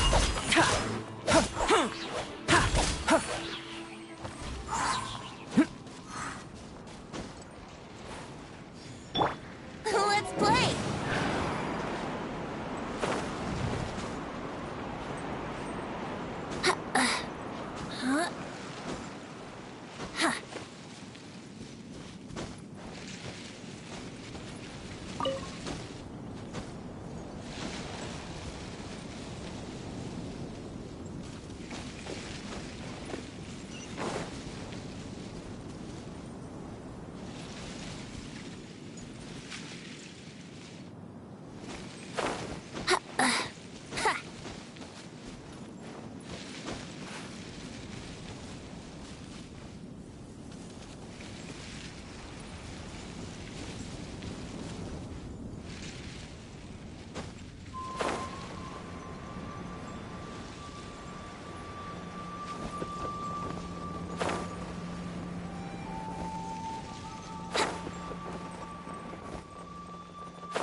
Burst forth.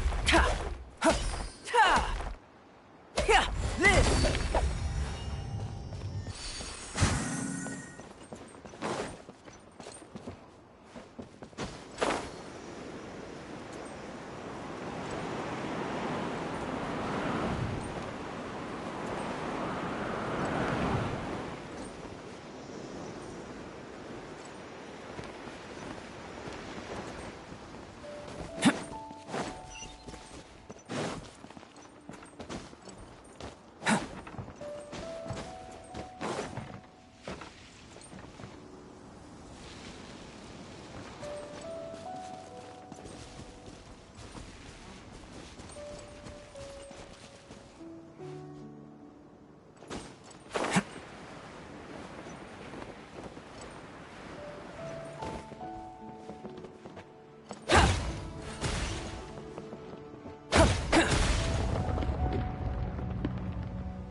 Here we go. You're in for a little shock.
Yahoo!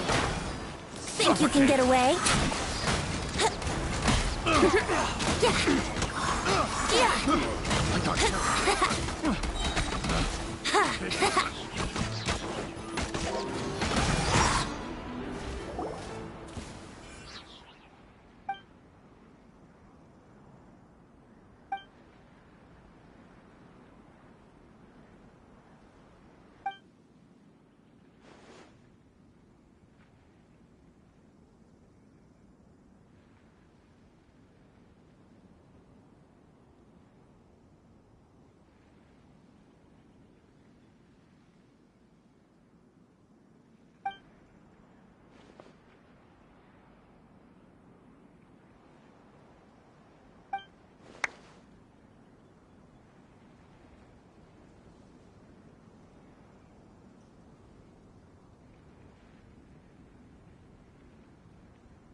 heard the ballad of the treasure chest.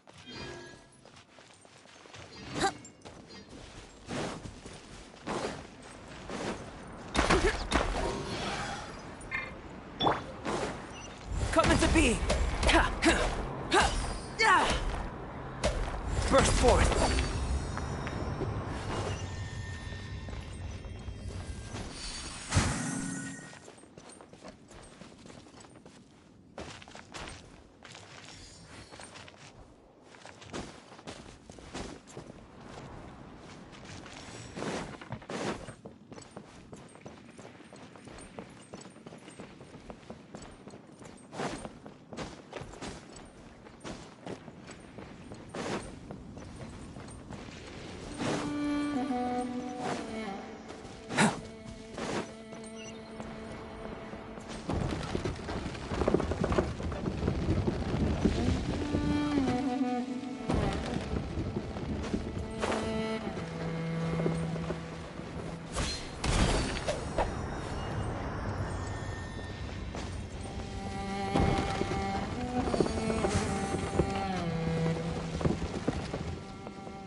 Come into being!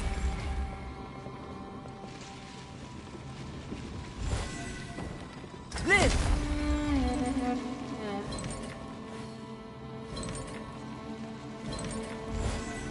Burst forth!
What a view. How about a quick break so I can sketch this beautiful scenery?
The truth of this world.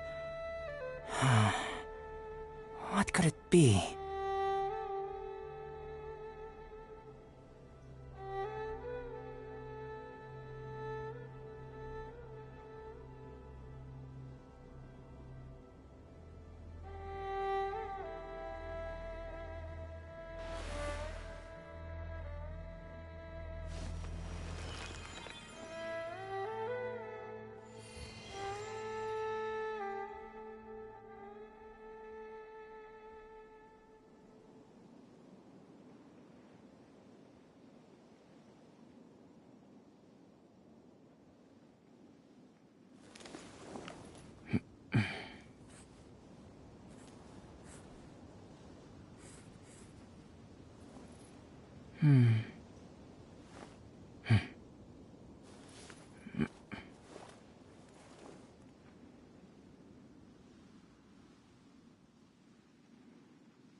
Going out into the world and investigating, turning the unknown into the known.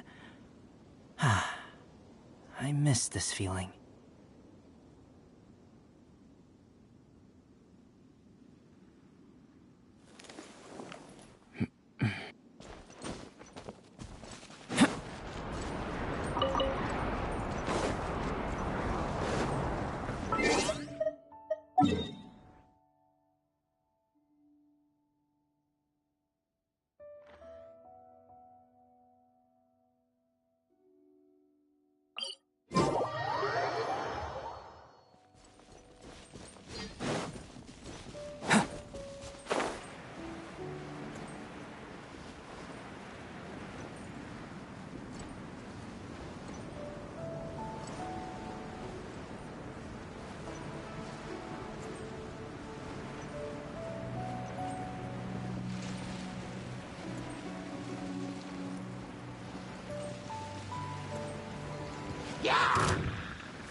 If this treasure could talk.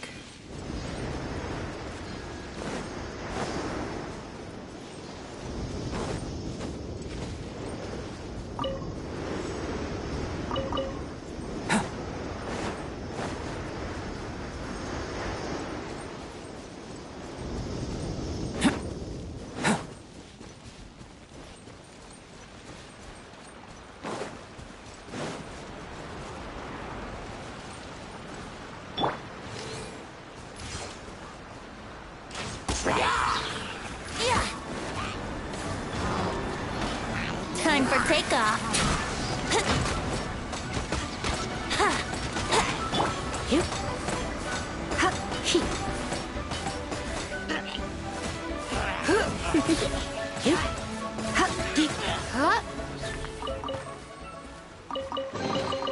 What do you think, cutie?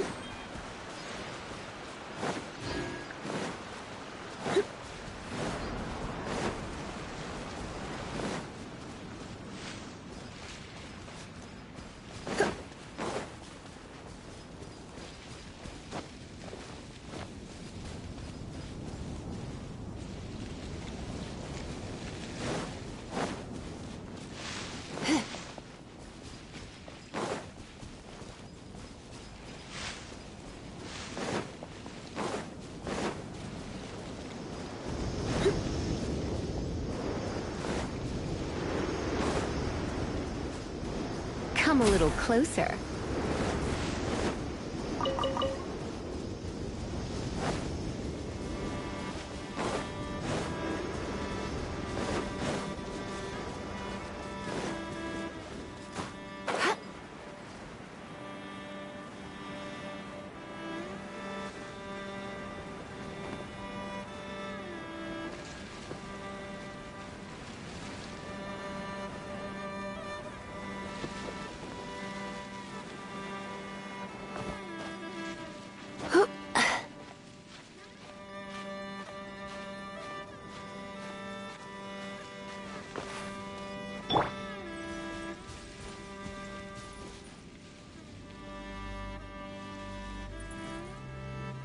Here we go! Huh?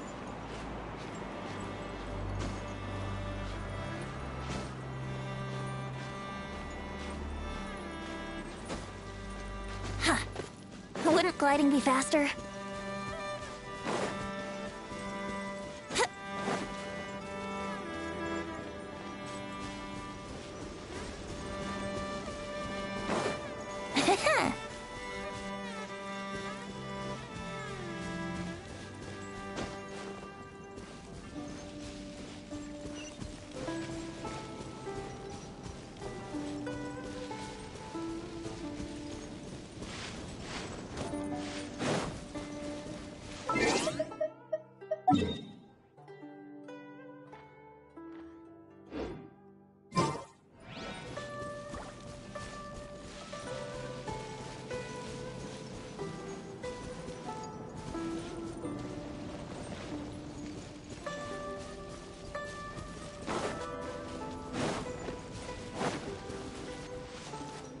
Burst forth!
Come into being!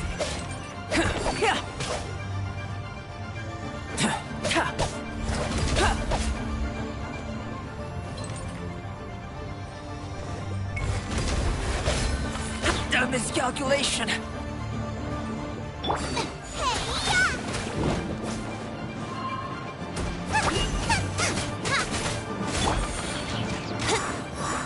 Brace yourselves!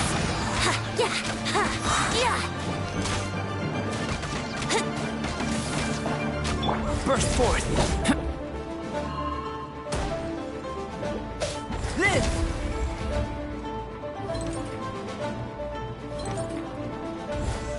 Come into being!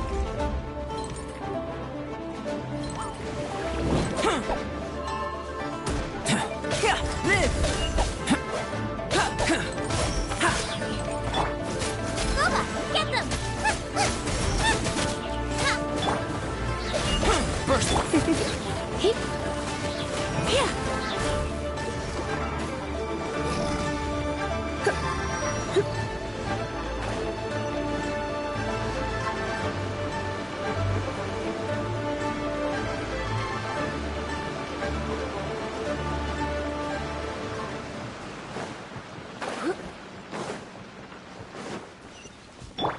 Come into being! Burst forth!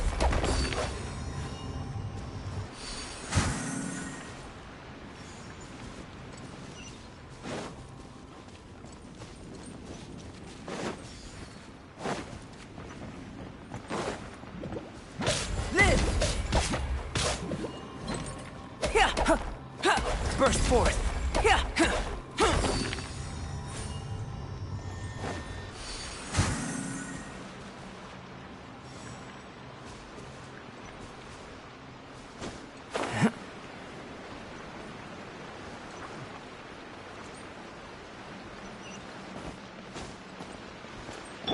Here we go.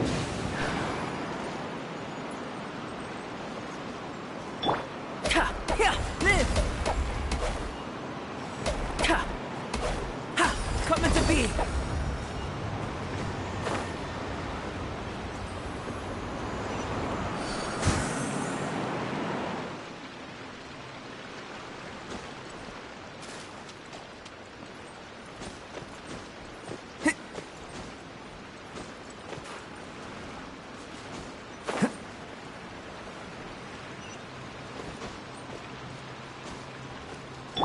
Let's play.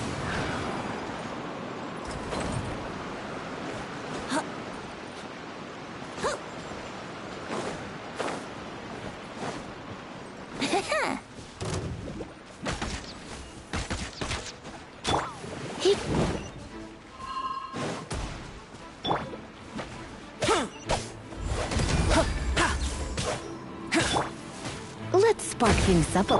Burst forth. Coming to be.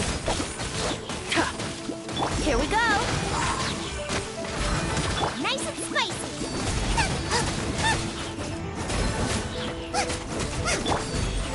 You're in for a little shock.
Moment of birth.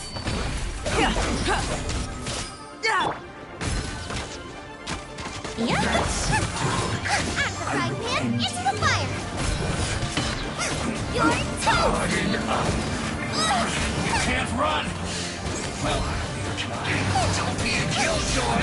We've only just... Think you can get away? Just catch right.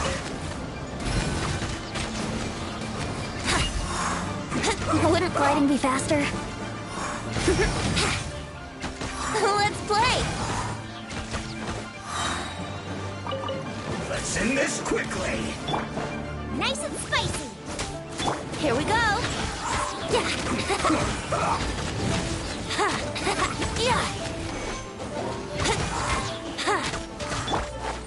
Come into being. Witness my great undertaking. Brace yourself! Come a little closer. You're in for a little shock.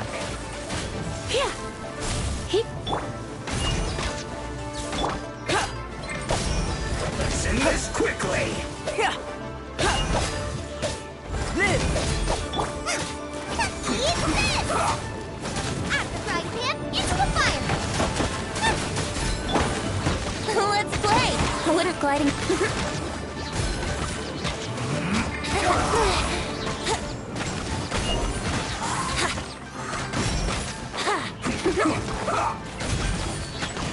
Brace yourselves!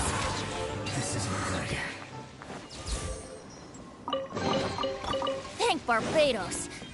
Wait a minute. Wouldn't gliding be faster?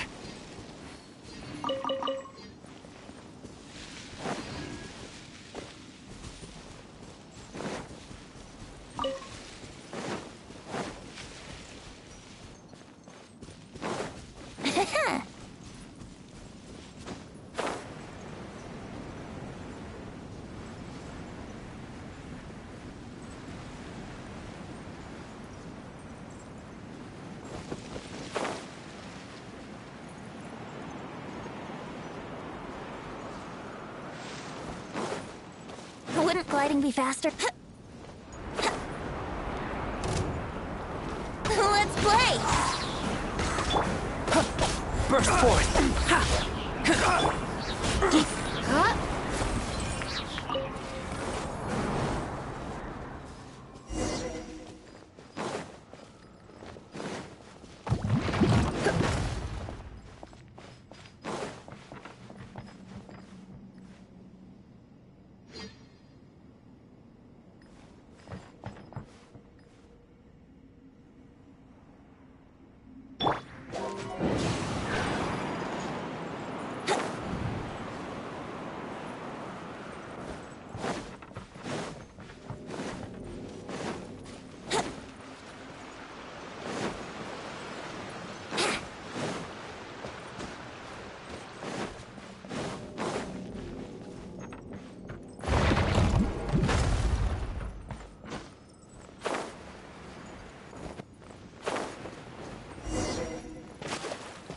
Wouldn't gliding be faster?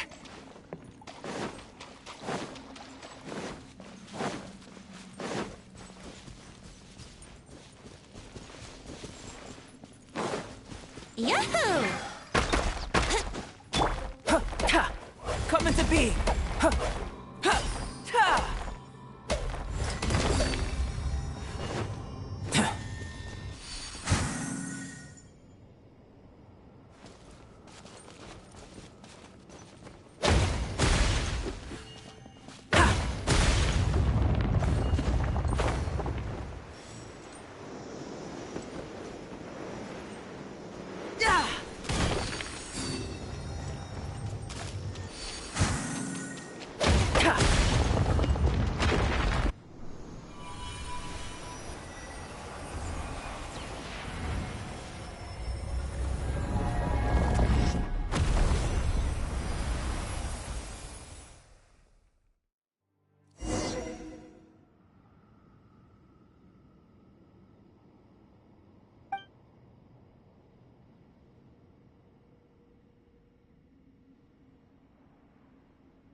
Please do not disturb me. Does it mind this way?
My tiara!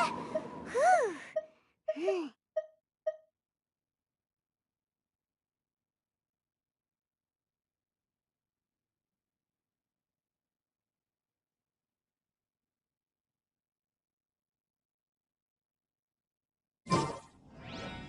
The truth of this world. What could it be?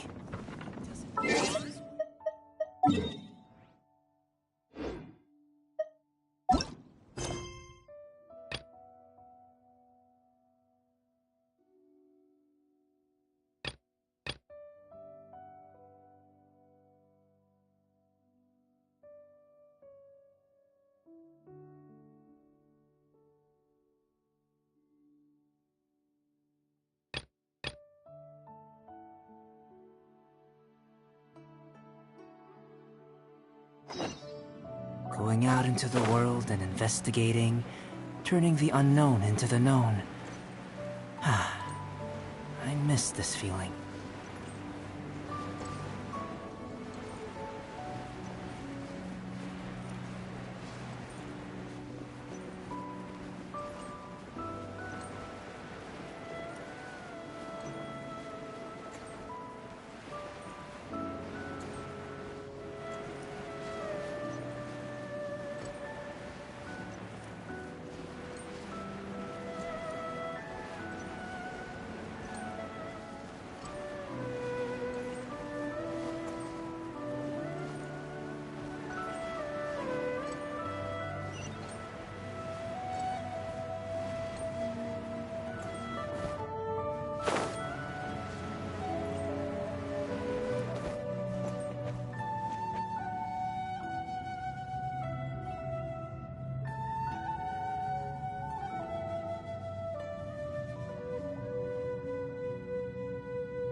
What a view.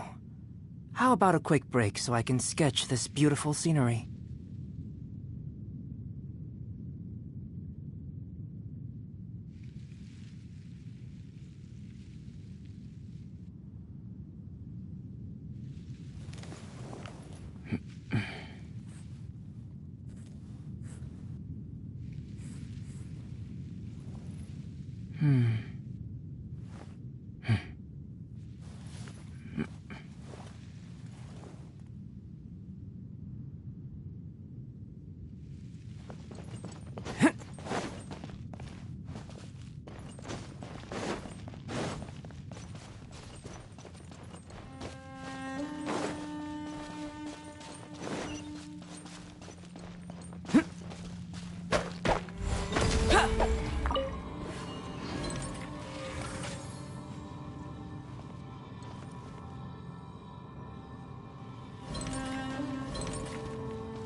Burst forth! Live! Moment of birth!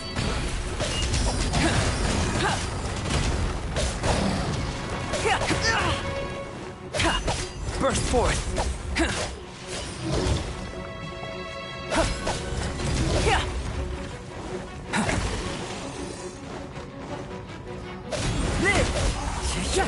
Fallen leaves, adorn my night! Feel this ancient power! Burst forth!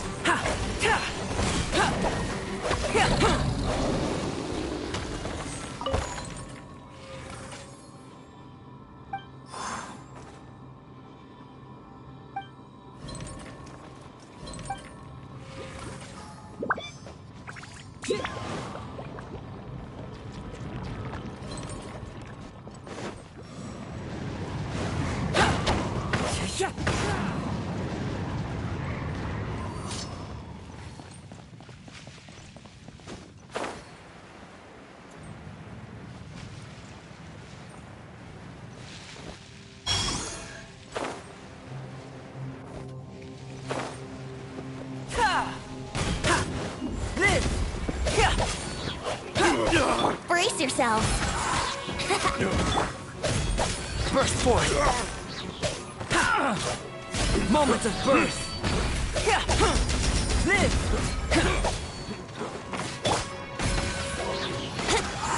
Off with you! Burst forth!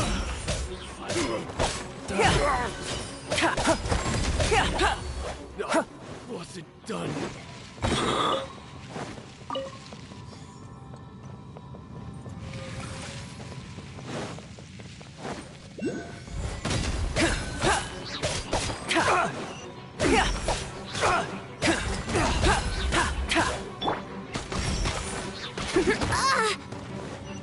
Here we go.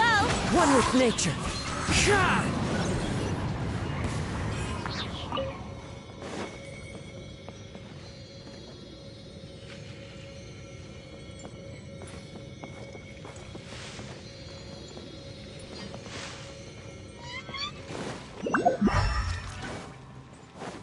Want a taste of my hammer?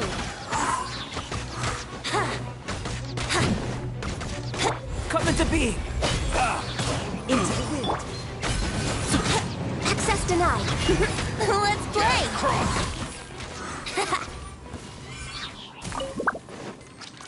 Wouldn't gliding be faster?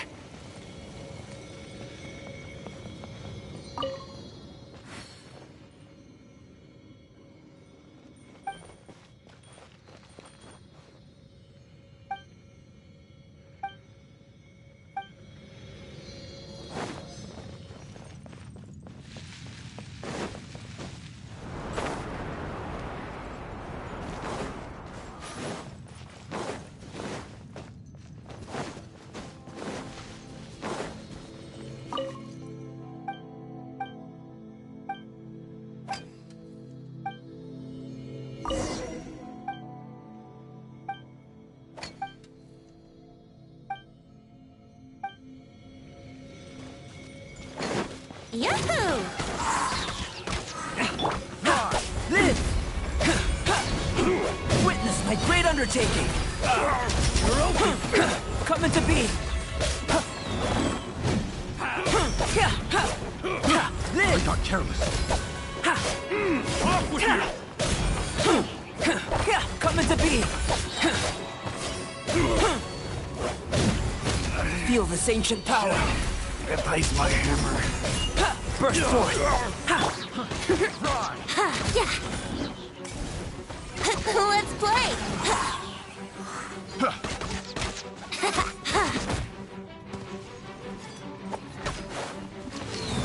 Wouldn't gliding be faster?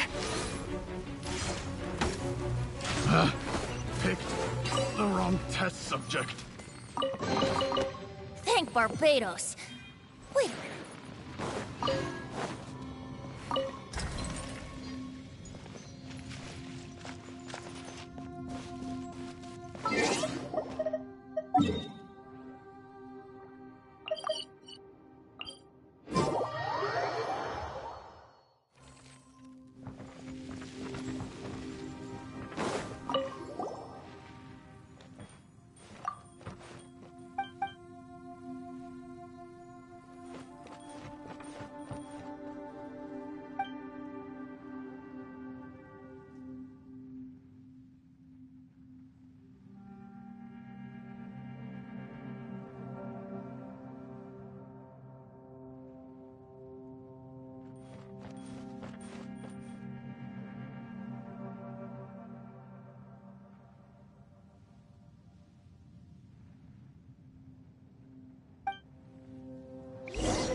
Here we go!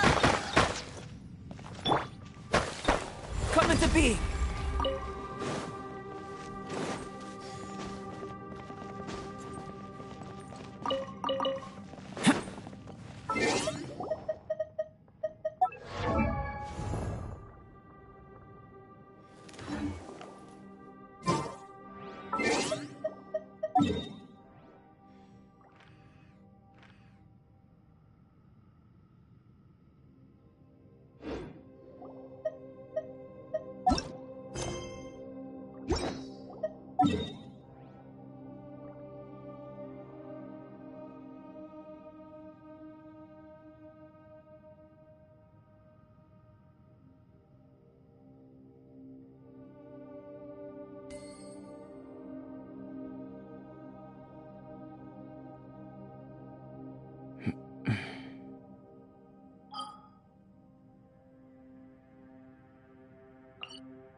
Ad Astra.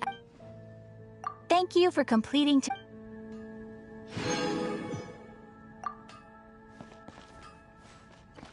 Ad Astra.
Haven't you heard of